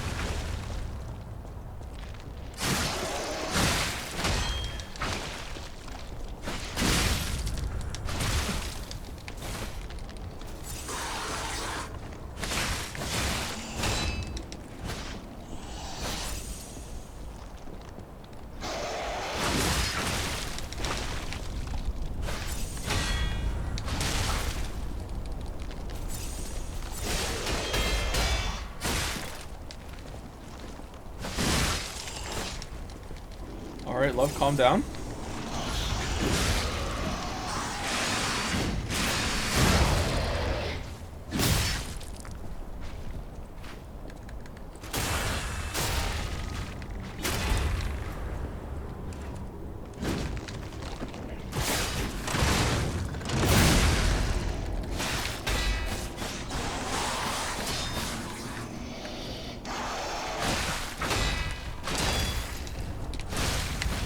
Holy shit. Snakes blocking bridges on Suns come to mind, and all the Blight Town shenanigans, Ghosts in the Walls of New Londo. If you're going as broad as Ghosts in the Walls of New Londo, I think there have been a fair amount of those. Stuff like that. Snakes on the bridges, where it's setting it with the environment as well. Dark Souls, I think, does it more, yeah. There's more thoughtful placement and thinking about the environment that you're in, yeah, for sure. But that doesn't mean that this game is completely lacking in that, or is completely mindless with its enemy placement. Right? How do you feel about the weapon durability? I think it's pretty good. I think it adds enough to warrant its inclusion. Like, are you including what we're doing right now? That we have to fight around these crystals, and the crystals like make it so you have to like make sure that you are keeping track of it or running through? Like, the game is doing it right now, but maybe we're blind to it because it's just kind of like you have to like consciously acknowledge it. Will you play Baldur's Gate? No. What the crystals do? They kill you if the stacking debuff bar gets full.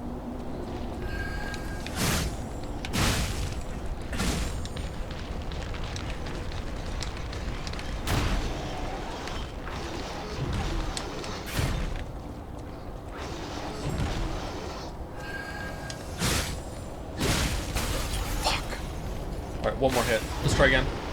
Favorite Monster Energy flavor? Neither. None of them. I don't like Monster Energy. I don't drink it. Do you play an instrument? I don't play an instrument, no. If you enjoy the deflection mechanic of Sekiro, then playing piano may unironically be worth trying. We got a keyboard recently. The kids expressed an interest in learning, and they've been playing around on it a little bit. I learned how to play a little bit of the Mario theme, and I thought it was pretty fun. The first... Is it every single key press of a piano? Is that a note? Is a chord multiple notes at the same time? Is that a note? Yes. Yeah. So I could play it up to do do do do do do do do do do do do do. I could get that far. I don't know how many notes that is, but it was actually really hard. Like it was like, I know that's maybe like baby mode for some of you, but like damn, it was actually really hard to commit to all of that. Like,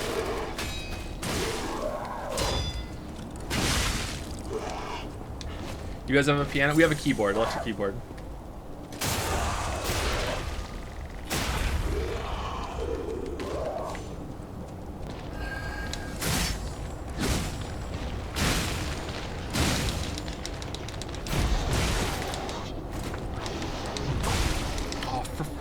They snap forward so far.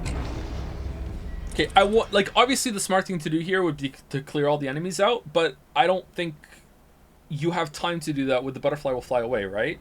Maybe if you do the first level of the butterfly, then kill them, then you can go get the other one. But then by the time, maybe it's like run away, let the disruption go down, and then go in. Clear crystals. Yeah, but if I go to the crystals, the butterfly aggroes. I don't think. Chat's being kind of weird for the past hour. What's going on? Define weird. Like that, yeah, thank you.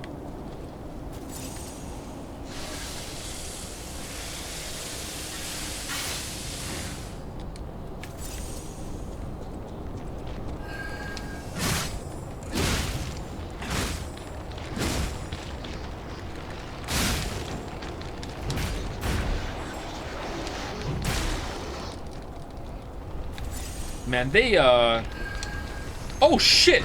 What the why are you here?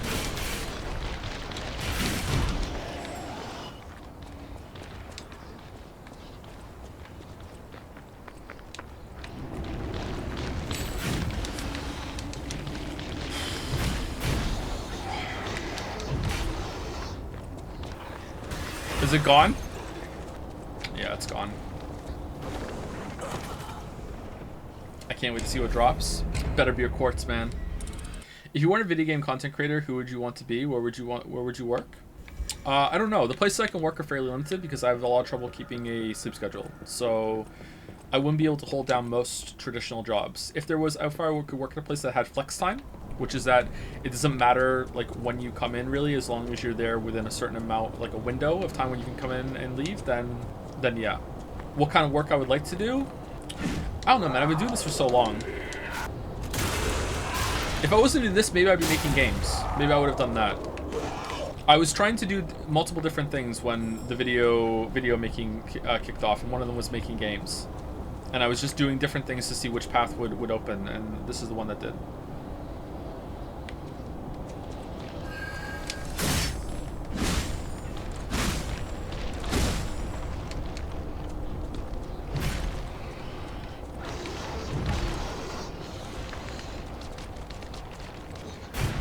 Okay, so this time it went to the corner. Okay.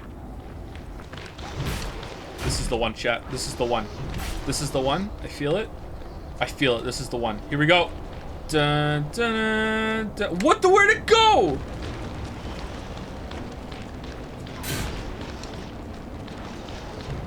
Oh, God. Shit.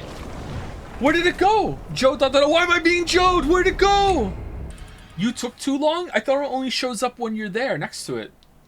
Can I hold you accountable for a crazy amount of investment I put in Evolve Idol? I completely fell in love with this game. You're welcome. You're welcome. It's weird how you say accountable when you should be saying gratitude. Say thank you. Just use a buff. You're one hit short. Do you think it would help? Jizz gone. Disney censored Star Wars one too many times now. What the fuck are you talking about? They took out the scene from Return of the Jedi where they're playing Jizz in the cantina. Is that what you're talking about?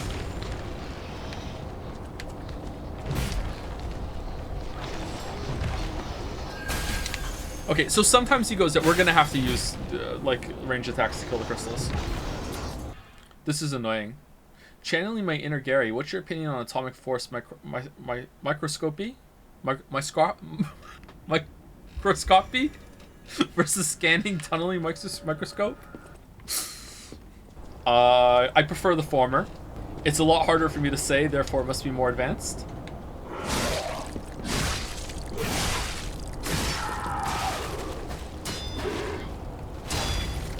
Oh, this time we didn't even get a try. I think you're the only person to find the word microscope hard to pronounce. I wasn't saying microscope! It wasn't microscope! You don't even know the word and you're being critical! That wasn't the word! Do you prefer the yolks in your fried eggs runny or hard? Definitely runny. Anyone who says they want a hard yolk is just insane. Runny yolks. What's the point?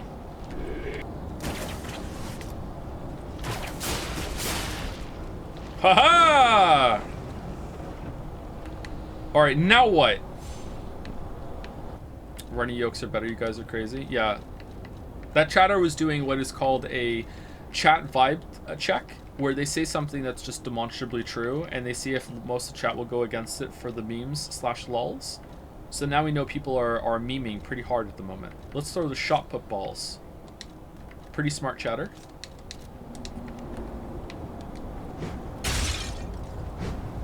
It's going so well.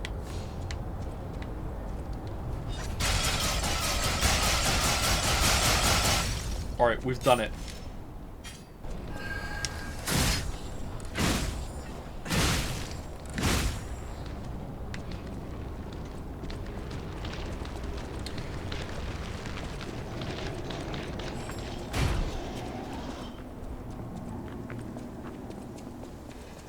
Where'd it go?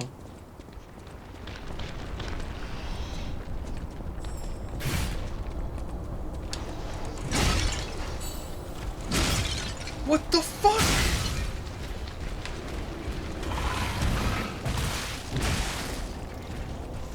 Where'd it go? Listens to the audio trigger. What audio trigger? The lantern trigger? Yeah, when you get close to it, you hear the lantern. I know that. How are you supposed to know where to go for the lantern? It's gone. It's over. You heard the jingle and ran by it? I heard the jingle while I was running to the tunnel, which is where we know it can go before, so I thought it was there. I thought we were hearing the jingle as we went into the tunnel. It was going to appear right in front of us. I didn't know it was going to be there. Well, this kind of sucks, man. This butterfly is really hard to get. Alright, let's put the...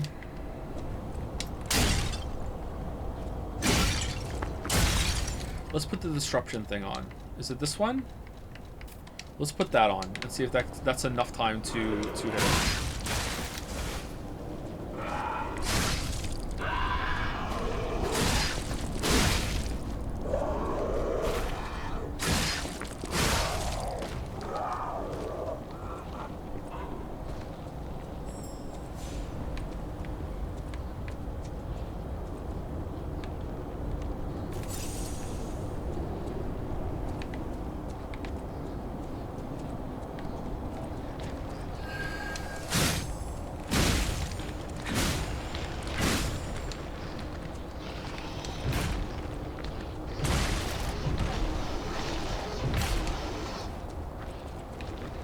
Okay, so it's over here.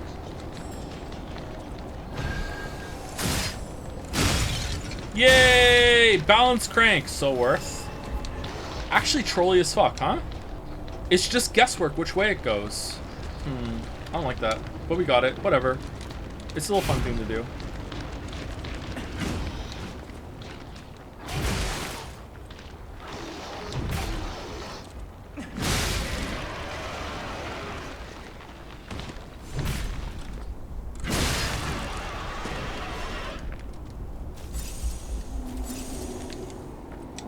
Okay, I think we're way over time.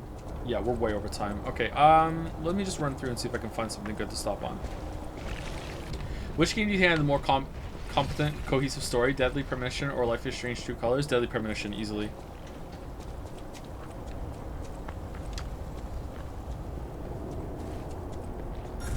I mean, True Colors probably had the more coherent story, depending on, like what do you... Oh, do we have to kill you to open the door? It's like Zelda.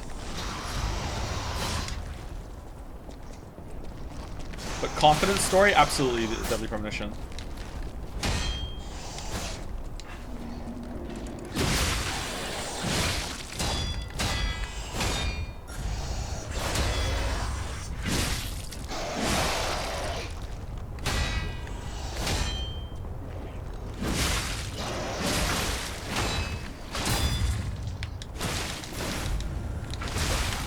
Oh my god.